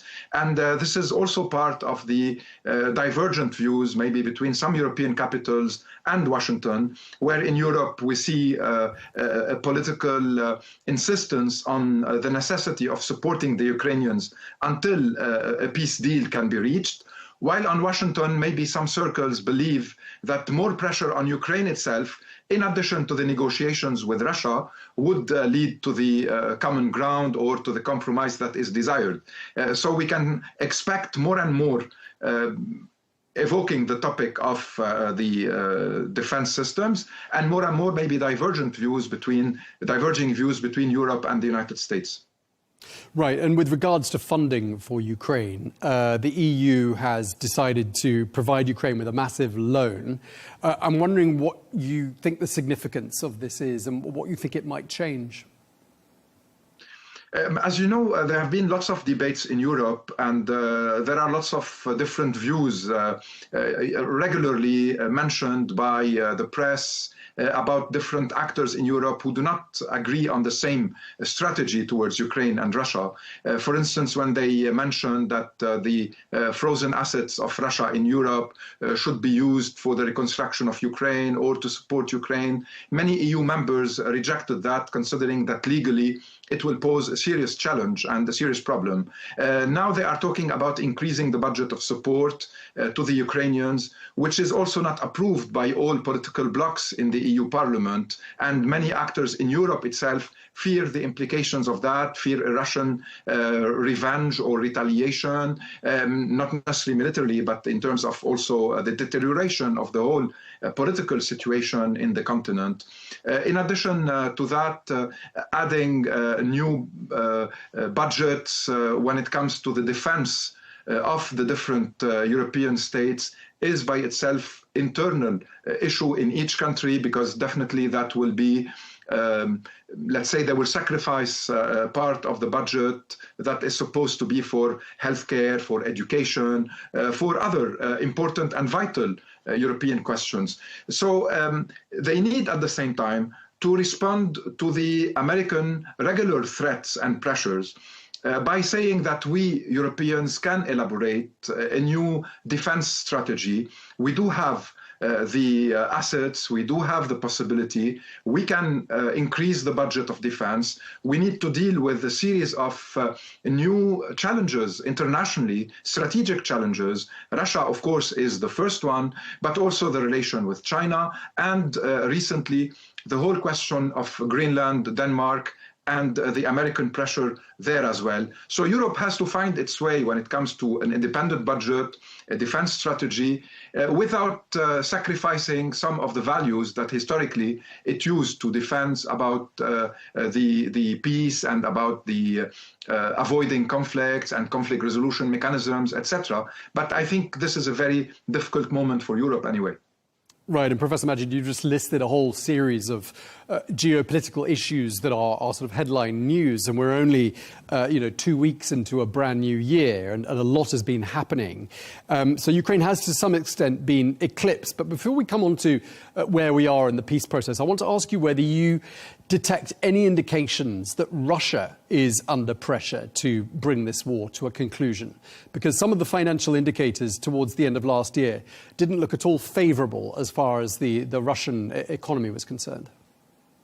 Yes, when it comes to technical questions and to the sanctions on Russia and to the whole Russian economy, most economic experts would say that the sanctions and the pressures have weakened, have fragilized the Russian economy. The income in Russia has decreased. There are lots of problems. But at the same time, Russia is a huge country, and the culture of the regime does not necessarily deal with these kind of realities. They consider that they can absorb all pressures, that they can wait and wait until the balance of power is dramatically modified, and that will allow them to win, or at least not to lose. They do rely on Chinese support. They do rely on relations with many economic actors that have not responded positively to the sanctions and to the boycott of some Russian oil or other products. So Russia can still deal with the pressures. And the fact that it's not about the Russian public opinion or about Russian parliamentary institutions, it's much more about the Kremlin and about some circles of powers in Moscow that will decide. I think they can keep on and continue until they find a way to accept a deal and to say that we have imposed at least some of our conditions on Kiev.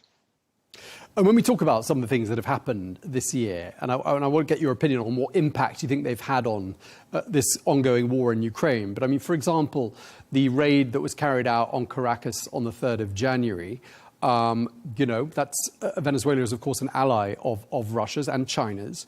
We look at what's happening in Iran, again, another Russia ally that is potentially in a difficult situation, and that country could be on the precipice of major change.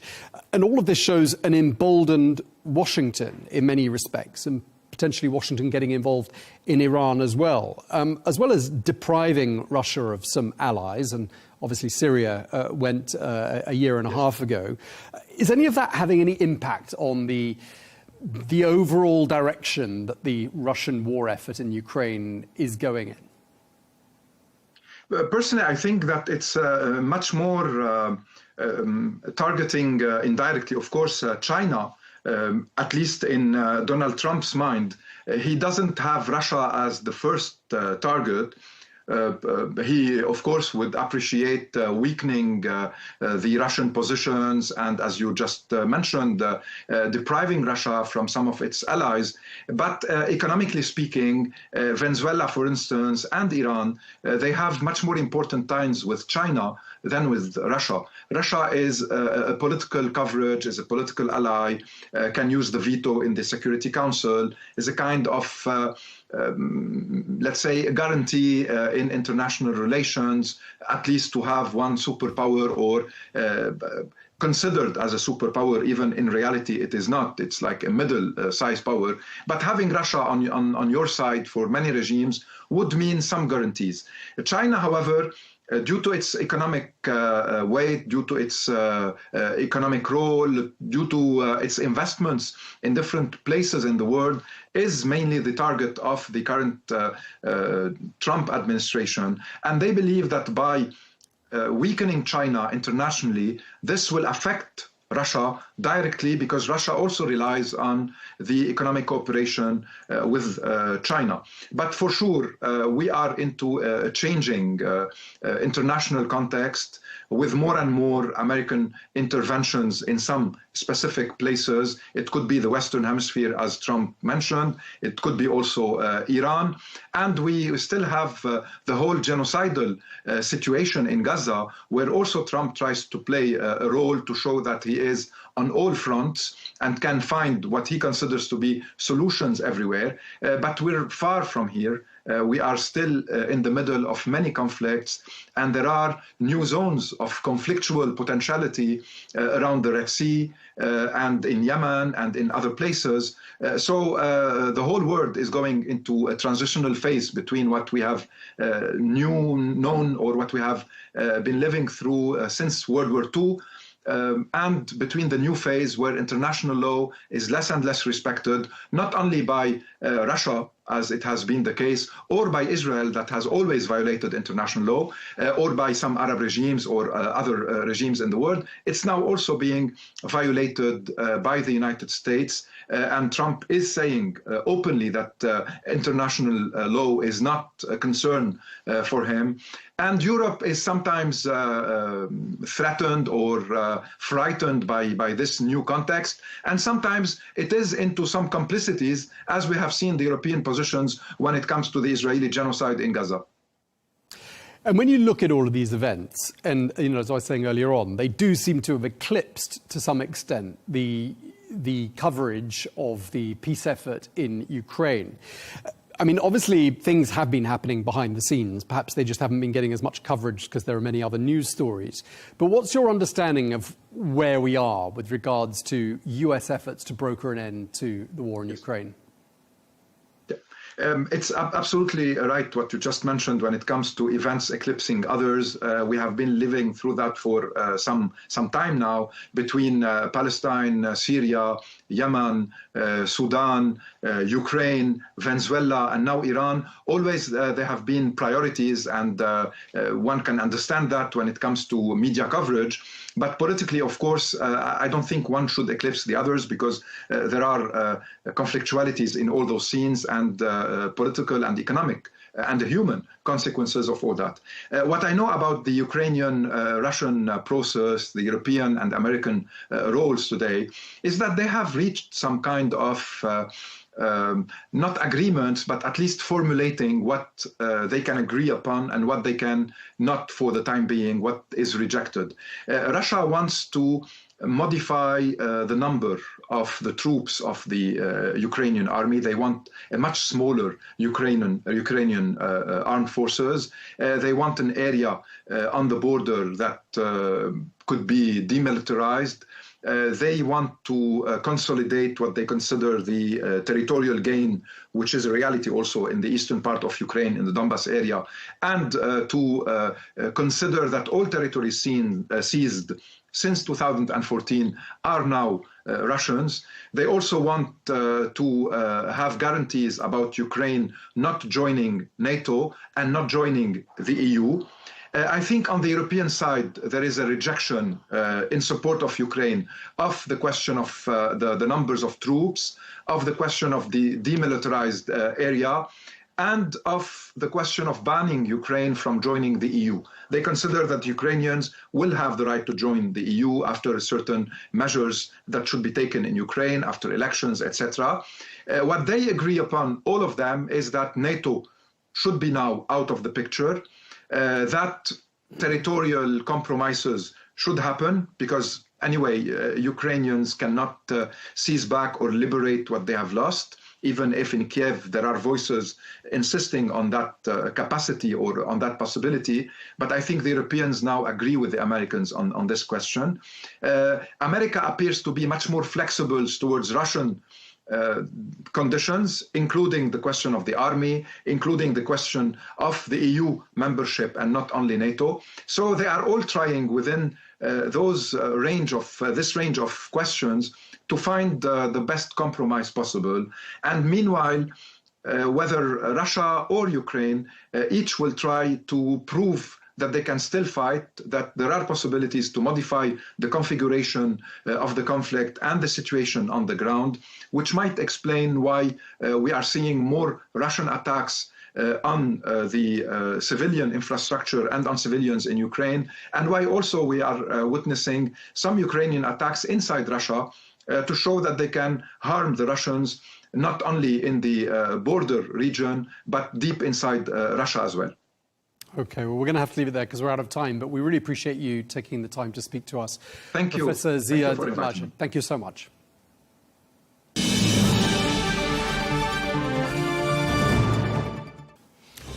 That is all we have time for today's edition of Global News Today. Thank you very much indeed for watching. Look forward to seeing you again tomorrow. Until then, goodbye.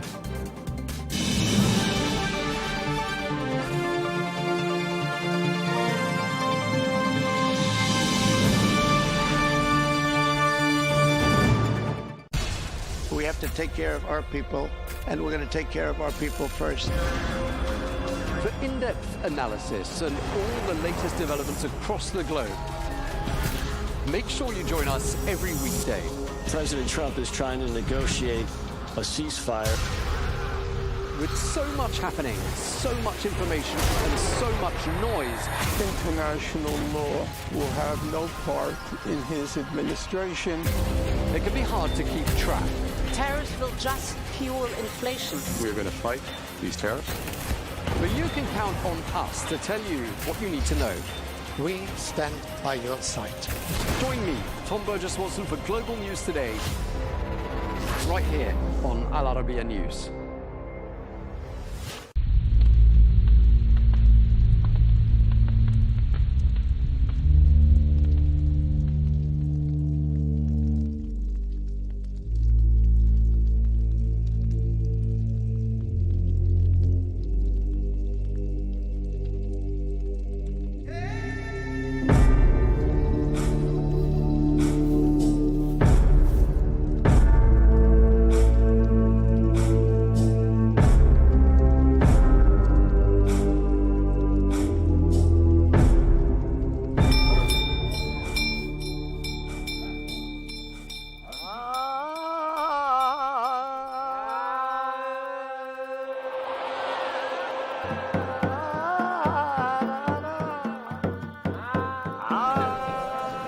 The first democracy in the world, the descendants of Alexander the Great, an isolated village.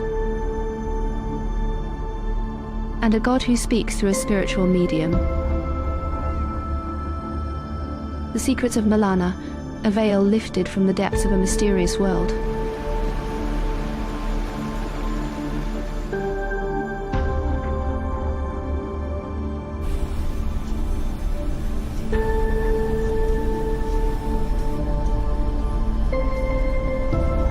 The village of Malana, nestled in the enchanting Himalayas, sits at a high altitude of about 2,652 meters above sea level in India's Himachal Pradesh state, surrounded by breathtaking beauty.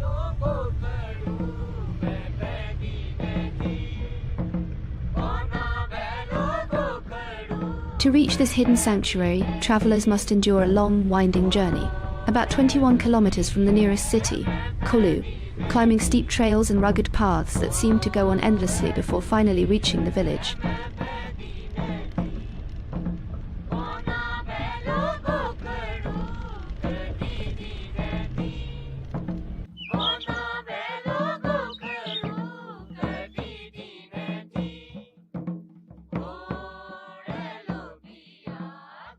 Tourists endure great hardship to reach this village due to its remote location, which modern transport cannot access. The only challenge which I felt was like trekking to Malana village from the parking, which is quite a lot. For me, it was around, it took me around an hour to reach over here. In this distant valley, there lies a rich history that stretches back thousands of years, a way of life deeply bound by its own unique traditions and laws. The beliefs of the Malanese, which often conflict with their economic needs, mean that although they strictly forbid physical contact with outsiders, they are nonetheless forced to rely mainly on tourism, a blessing, yet also a curse for them. As the head of the village, my job is to take care of all the work here, such as leveling roads and installing solar light. It is my duty to place trash bins in different parts of the village and to raise awareness among tourists to use them instead of throwing garbage anywhere. I use the money that the government provides for this work. Jamningirishi, regarded as one of the great sages in Hindu mythology, is said to have intervened through his divine oracle, commanding that all guest houses surrounding Malana be closed. According to the legend, his decree allowed the village to welcome visitors only during daylight hours, when the god's blessing was present. This remote village attracts around 12,000 visitors each year. Tourists can't come and stay over here. It's very hard to find a place over here. Usually tourists come, visit, stay here for like a couple of hours and they go back to their own hotels. It is well known for its beautiful wooden houses, built in the unique Kathkuni architectural style, which were tragically destroyed in a massive fire back in January 2008. From those ashes, a new Malana emerged, resilient and hopeful.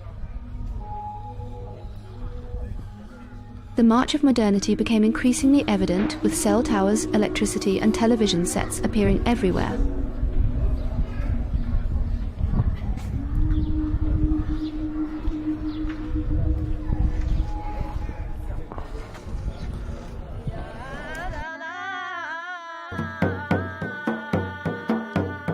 Throughout Himachal Pradesh, people will tell you that the residents of this ancient village, known for their deeply rooted customs, avoid even the lightest physical contact with outsiders.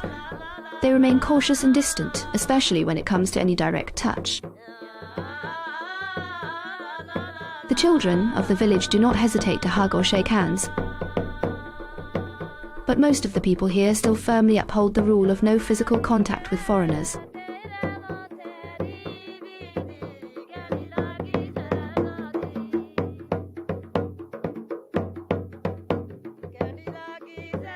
What surprised me over here is that you can't touch their holy places, you can't touch the local people over here. And if you're not walking on the path which is already made to walk, they'll literally tell you to move away from that. You can't come closer to their houses as well. You have to pay huge amount as fine or something like that. सुनो यहाँ मना है कि ऐसा नहीं है किसी जगह में हम भी नहीं जा सकता है आप भी नहीं जा सकता है. Touching is forbidden here. This rule, you see, is not only for outsiders. We too have our own rules that forbid touching others. Even the gods have their rules. That is how it is. Everyone can be punished for touching, even the locals. The people of Malana do not marry outsiders. They also have their own language, which is closely related to ritual and traditional religion.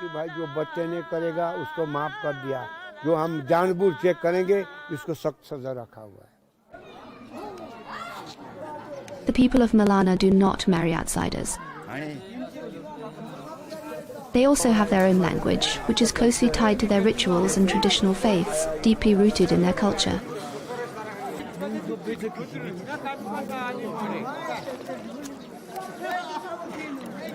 The people of Malana speak a sacred tongue known as Kanashi, a language never taught to outsiders, whispered only within the village itself. Nowhere else on earth can this language be heard. The good tongues once spoken here are gone. Now we speak only Dano, the demon's tongue. This rare language, Kanashi, belongs to the great Sino-Tibetan family. Yet, in the neighbouring villages, people speak completely different Indian languages, none of which share any real connection with Kanashi. The current state of the Kanashi language, unfortunately, puts it at an inevitable risk of extinction. It is unwritten, and it has not been scientifically documented at all.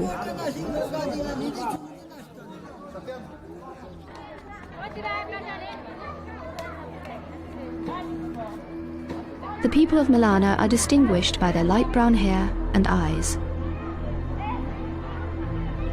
Their noses are long. Their skin is wheat-coloured.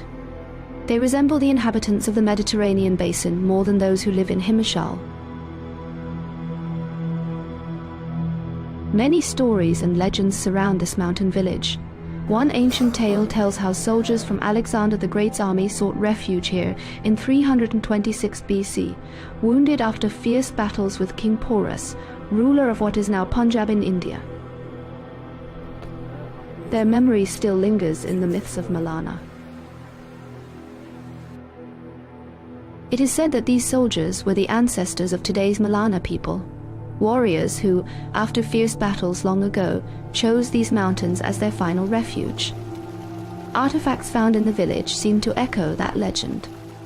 Yet, there is no study which confirms a link to Alexander's army, and many locals simply call it an old tale.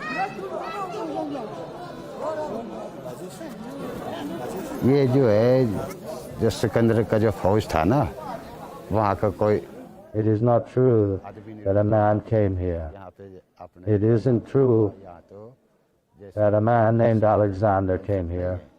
We are, and have always been, the sons of Jamadagni, Rishi, nothing else.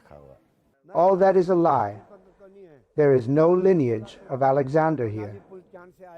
We come from Balkan, Rangri, Lugai, and Shela, and Kulu has its lineage too.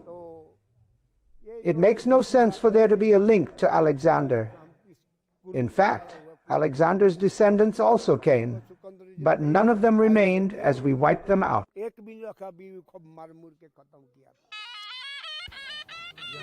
The village of Malana is renowned for its judicial and democratic system, marked by its unique and ancient traditions. The members of the village council, 11 in total, gather in the main square and are known as the Jamda. The council members listen patiently to every case brought before them. Disputes are discussed, voices are heard, and the village reaches its verdict by a vote of the majority, an enduring example of the living spirit of democracy that has guided Malana for centuries.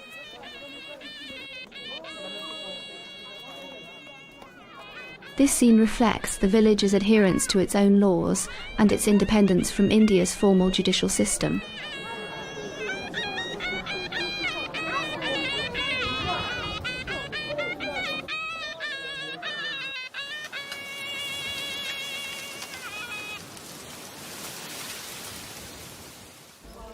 Malana is famous for cultivating a type of cannabis that bears its name, Malana cream, one of the region's main sources of income.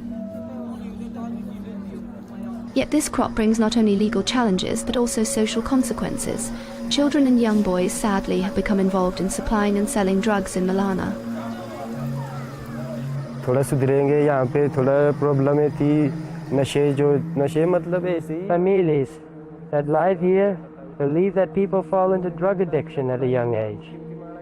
The village is very small, so education is poor. And only a few of the villagers can read or write. Still, We live a simple life by farming the land, welcoming travelers, sharing stories by the fire, laughing together and finding happiness in the quiet rhythm of our days. Guest houses can be opened, but not inside Malana. I studied until the 10th grade, yet family troubles forced me to stop. According to our culture, we no longer take outside jobs. We follow Rishi's path, growing vegetables, tending apple trees, gathering herbs from the forest. This work is inherited from our ancestors. This is the rhythm of our lives. It keeps us close to our land, to our mountain, and to the silence that protects us, and collecting herbs from the forest. This is how we earn our living.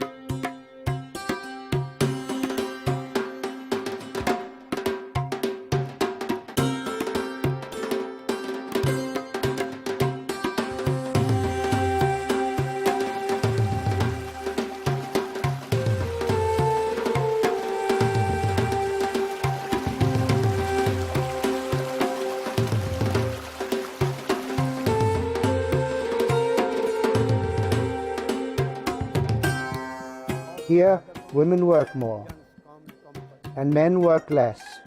Women do many tasks like collecting honey and going to the forest to gather herbs.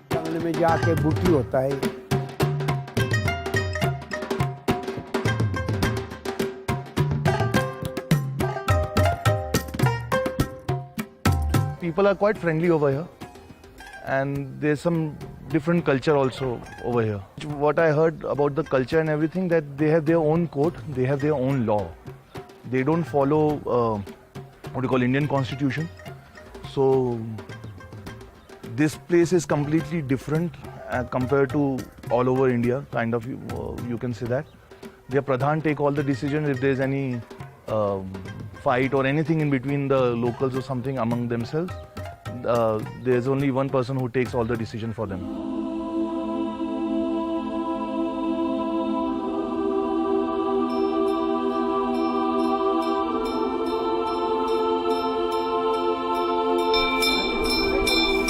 The unique democratic system practiced in Malana is considered one of the oldest in the world.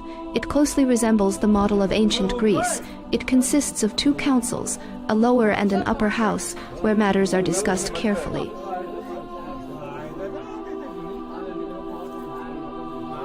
Final authority always rests with the upper house, which includes 3 respected figures, one serving as the voice of the local deity. The village's oral tradition tells of a sacred figure named Jamadan Girishi. He lived in this mountain village centuries ago, known for his wisdom and deep contemplation. He is believed to have helped establish the laws and customs that the people of Malana have followed through the ages. ऋषि आया ना इधर, जमदग्नि ऋषि आ गया तो इस करके इधर तपस्या की है इन्होंने. दानु का राज था. हाँ, दानु ने हार माना. When the Rishi Jamadagni came here and meditated in this place, Danu ruled this region. Danu agreed to hand the village over to Jamadagni. In Hindi, we call him Jamadagni. We call him Jamlu. 2 brothers first came and ruled here. After that, their number grew to 100 people. And now, there are many. बात पे और भी आते आते आते आते तब इधर पूरा गाँव बसी है. यहाँ का कल्चर अलग ही है. The story of Jamdan Girishi forms an inseparable part of Malana's rich cultural heritage. New generations are constantly reminded of the importance of wisdom and a deep reverence for history and tradition. This divine figure truly symbolizes a guiding spirit within Malana's unique system of governance. This political framework indeed has raised many questions among researchers and visitors alike, who often struggle to understand how such an advanced form of governance can exist in this remote yet peculiar village. Jandamji Rishi, he worshipped Shivji for a long time, and Shivji came and gave Vardhan to Rishiji to stay here or something like that. It was there. That drew my attention. And if you can see there's railing which ground is there, so they said that Rishiji used to worship over here. Over here only Shivji gave him darshan and gave him the vardhan to stay over here and all that.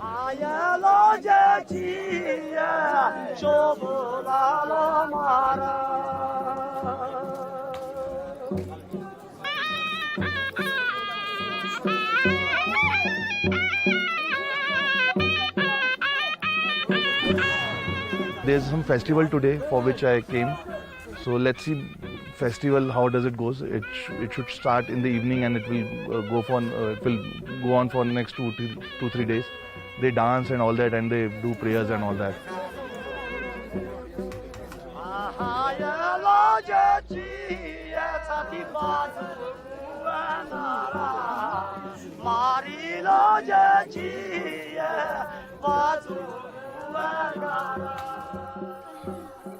The young women adorn themselves with bright clothes and jewellery as they prepare for Phagli, the joyful festival celebrated across Himachal Pradesh. It marks the end of winter's chill and the warm, colourful arrival of spring. It is an important and colourful celebration of music and traditional dance that unites the community.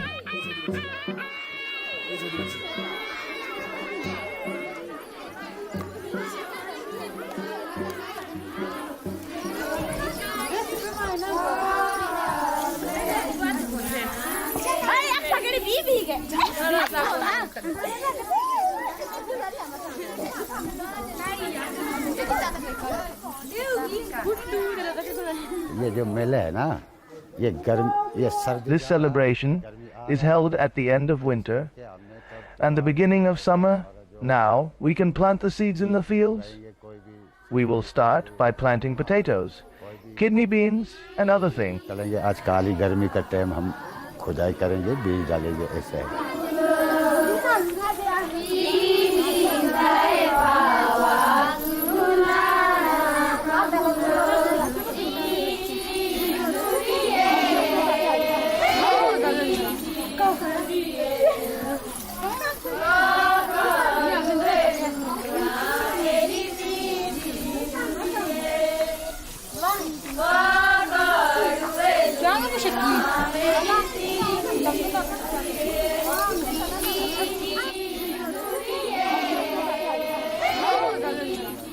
Girls will come from all the villages wearing their best dresses.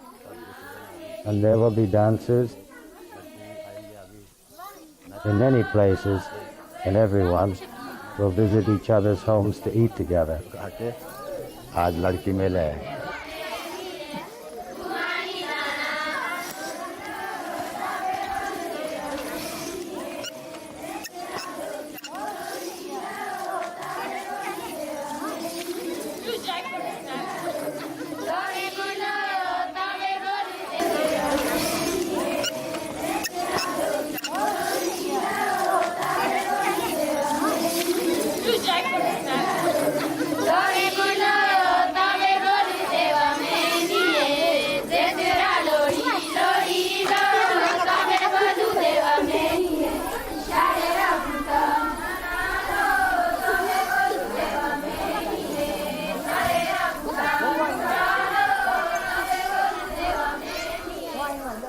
It is our tradition to celebrate after the snowfall that lasts for 6 months. The snow isolates our village completely, as there is no way out during the winter. When the spring arrives, the place becomes filled with joy. Everyone sings, the snow has melted, and people dance through the night and into the morning. This is the reason for our happiness.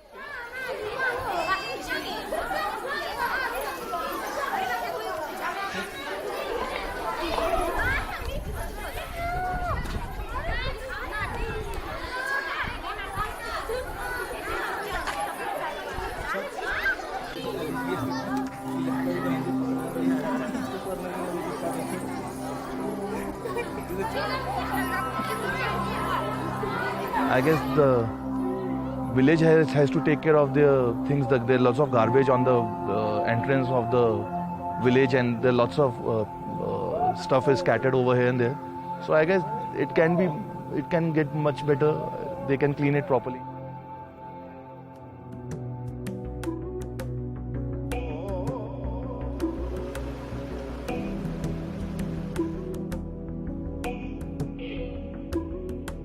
नहीं हमसे तो कोई परेशानी नहीं है फिर भी है जरूर परेशानी. We have no problem with tourists. The only problem we face with them is that when they come here, they throw litter on the road like chocolate wrappers, biscuits, and empty bottles.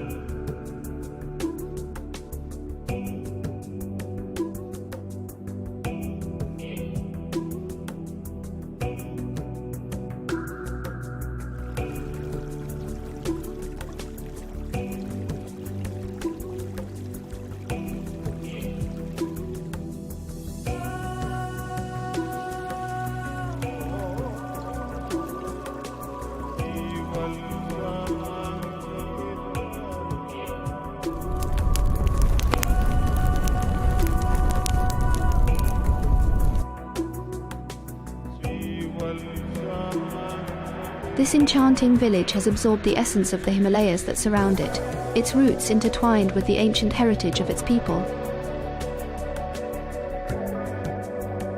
Despite warnings against foreigners and the strict rule of no physical contact, the village radiates warmth.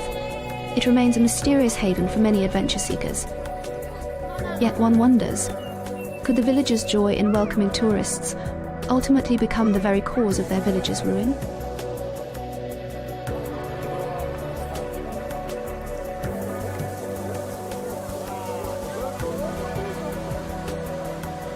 बस यहाँ पे future यही है अब future तो अब पहाड़ ही है ये फ्यूचर सब. These mountains are our future because in the days to come they will remain beautiful. The world below us is not so good.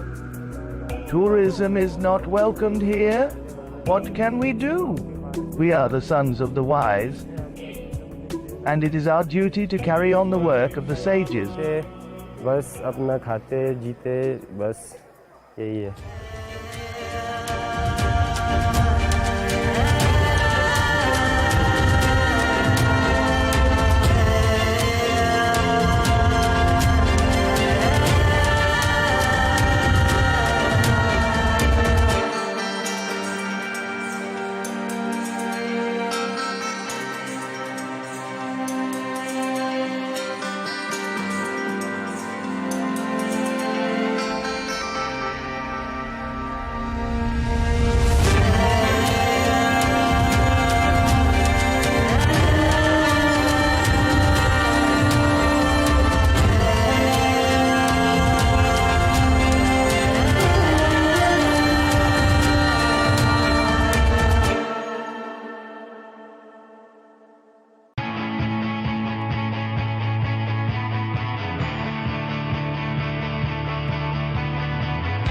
Welcome to the metropolis, the big city.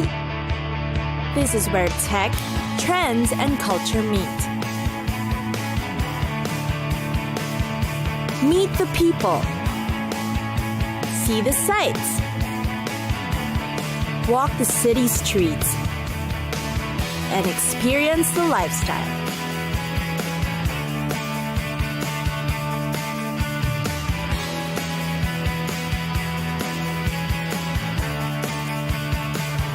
This is your first-class ticket to the cities of the world.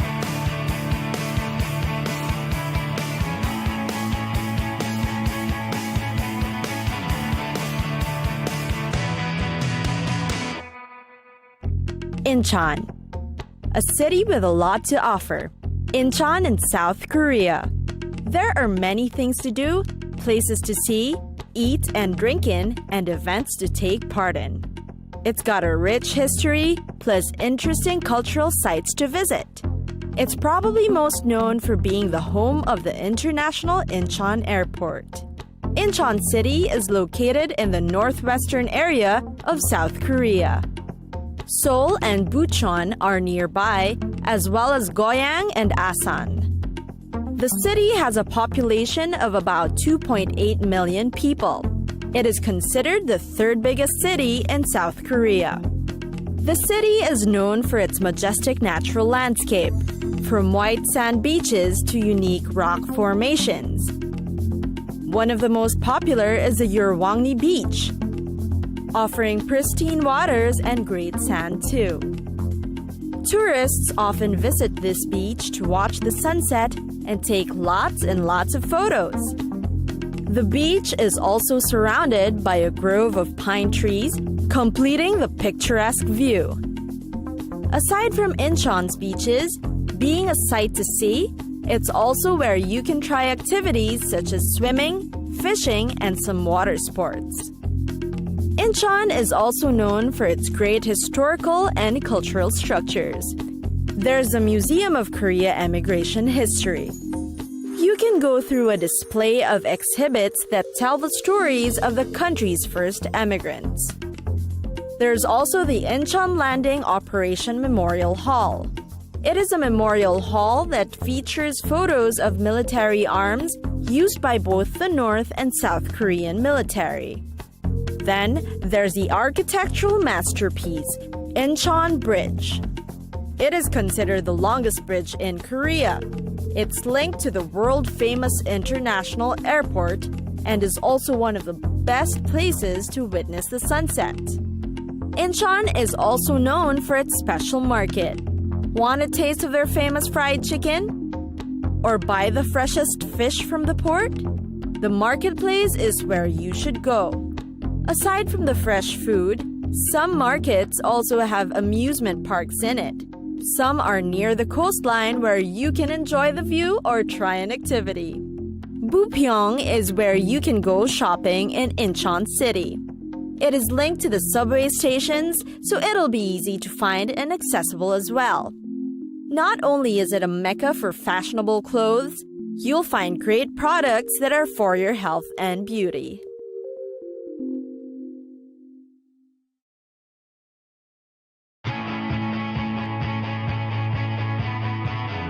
It's time for us to go. Pack your bags and get your tickets ready. And we'll see you on the next destination. Catch us again next time on Cities of the World.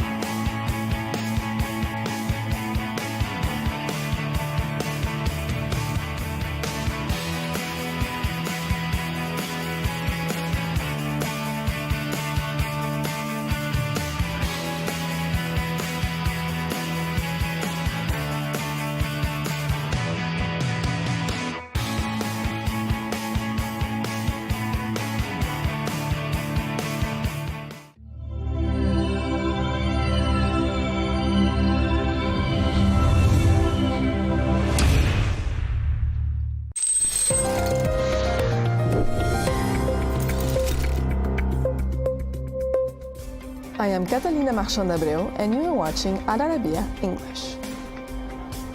Exclusive footage obtained by Arabiya shows Bashar al-Assad prior to his ouster, mocking Syrians, Syria itself, Eastern Ghouta, and even Russian President Vladimir Putin.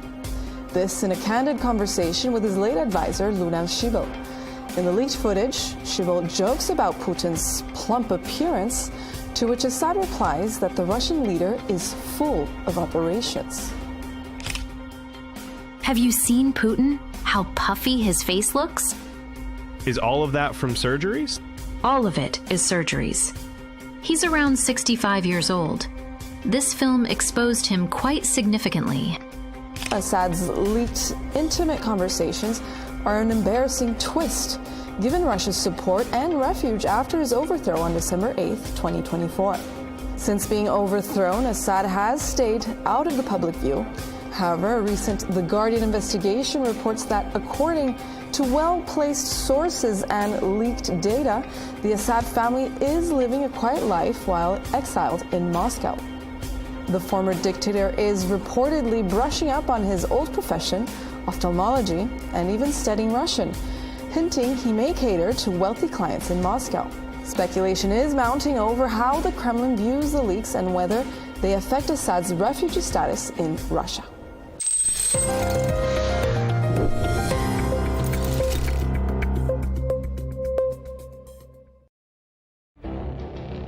It feels like decades are passing by in a matter of weeks. Seismic shifts in the world order. never, ever will be part of America. With so much happening and so much noise. Whether it's political upheaval, Canada has been ripping us off for years. economic shifts, or social movements, No one wins from tariffs. I think America can be more friendly to the rest of the world. For in-depth analysis and all the latest developments across the globe. To have an inclusive policy together. The meetings with Hamas gave me some hope. We're in another nuclear arms race. the most important development straight to your screen. Welcome to the dressing room. I'm on my own. I need backup. And an insightful look at the issues shaping our world today. It was not going to happen, that war, and it happened. Join us on Al-Arabiya News, where the world talks. They seized our homes and refused to leave them. We launched the attack and destroyed the enemy's capabilities. There is a security concern, and this concern is related to Al-Shabaab. I opened the car window and saw my legs severed. She disappeared for a while and came back pregnant in the camp. We achieved major victories. We defeated the Al-Shabaab front and the ISIS front. It is very important that we see more embassies opening in Mogadishu. If they give us the chance, we will return here tomorrow.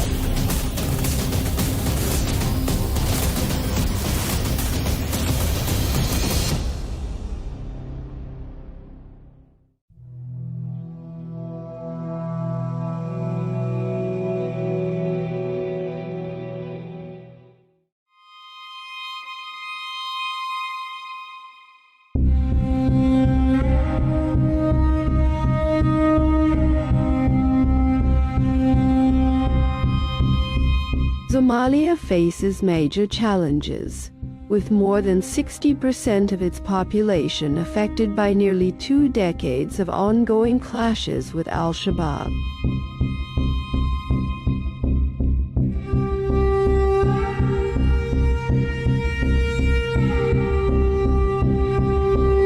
The Kawarai militia, as Somalis call it, seeks to overthrow the government and establish its own rule.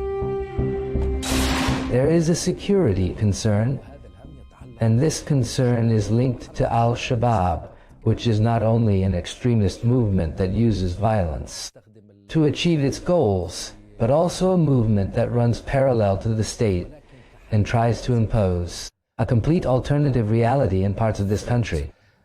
واقعاً كاملاً في أجزاء من هذه الدولة.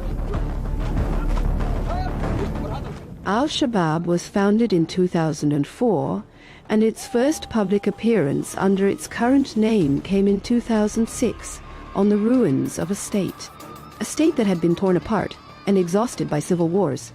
In that same year, the United States designated it a terrorist organization. It served as the military wing of the Islamic Courts Union, which had consolidated its control over Mogadishu and the south of the country, becoming a major force through a system of Sharia court.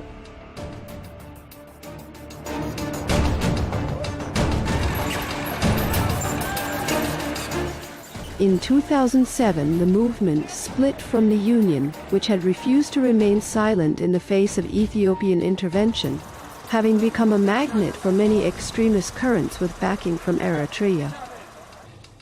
We are dealing with a Somali phenomenon that naturally crosses borders, receives support from abroad, and works to strengthen and cultivate its ties with other terrorist groups. Yet it has a distinctly Somali character. They say it is largely self-funded and entrenches its presence. Militarily, it constantly wages hit-and-run attacks and exploits clan disputes. And it exploits the lack of coordination between the central government and the regions, attacking weak positions. The movement's current emir is Ahmed Diriye, known as Abu Ubada al-Somali, succeeding Ahmed Abdi, known as Mukhtar Abdul Rahman Abu Zubair, who was killed in a U.S. airstrike in 2014. 2 years earlier, the movement had pledged allegiance to Al-Qaeda, revealing an even more brutal face. When the explosion happened, I heard that I had lost my leg.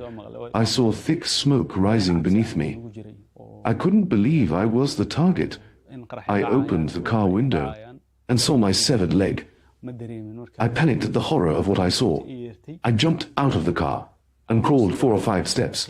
Nearby, there was an army checkpoint on the road leading to the airport. It is a heavily guarded area.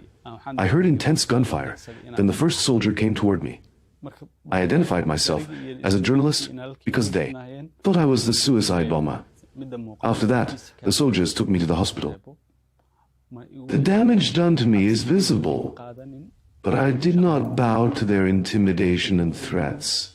I did not stop my work or my education, and I believe I defeated them. I did not give in to what they were demanding of me.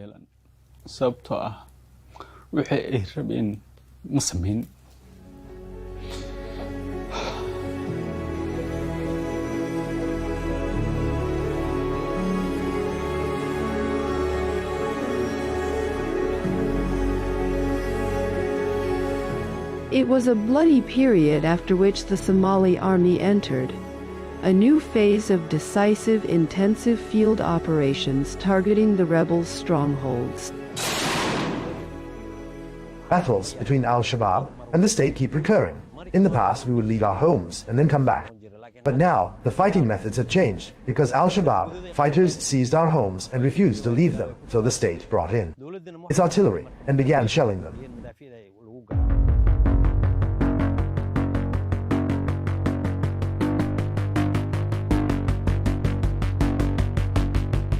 This approach began under former President Sharif.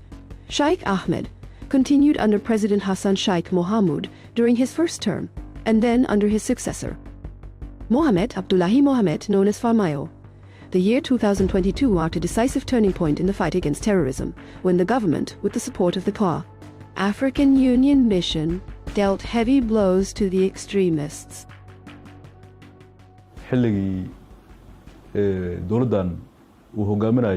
Since the arrival of President Dr. Hassan Sheikh Mohamud to power in May 2022, the state declared a war against those outside the law. Major campaign in which the state prevailed and the rebels suffered heavy defeats. We drove them out of many areas they used to control. When we speak of a distance of 30 kilometers from Mogadishu, we mean the towns of Balad and Basra. We also pushed them away from the Haradhir area, 8 kilometers from Mogadishu. We can say that the Somali state now controls around 90 to 95% of the territory.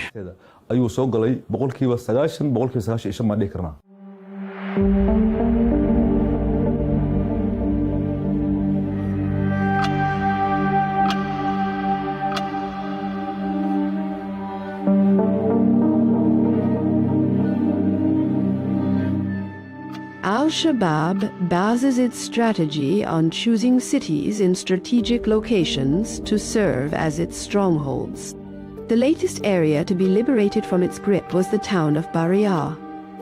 About 60 kilometers from Mogadishu, the town served as a forward base for the group's fighters, from which they planned and managed operations against the capital and its surroundings. Baria is an important area. First, it is agricultural land. Second, it is close to the towns of Maro and Afgoy all the way to Marca, which makes it strategically important for the enemy. The terrorists try to move closer to the area, disrupt people's lives, and control the road leading to Mogadishu. Securing Baria is part of the operation. The military operation we called Silent Storm. The town has a strategic location, allowing us to monitor movements in the surrounding areas, on both sides.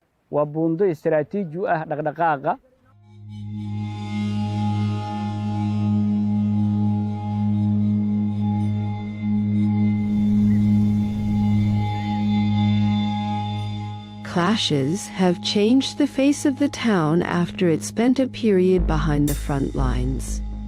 Motionless bodies bear witness to a fierce struggle, and hope is renewed for residents to return to their homes again. Shabab fighters came and ordered all the residents to leave. They told them they did not want to see any of them here. All our people want to return to their homes. If they give us the chance, we will come back here tomorrow. There is no current danger. What remains is to comb the area carefully, clear the mines they planted, and search for any remnants that could still harm people. Once we finish this important process, we will allow people to return to their homes. We will continue and move on to other areas, including Al-Udeid.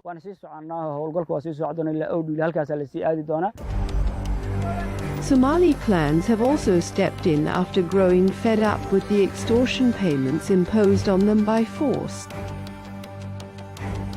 A tribal uprising was a decisive factor in tipping the balance of the confrontation, drawing on its intimate knowledge of the terrain and the fighters' movements.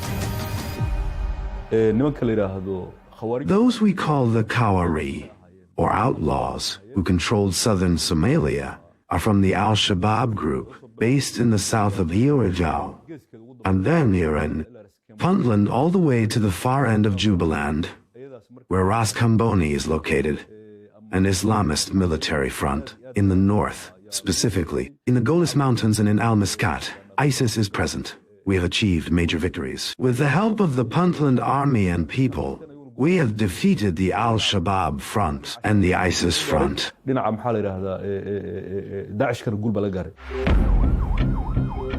escalation peaked in March 2025, when there was an attempt to target President Hassan Sheikh Mohamud's convoy with a roadside landmine near the presidential palace.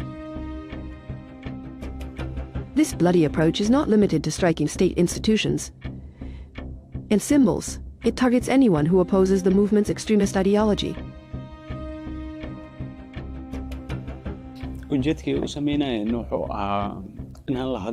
They wanted to silence me, to make me keep quiet. They were targeting public figures, so that ordinary people would feel despair when they saw one or two such people killed. Among public figures, to terrorize society and destabilize the state. They want to frighten the people. Personally, I did not feel fear and did not leave my country as other journalists did. We stayed and continued talking about them. They will come to an end. One day...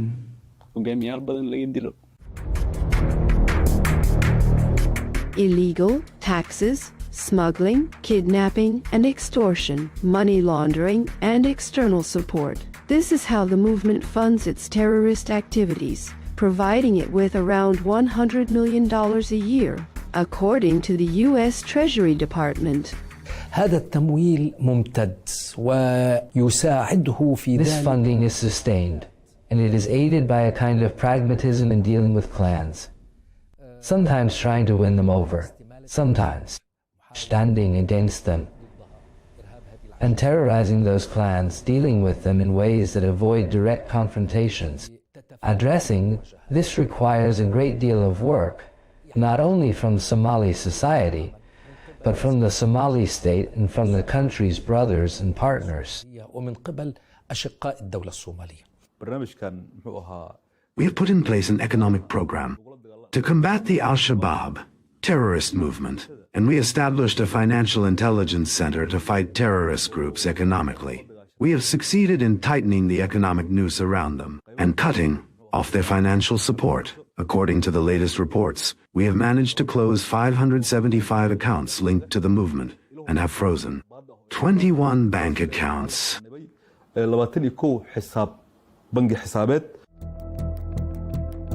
International and regional alliances have stepped in and tightened the noose around these groups through ongoing operations to drive them out of their positions, mainly in the south and center of the country.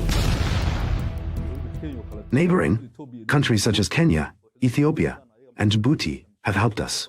They have been part of the African Union peacekeeping mission since 26, as well as Uganda, one of the African countries supporting us. These states have joined us at every stage of the fight against terrorism. Their soldiers are part of the PIA, African Union forces. Without their efforts on Somalia's security, terrorism would also have reached neighboring countries such as Kenya, Ethiopia, and Djibouti. Somalia itself is deeply interconnected with its neighboring states. The movement has lost much of its influence after the renewed pressure on it, combined with intensive U.S. airstrikes, and a series of defections has also thrown it into disarray and undermined its organizational structure. I broke away from Al-Shabaab after a long ordeal. Their only goal is destruction and sabotage. They show no mercy to the weak, and life among them was harsh and difficult. I surrendered to the government. I want to live a dignified life, and pledged to fight them alongside the government forces and defend the country against those who kill people. I used to think they represented Islam, and that anyone who opposed their ideas was a disbeliever. I even joined them and believed in their ideology. But their brutal killing of innocents and my inability to bear it pushed me to flee, especially after they ordered me to carry out a brutal killing operation. Before carrying it out, I decided to escape.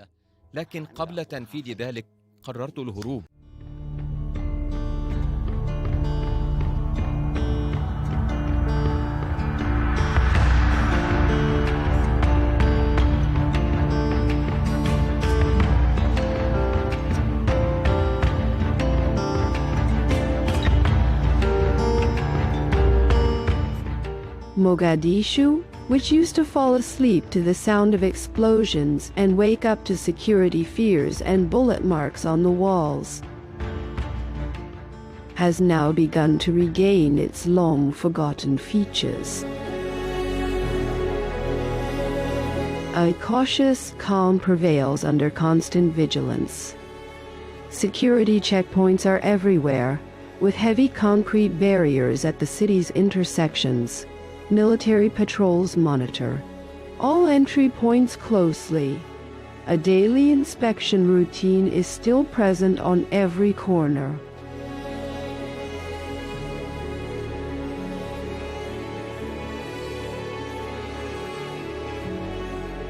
Zoba Street, which witnessed the deadliest terrorist attacks in the capital's history in October 2017 and October 2022, is now entering a new phase of construction and development in an effort to restore the security that years of violence have taken away.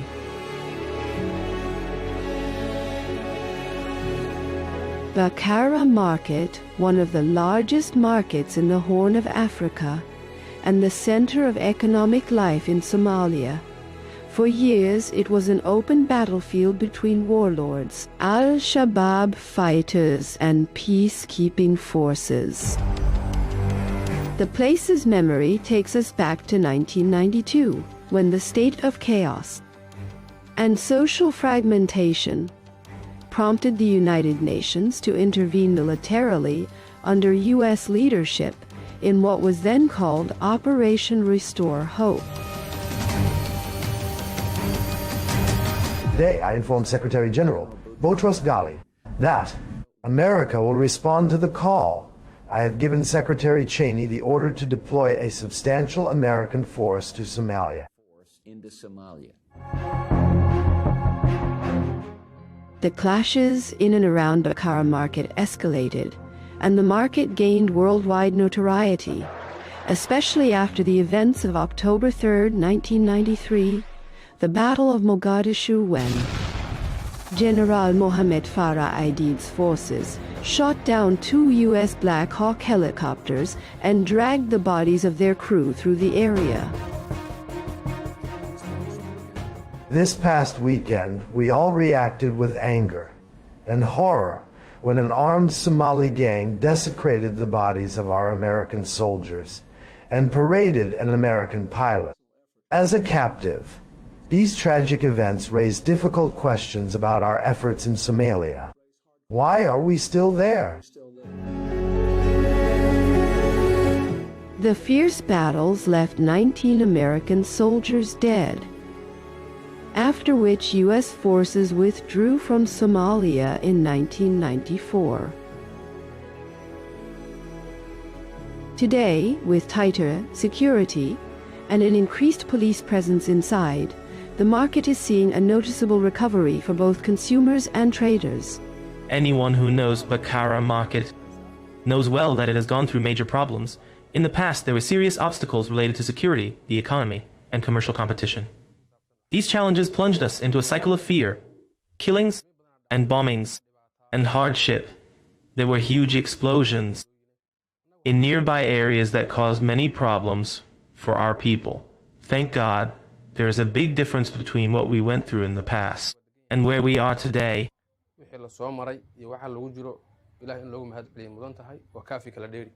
The relative stabilization of conditions has boosted commercial activity and extended to livestock markets, the backbone of Somalia's economy for centuries, the main source of livelihood for most of its people.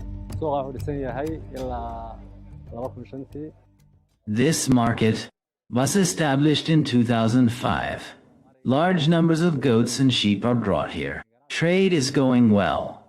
Prices rise at times and fall at others. A sheep costs between $250 and $300, and a goat between $120 and $160. The market receives around 6,000 head of sheep each month, and during the Eid periods the number rises to about 60 or 70,000 head.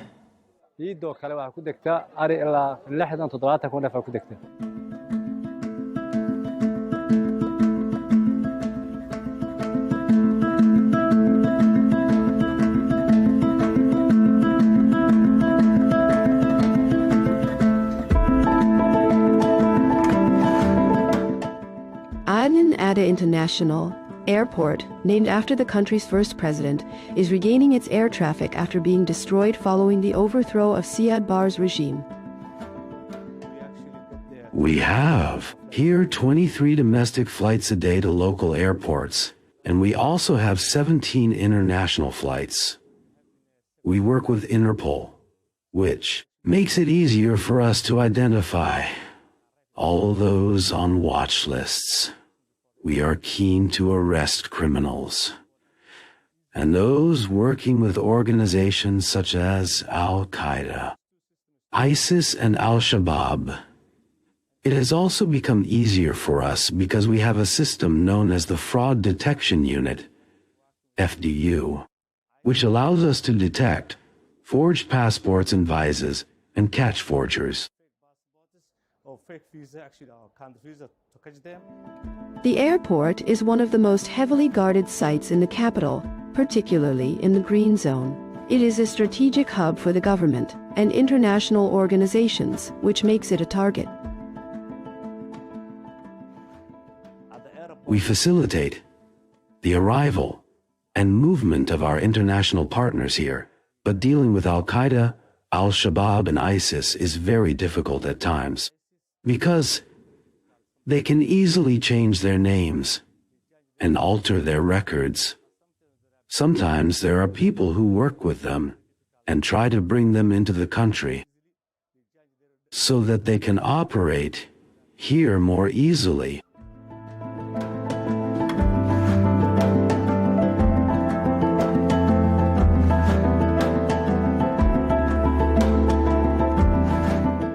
Mogadishu Port, the maritime heart of the capital, and the country's economic gateway to the Indian Ocean, is regaining its competitive position among Africa's major ports despite past setbacks.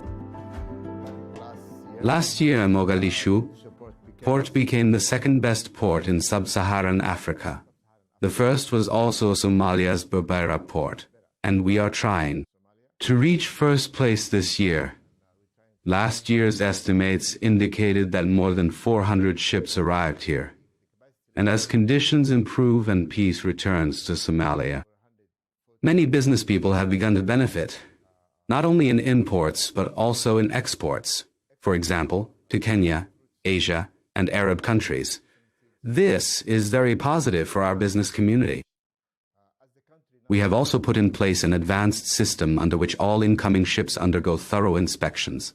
Everything entering through our ports is checked. Everything entering through our ports is checked.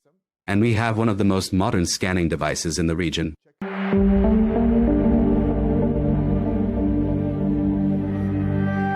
Directing domestic and foreign investment into infrastructure is an important step to boost an economy that faces major challenges such as poverty and youth unemployment exceeding 70%.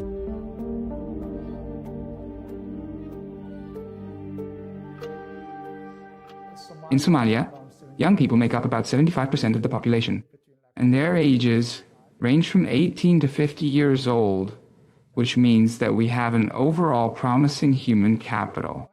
Even in terms of technology, we are developing significantly compared to neighboring countries. We have very good internet, so it is expected that the government will raise the economic growth rate to about 5 to 6%. As for average annual income per capita, it used to be around $300 and is now close to $600 to $700, which in itself is a clear improvement. The country has also launched a Vision 2060, under which we hope to raise average daily income per person from $2 to $5. In addition to the traditional engines of development, new promising sectors are emerging, bringing fresh opportunities for investment and growth. We still have great hopes of finding oil and gas, and exploration has already begun. So we are currently very optimistic economically. Our GDP growth rate is about 3 to 4%. We have 4 main sectors driving economic development: livestock, agriculture, fishing.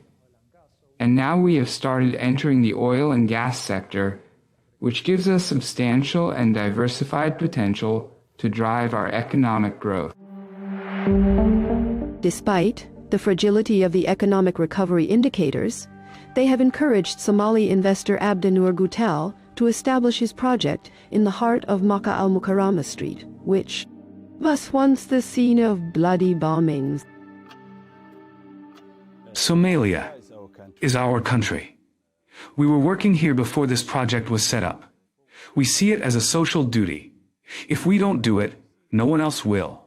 That's why we wanted to invest in Somalia, to create jobs for Somali youth who used to risk their lives at sea to migrate to Europe and other countries. We have hired many of them, and people from the wider community. And we have also created a platform where all Somali companies can showcase their products and services for the Somali people. Economic momentum has been strengthened by Somalia's accession to the Common Market for Eastern and Southern Africa and the East African Community. This step falls within a broader trend of economic diplomacy, which requires diplomatic openness that brings the country back onto the international stage. It is very important for us to see more embassies opening in Mogadishu. We are working on this every day with our international partners, and going forward, we look forward to opening more embassies and missions. Diplomatic missions in Mogadishu. We work closely in line with our strategic vision at the Ministry of Foreign Affairs to open more diplomatic missions around the world, especially in countries with which we have good and strong ties. A political approach that runs up against various obstacles. In an unusual scene, on the side of the road, the pavements turn into spaces to display and sell the shilling, Somalia's local currency, bundles of banknotes that reflect high levels of inflation, which forced the government to adopt the dollar as an alternative currency alongside the emergence of electronic payment systems.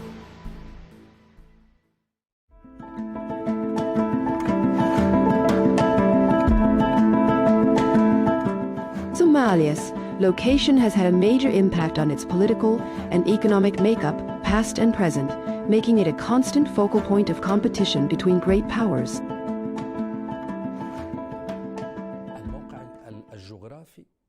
Its geographic position is clear. The Gulf of Aden, Bab al-Mandeb, and a coastline of 3,330 kilometers, the second longest coast in Africa. In sea lands of great importance, you are talking about a country emerging from conflict that has entered a zone of intense international competition, with multiple regional states competing over control of the maritime gateways in Africa and beyond. Naturally, this location puts it in the eye of these storms. The second, and very important, point for Somalia is that it forms the first line of contact in this part of the Horn of Africa and the Arab world in the fight against terrorism.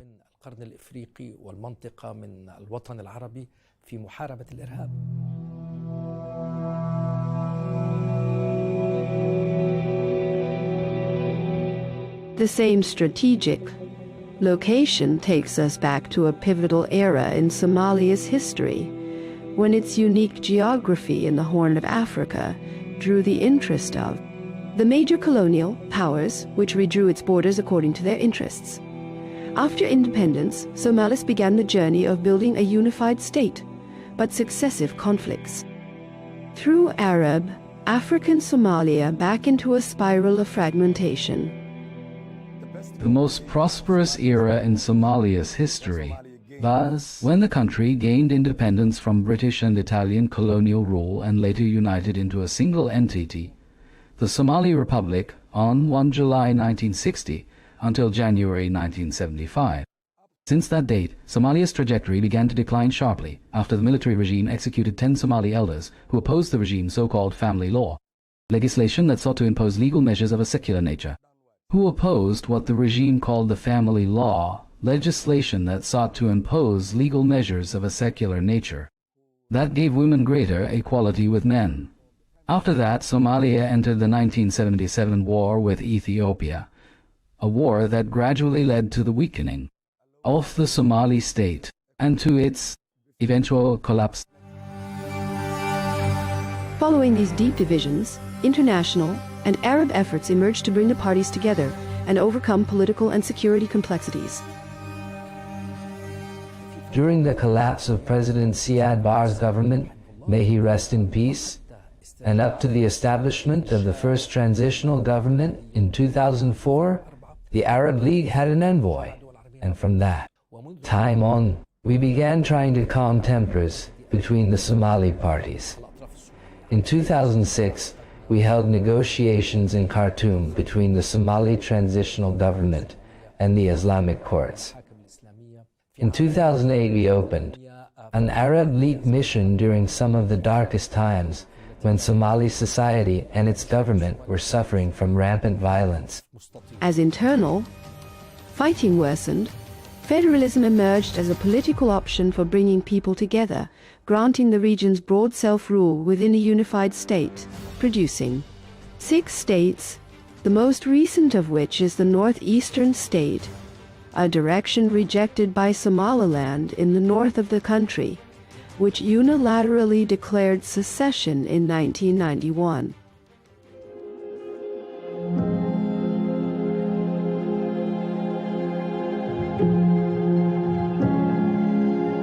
Today, this African country stands in the middle, seeking a delicate balance between its internal obligations and the pressures of geopolitics. From a geopolitical perspective, our core vision is to work closely with all our partners, including our neighbors, because every challenge we face. As a government, we see as an opportunity to cooperate with states that are serious about working with us on the basis of respect for our sovereignty, our unity, and our national and international interests. In the outskirts of the city, tin shack neighborhoods appear as a forced refuge for thousands of families fleeing conflict zones. Most live on limited means amid a total absence of infrastructure and basic services. A fragile social fabric further burdened by an extreme climate. It struck local community, stability, and left nearly 4 million people suffering from food insecurity out of a population of 19 million.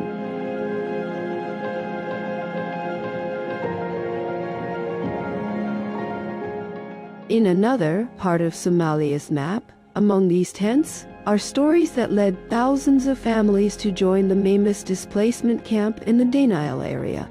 Hassan Ibrahim was one of those who left Baidoa in south-central Somalia during a mass displacement of more than 700,000 people.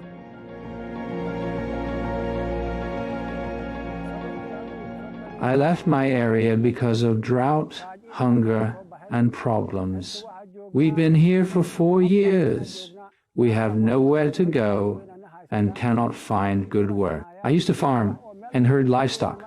My wife, my children, and I fled after our animals died because the pastures dried up. We came here suffering from many problems.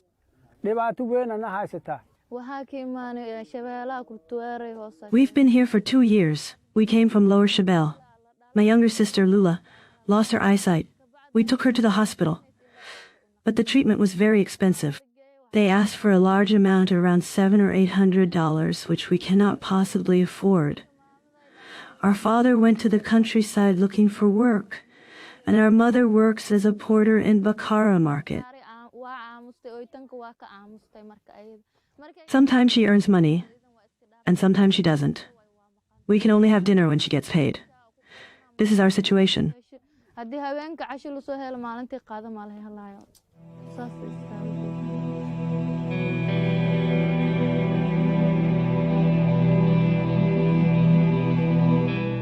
Forced movements with different causes, yet all meet at one point, the struggle for survival. The number of people here is large. They came from the regions of Middle Shabelle and Lower Shabelle, from places like Bay and Bakul, and all the areas beyond Afgoy, Kurioli, and Shalambud. Water shortages and clashes pushed them to come to this camp. Last week I was told that one woman suffered a psychological breakdown because of the fighting. She disappeared for a while and returned pregnant to the camp. There are also some wounded who were hit by gunfire.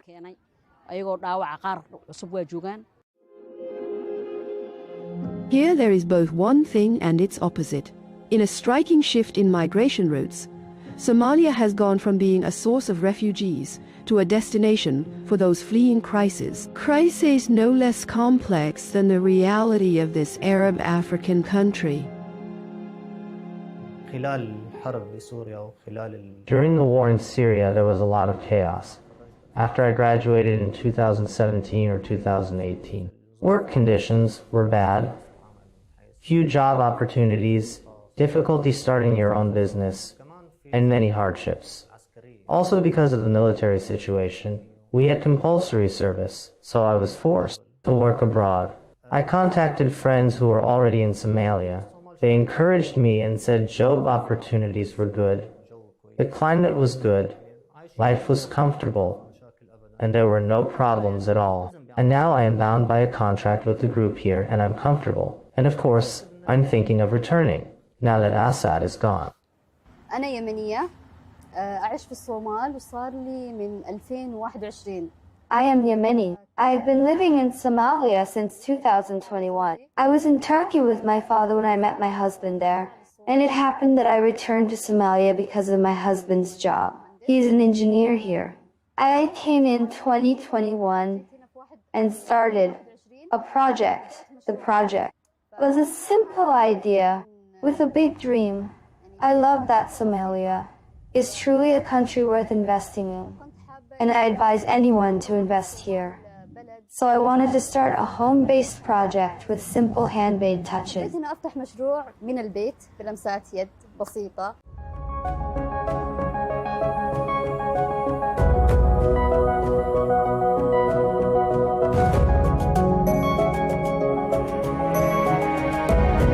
Somalia today stands at a crossroads between the legacy of old conflicts and a serious opportunity to rebuild beyond the era of state collapse. Somalia's story may shift again given the current situation, and as the model of direct elections appears on the horizon, promising new rules with no war and no division.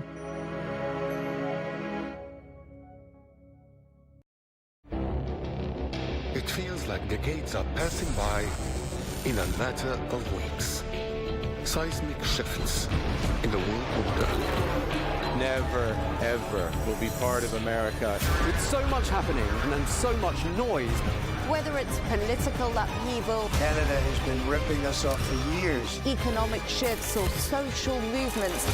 And no one wins from tariffs. I think America can be more friendly to the rest of the world. For in-depth analysis and all the latest developments across the globe. To have an inclusive policy together. The meetings with Hamas gave me some hope. We're in another nuclear arms race. The most important development straight to your screen. Welcome to the dressing room. I'm on my own. I need backup. And an insightful look at the issues shaping our world today. It was not going to happen, that war, and it happened. Join us on Al-Arabiya News, where the world talks.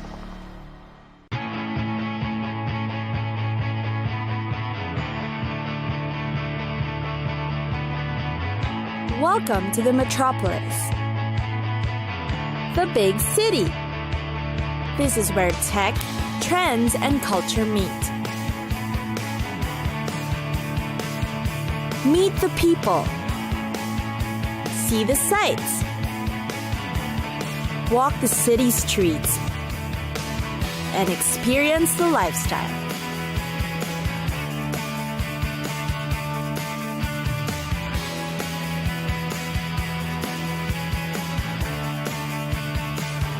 This is your first-class ticket to the cities of the world.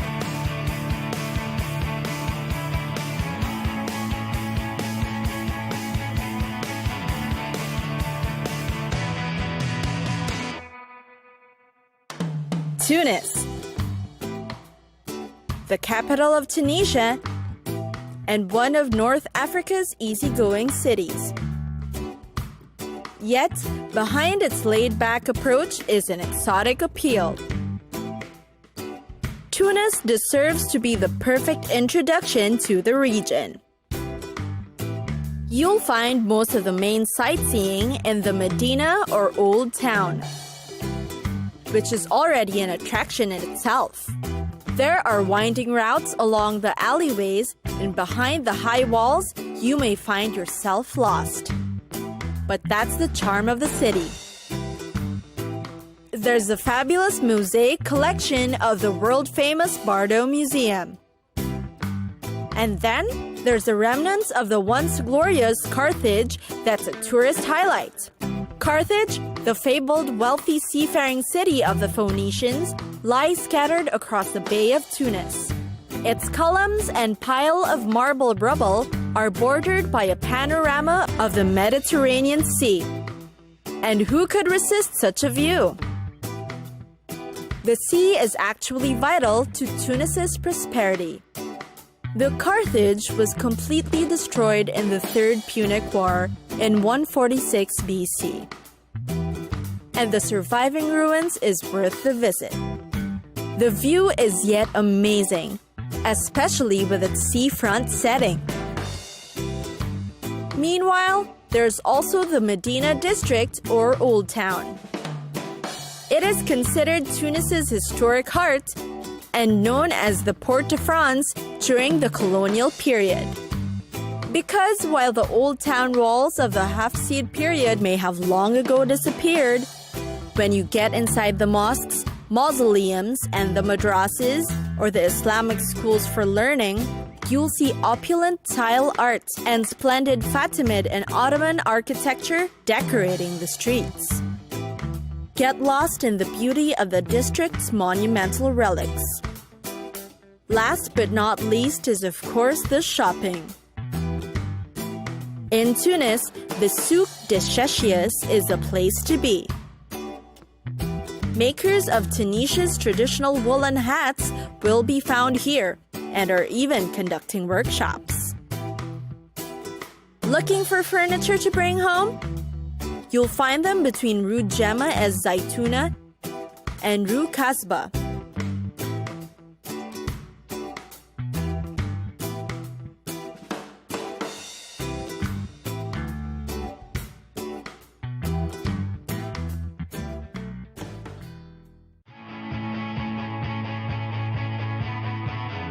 It's time for us to go. Pack your bags and get your tickets ready. And we'll see you on the next destination. Catch us again next time on Cities of the World.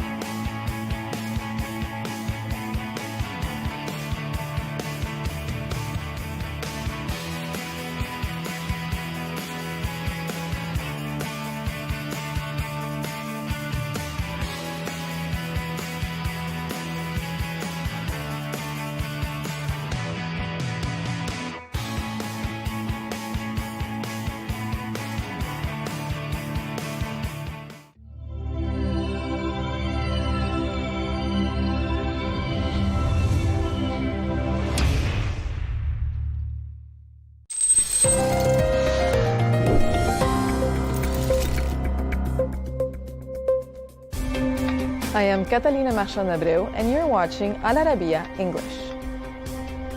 From politics and religion to climate, war, and technology, 2025 was a year that reshaped the world and left headlines that won't be forgotten. In U.S. politics, starting with U.S. President Donald Trump, who takes office for a second term, setting the stage for high-stakes politics. Trump then appoints Elon Musk to lead the Department of Government Efficiency, which by May had cut staff across multiple federal agencies, including USAID. And in February, a fiery Oval Office meeting between President Trump, Vice President J.D. Vance, and Ukrainian President Volodymyr Zelensky made headlines that resulted in Zelensky's abrupt departure from the White House. You should be thanking the president for trying to bring it into this conflict. Have you ever been to Ukraine that you say what problems we have? In global conflicts, in June, Israel attacked Iran's nuclear sites, sparking 10 days of escalating conflict. The USA further escalated the conflict by bombing 3 of Iran's nuclear facilities. And October brought a US-brokered Gaza ceasefire deal, temporarily halting the Israel-Gaza war. In religion, the Catholic Church mourned Pope Francis, who died at the age of 88 on Easter weekend. He was succeeded by Pope Leo XIV, the first American pope in history. In space, NASA astronauts Suni Williams and Butch Wilmore returned safely to Earth after being stranded in space for over 9 months due to spacecraft issues. In economy, Trump's Liberation Day tariffs imposed a 10% tax on imports, sending worldwide markets into a spiral, sparking international negotiations. And finally, to close the year, Netflix shook the entertainment world in December by announcing a major deal to acquire Warner Bros. For $72 billion, integrating HBO and major franchises. 2025 was the year that shaped our world and set the stage for what's next. In 2026, world news will be dominated by ongoing geopolitical conflicts, the accelerating impact of AI, major elections in key countries, and high-profile global events like the FIFA World Cup. While major news for Saudi Arabia in 2026, centering on Vision 2030, featuring significant economic shifts, updated real estate laws, and high-profile international events. Stay tuned for all of these major developments in the new year.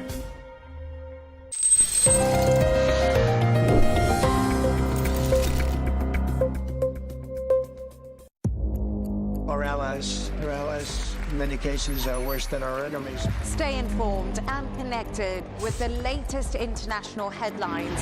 There obviously is a risk. From breaking news to in-depth analysis, it would appear that this war is coming to an end. Who buys this stuff? Investors, pension funds. We deliver the most important developments straight to your screen. Iran always wanted to deal with militia. Join us for compelling, expert-driven conversations. A curfew order has been established. And an insightful look at the issues shaping our world today. There are lots of proposals about European architecture for security. I'm Leigh Ann Gerrans, and this is W News. We dealt with this when I was Chief of Staff in the first term. Where you don't just hear the headlines, you get the full story.